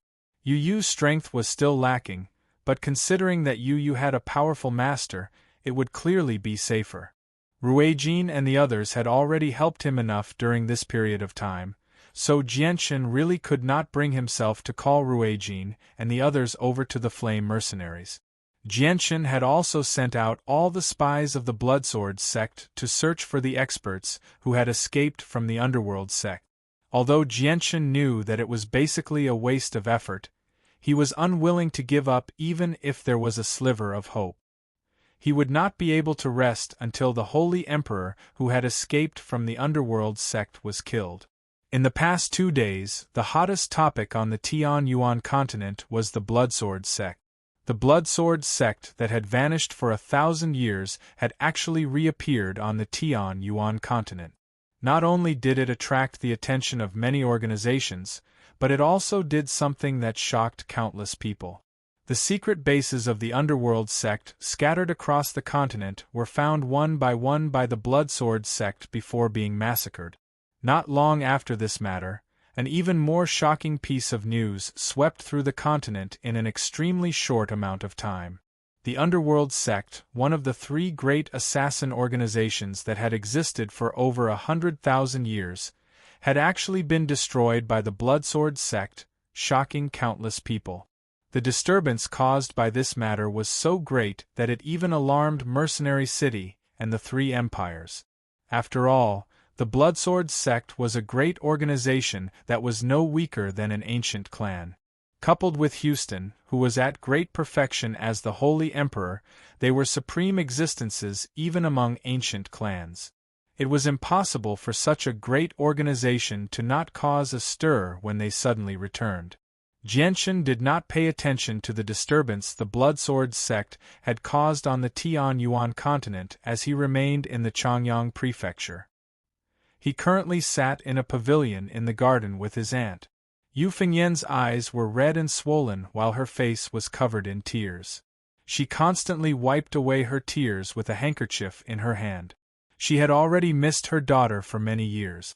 Ever since Changyang Mingwei had returned once when Jianshan had been forced to leave the Tianyuan continent, there had not been any news from her for so many years. This made Yu Fengyan extremely worried as she only had one daughter. She basically thought about her daughter all the time. She had become much more haggard after all these years of longing. In particular, Yu Fengyan's longing for her daughter had reached an unprecedented level after Changyang's return. She finally could not help but come find Jianshan. Xiangtian, second aunt, knows that you're now a peerless expert whose name shakes the entire continent. However, second aunt misses Mingyu so much. Can you take your aunt to see Mingyu? Chapter 12-19. Jianshan felt rather sad when he saw how sorrowful Yu Fengyan was. Yu Fengyan held an extremely important position in his heart. Her status was even higher than his father, Changyang Ba. This was because when he was young, the only person who cared about him the most in Changyang Prefecture was his aunt, Yu Fengyan, other than his mother. Even his father, Changyang Ba, did not care for him as much as Yu Fengyan, especially after the Saint Force test. When Jianshan was found to be unable to cultivate Saint Force and was a cripple, Changyang Ba rarely visited him. Back then, the only people who cared about him in Changyang Prefecture were Bai Yuntian, Yu Fengyan, and Changyang Mingwei. Jianshan could clearly sense Yu Fengyan's feelings and the helplessness hidden within when he saw how sorrowful Yu Fengyan was. Ignoring the fact that the Ice Goddess Hall was not even on the Tianyuan continent and was extremely far away, just the frigid climate there was enough to prevent Heaven Saint Masters from approaching. Otherwise, even a Heaven Saint Master with fire-attributed Saint Force would be frozen into a popsicle. Only Saint Rulers could survive there. Although there were over a dozen Saint Rulers and several Holy Emperors in Changyang Prefecture, all of them possessed great statuses. Even the patriarch of Changyang Prefecture, Changyang Ba, needed to politely greet them when he saw them, let alone Yu Fengyan, who was only his wife. On the surface, Yu Fengyan was the second madam of Changyang Prefecture. She possessed a great status, but she was nothing before the people who had separated from the protector clans. Without a doubt, asking the saint rulers of Changyang Prefecture to take her to the Arctic Ice Goddess Hall with her current status was impossible. She did not even have the right to see a saint ruler. As a result, Yu Fengyan could only ask for help from Jianchen. Yu Fengyan had already begun to treat Jianchen as her savior, her only hope of seeing her daughter again. Jianchen sank into his thoughts. Although some people had escaped from the underworld sect, including a sect master who was even more powerful than Luo Qi, it was not like he could not stop them with his current strength. At the same time, he really did miss Changyang Mingyue a little after not seeing her in such a long time. Jianchen made up his mind when he thought of that. He said, "Aunt, don't be too sad. I'll make some arrangements later and take you to the Arctic Ice Goddess Hall to find her." "Really? Xiangtian, are you really going to take me to see Mingyue?" Yu Fengyan was overjoyed. She grabbed Jianchen's hand excitedly. She knew that if Jianchen did not agree, she would probably never be able to see Changyang Mingyue again unless she came back herself. Jianchen nodded, of course. "Aunt, rest for a while first. I'll go make some arrangements right away, and then I'll take you to the Arctic Ice Goddess Hall to find her." Jianchen left the garden and made his way to the back of Changyang Prefecture. The back of Changyang Prefecture had already become a forbidden zone of the Changyang Prefecture. No guards were allowed to approach it. Even the patriarch of the Changyang Prefecture and other important figures were forbidden from entering without a notice because this was where Changyang Zhu Shao cultivated.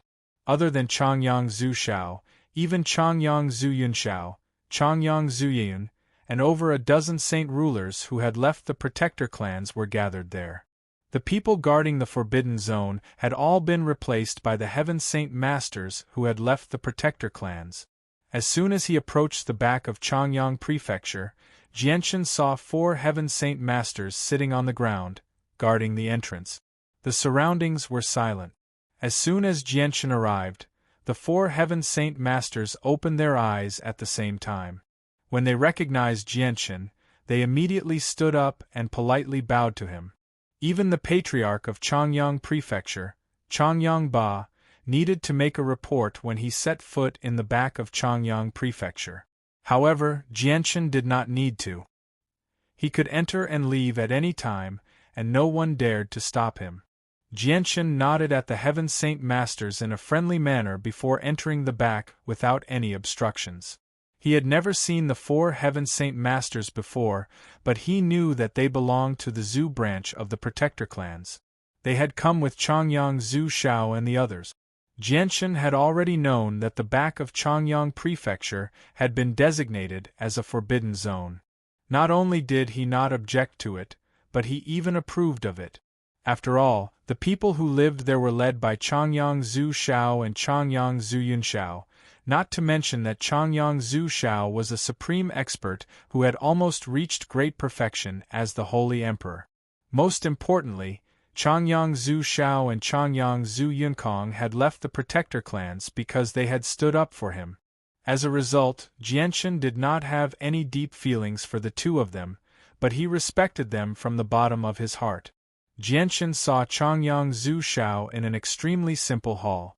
Changyang Zhu Zhao's hair was white, and he seemed even older than when he had been in the Protector clan. He seemed rather haggard as well. Clearly, leaving the Protector clan of Changyang Prefecture had caused some trauma to Changyang Zhu Zhao's heart.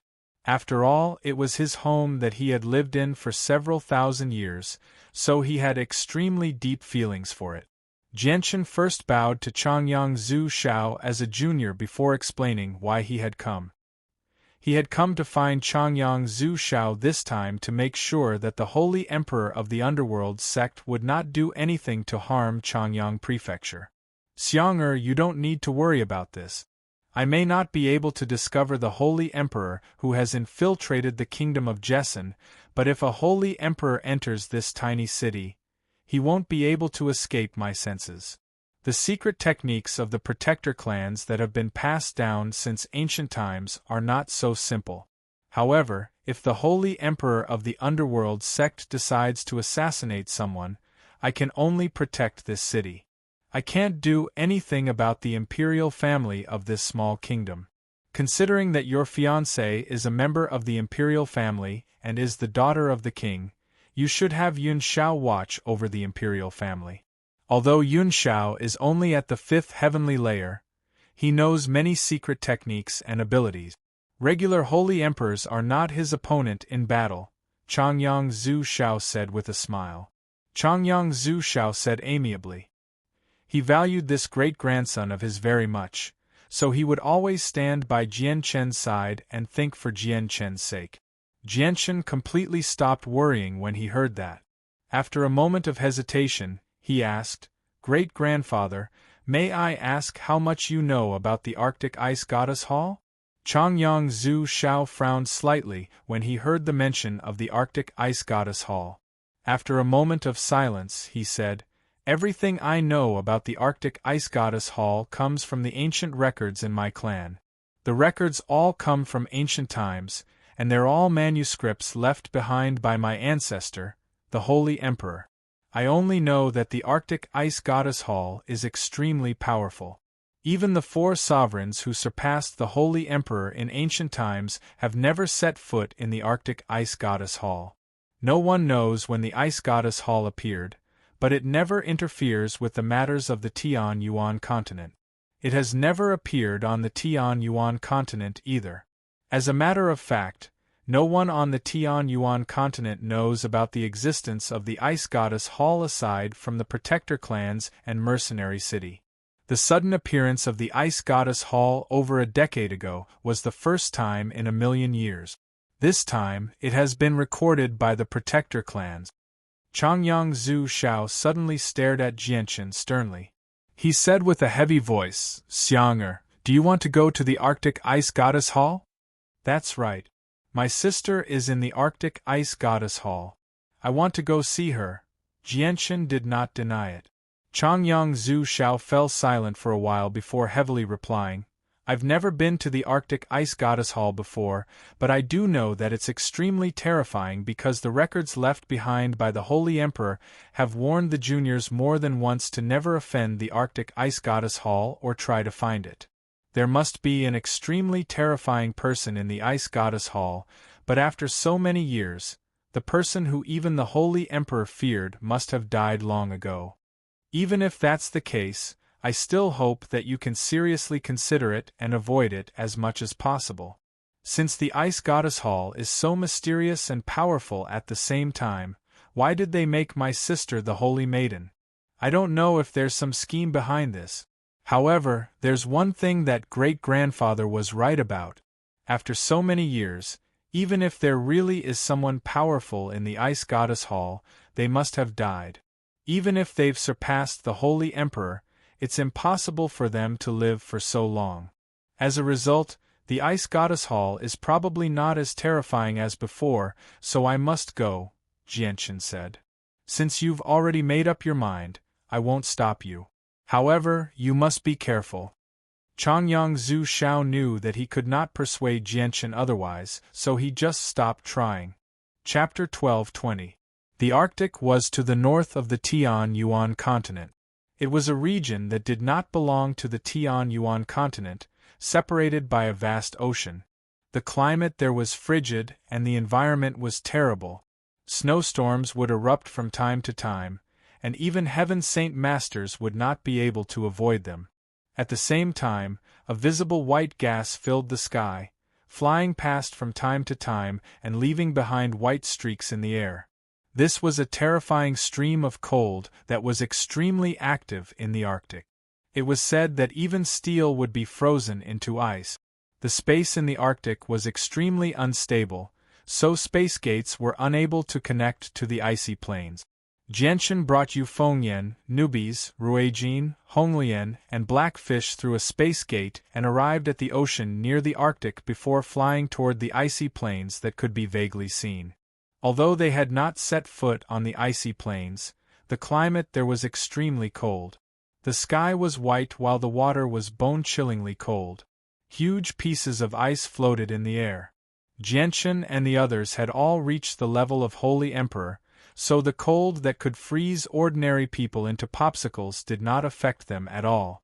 Only the weaker Yu Fengyan's lips had turned white from the cold. Although she wore a thick set of snowy fox feathers, she still shivered from the cold. However, Yu Fengyan was filled with excitement even though that was the case. As soon as she thought about how she would be able to see her daughter, Changyang Mingyue, she felt warm inside. She was willing to suffer any hardship. They set foot on the icy plains very soon. The temperature there was even lower.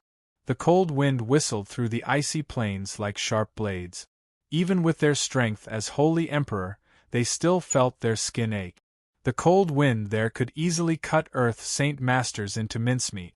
Ordinary people would not be able to survive. Crack, crack. With a gentle sound, the clothes of Jianchen, newbies, Ruijin, and Blackfish rapidly froze. In just a few seconds they had become snow-white, covered in a thin layer of ice. The next moment, the four of them gently trembled, easily dispersing the ice and snow on them. Their faces remained the same as before, completely ignoring the cold. Yu Fengyan had already arrived beside Honglian. Waves of heat radiated from Honglian, causing the streams of coldness to turn into nothingness before they could even approach Honglian. "Senior Honglian, please take care of my aunt," Jianchen said to Honglian. Honglian was a scorching divine phoenix, the sovereign of fire. With her by her side, even an ordinary person like Yu Fengyan would not be harmed. Honglian nodded slightly. She pulled Yu Fengyan with one hand as they advanced through the icy plains. The waves of heat from her were warm and gentle. Not only did they not harm Yu Fengyan, but they even made her feel like she was bathing in sunlight. They flew at a low altitude over the hazy icy plains, directly heading to the depth. As they ventured deeper, the temperature became colder and colder. The frigid winds could threaten Heaven Saint Masters, unless they were fire-attributed Heaven Saint Masters. Even 6th cycle Heaven Saint Masters would be cut to pieces by the frigid winds that were as sharp as blades. White streams of coldness would sweep across the icy plains from time to time, turning a Heaven Saint Master into a popsicle in a single moment. They flew through the Arctic icy plains for 7 days before officially entering the depth. The coldness forced Jianchen and newbies to face it head-on. A faint layer of energy enveloped them, while Ruijin and Blackfish constantly formed 3-inch thick ice crystals on their bodies before shattering them. In just a few seconds, they would be covered by another 3-inch thick layer of ice before shattering it again. This repeated for several days. Yu Fengyan was enveloped by a layer of flames, so she was not affected at all. After arriving in the depths of the icy plains, just the waves of heat from Honglian were no longer enough to fend off the cold streams. At this moment, the icy plains suddenly began to violently gust with a ghostly wail. A large, white stream of coldness shot toward Jianchen's group from up ahead. "Be careful!" Jianchen called out and immediately used the illusory flash to dodge. Newbies, Ruijin, and Blackfish did not dare to be careless either. They all began to dodge the white stream of coldness. Red Lotus let out a low roar, and the flames on her body soared into the sky. The blazing flames emitted a terrifyingly high temperature that enveloped her and Yu Fengyan.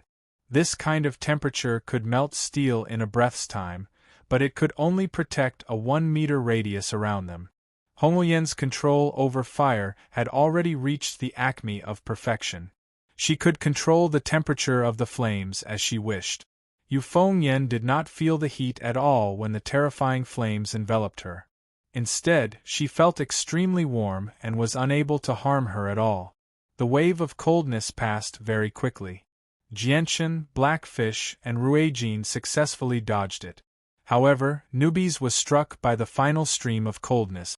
Although the stream of coldness was only the size of a fist, it possessed unbelievable power. Nubes was instantly frozen into a popsicle after being struck by the fist-sized white stream of coldness. A powerful golden light radiated from Nubes's body. The frozen Nubes was unable to move at all and was currently attacking the popsicle with all his might. The popsicle let out a slight cracking sound. Even with the strength of the Holy Emperor Nubes at the third celestial layer, he was actually unable to shatter the ice in a short amount of time.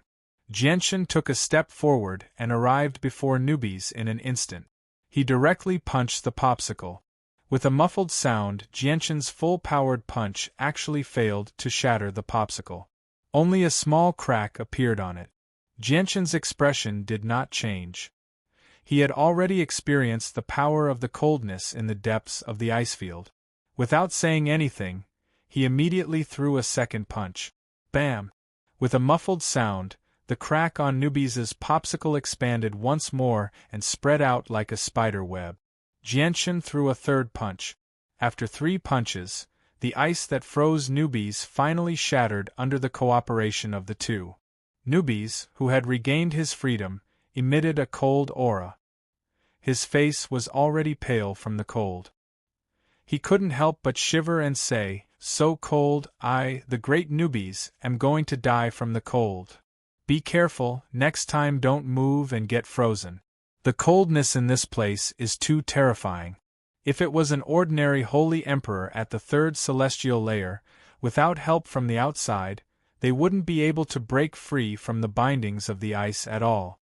They would only be frozen to death. Jianshan's expression was very serious. The Arctic ice field was far more terrifying than what he had expected. Right now, their current location was already dangerous enough to threaten the Holy Emperor. Everyone advanced once more. 4 hours later, they had advanced another 1,000 kilometers. None of them could resist the coldness with just their bodies. A barrier of energy appeared around all of them. They were much more careful now. Even Ruijin's trio did not dare to be careless.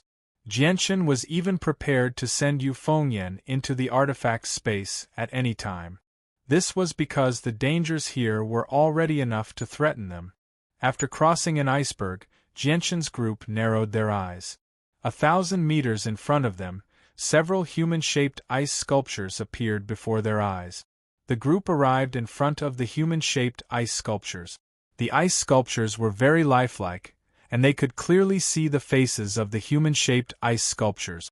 Each ice sculpture was making different movements, and one of the human-shaped ice sculptures had a clear look of fear in its eyes. In addition, each of the ice sculptures here faintly emitted a pressure that made one tremble in fear. Ruijin, Honglian, Blackfish, Jianshan, and Nubes gradually became stern. They were all stern. With their knowledge, they could obviously tell that the ice sculptures were not made from ice. Instead, they were living people that had been frozen. These people were all experts of the Holy Emperor when they were alive, Ruijin said with a heavy voice. He was extremely stern.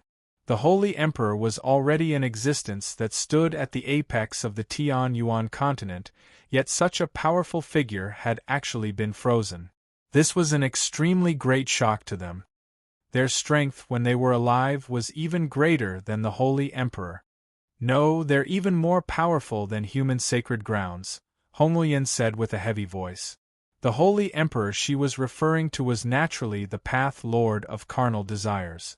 Jianshan shivered inside. He had already known that the Ice Goddess Hall was very powerful. He had even placed them in an extremely terrifying position. However, only now did he discover that they were still far more terrifying than he had imagined. "There's more up ahead," Nubes cried out as he pointed ahead in disbelief. With that, everyone turned around and saw 5 huge magical beasts appear 10 kilometers away. They had also been frozen into lifelike ice sculptures. Chapter 12:21. The group then arrived in front of the Class 9 magical beasts that had been frozen into ice sculptures. These Class 9 magical beasts were extremely large. Up close, they looked like buildings. 3 of the magical beasts looked like tigers or leopard. They were 10 meters tall and 50 to 60 meters long. The 4th one was a giant python with 2 heads. Its coiled body was 3 meters thick. The 5th magical beast was a mutated beast of antiquity that they did not know the name of. Its 2 huge wings were unfurled, covering a radius of several hundred meters. The last magical beast was a 100-meter-tall war behemoth. It carried a large white bone club on its shoulder. Although it had been frozen into an ice sculpture, a wild aura could still be felt from its body. Jianchen and Newbies looked at each other. Their eyes were filled with shock. They had already been shocked when they saw the frozen humans, but they had never thought that there would be 6 more frozen Class 9 magical beasts. Class 9 magical beasts were peak experts on the same level as Saint Emperors. Even in ancient times, Class 9 magical beasts and Saint Emperors were existences that stood at the apex of the pyramid aside from the 4 experts who had surpassed Saint Emperor. They dominated an entire region. Yet, so many Holy Emperor and Class 9 magical beasts had actually been frozen to death on the icy plains. This was an extremely great shock to Jianchen and the others. Since when had the Holy Emperor become so weak? They had actually died from the cold. If this matter made its way to the Tianyuan continent, it would definitely be explosive news. It would be enough to shake up all the experts on the continent. However, this also reflected the terror and power of the Arctic Ice Goddess Hall. The Holy Emperor is a peak expert on the Tianyuan continent. No matter what their status was before they died, they should be treated with respect. I'll go retrieve the bodies of the Holy Emperor and bring them back to the Tianyuan continent for a proper burial, Jianchen said in a sorrowful voice. He also felt sorrow for the miserable fates of the Holy Emperor. The mighty Holy Emperor had actually been frozen to death in a world of ice and snow. Probably not many people had suffered such a miserable fate throughout history. Jianchen arrived before the ice statues of the Holy Emperor. He wanted to collect the bodies into his space ring and bring them back to the Tianyuan continent for a proper burial. Unfortunately, the ice on the Holy Emperor had already fused with the ground, so he could not remove them. Without any hesitation, Jianchen pulled out his Emperor armament and swung it at the ground. The toughness of the ice far exceeded what Jianchen had imagined. He only managed to create a shallow crack after swinging his sword a few times as hard as he could. After swinging his sword over 100 times, the ice around the Holy Emperor finally separated from the ground. However, at this moment, a series of cracking sounds rang out. A crack suddenly appeared on the ice around the Holy Emperor. It expanded at an unbelievable rate, covering his entire body in just a few seconds. Bang! With a gentle sound, the body of the Holy Emperor shattered. There was no blood. His body had been reduced to a pile of ice. Jianchen was stunned. He stared blankly at the Holy Emperor who had been reduced to a pile of ice. He could not help but sigh inside. A mighty Holy Emperor had actually ended up like this in the end. Jianchen did not touch the bodies of the other Holy Emperor. He returned to the ice statues of the Class 9 magical beasts. After a moment of hesitation, he directly leapt up and swung his sword at the head of one of the magical beasts. After several dozen swings, Jianchen finally cut off the head of the magical beast. As soon as the head, which was the size of a water tank, fell onto the ice, it shattered with a thump, turning into a pile of ice. Crack, crack, crack. In the next moment, cracks rapidly spread across the headless body. Very soon, the enormous body of the magical beast was reduced to a pile of ice as well. Jianchen searched through the ice for a while, but did not find a complete Class 9 magical core. He only found a few fragments of the magical core that had also been reduced to ice. The energy within them had completely dissipated. They were no longer of any use. Jianchen was disappointed. He already knew that the frozen Class 9 magical beasts were of no value. Not only that, their bodies were the same as the human Holy Emperors. Otherwise, they would all shatter into a pile of ice. Even their space rings were the same. These holy emperors and Class 9 magical beasts' bodies have been dead for far too long. Their bodies have been completely assimilated by the ice and snow here. Their flesh and blood have all turned into ice. Ruijin sighed softly. His heart was heavy. They've been dead for several 100,000 years at the very least, Newbies said. Let's keep going, Jianshan called out to everyone. He ignored the ice statues and continued onward. As they ventured deeper, they discovered many more ice statues, humans, beasts, and beasts. However, all of them were at the level of Holy Emperor without any exception. None of them were below the level of Holy Emperor. This place is far too terrifying. We've already discovered over 30 Holy Emperors and Class 9 magical beasts' frozen bodies. Newbies' voice trembled slightly. He had already developed a sliver of fear towards this place. This place was basically the burial ground of Holy Emperor expert. An hour later, they traveled another 500 kilometers. The temperature had dropped even lower now. Jianshan and Newbies were already doing their best to fend off the cold. Jianshan had also sent Yu Fengyan into the artifact space. Even Ruijin, Heiyu, and Heiyu had donned their origin energy armor. There's another fallen expert here, Newbies pointed up ahead. It was an extremely burly man who sat on the ice. His eyes were closed, and he had lost all signs of life long ago. There's another line of words here, Jianshan said softly. Beside the man was a line of words carved into the ice. This king is Erton. I am invincible across the world. I have been alone for several hundred years, unable to break through to the origin realm from the Holy Emperor level. I learned about the mysterious Ice Goddess Hall from ancient records, so I came in search of it. However, I was frozen to death before I could even see it. This king refuses to accept this. This king refuses to accept this.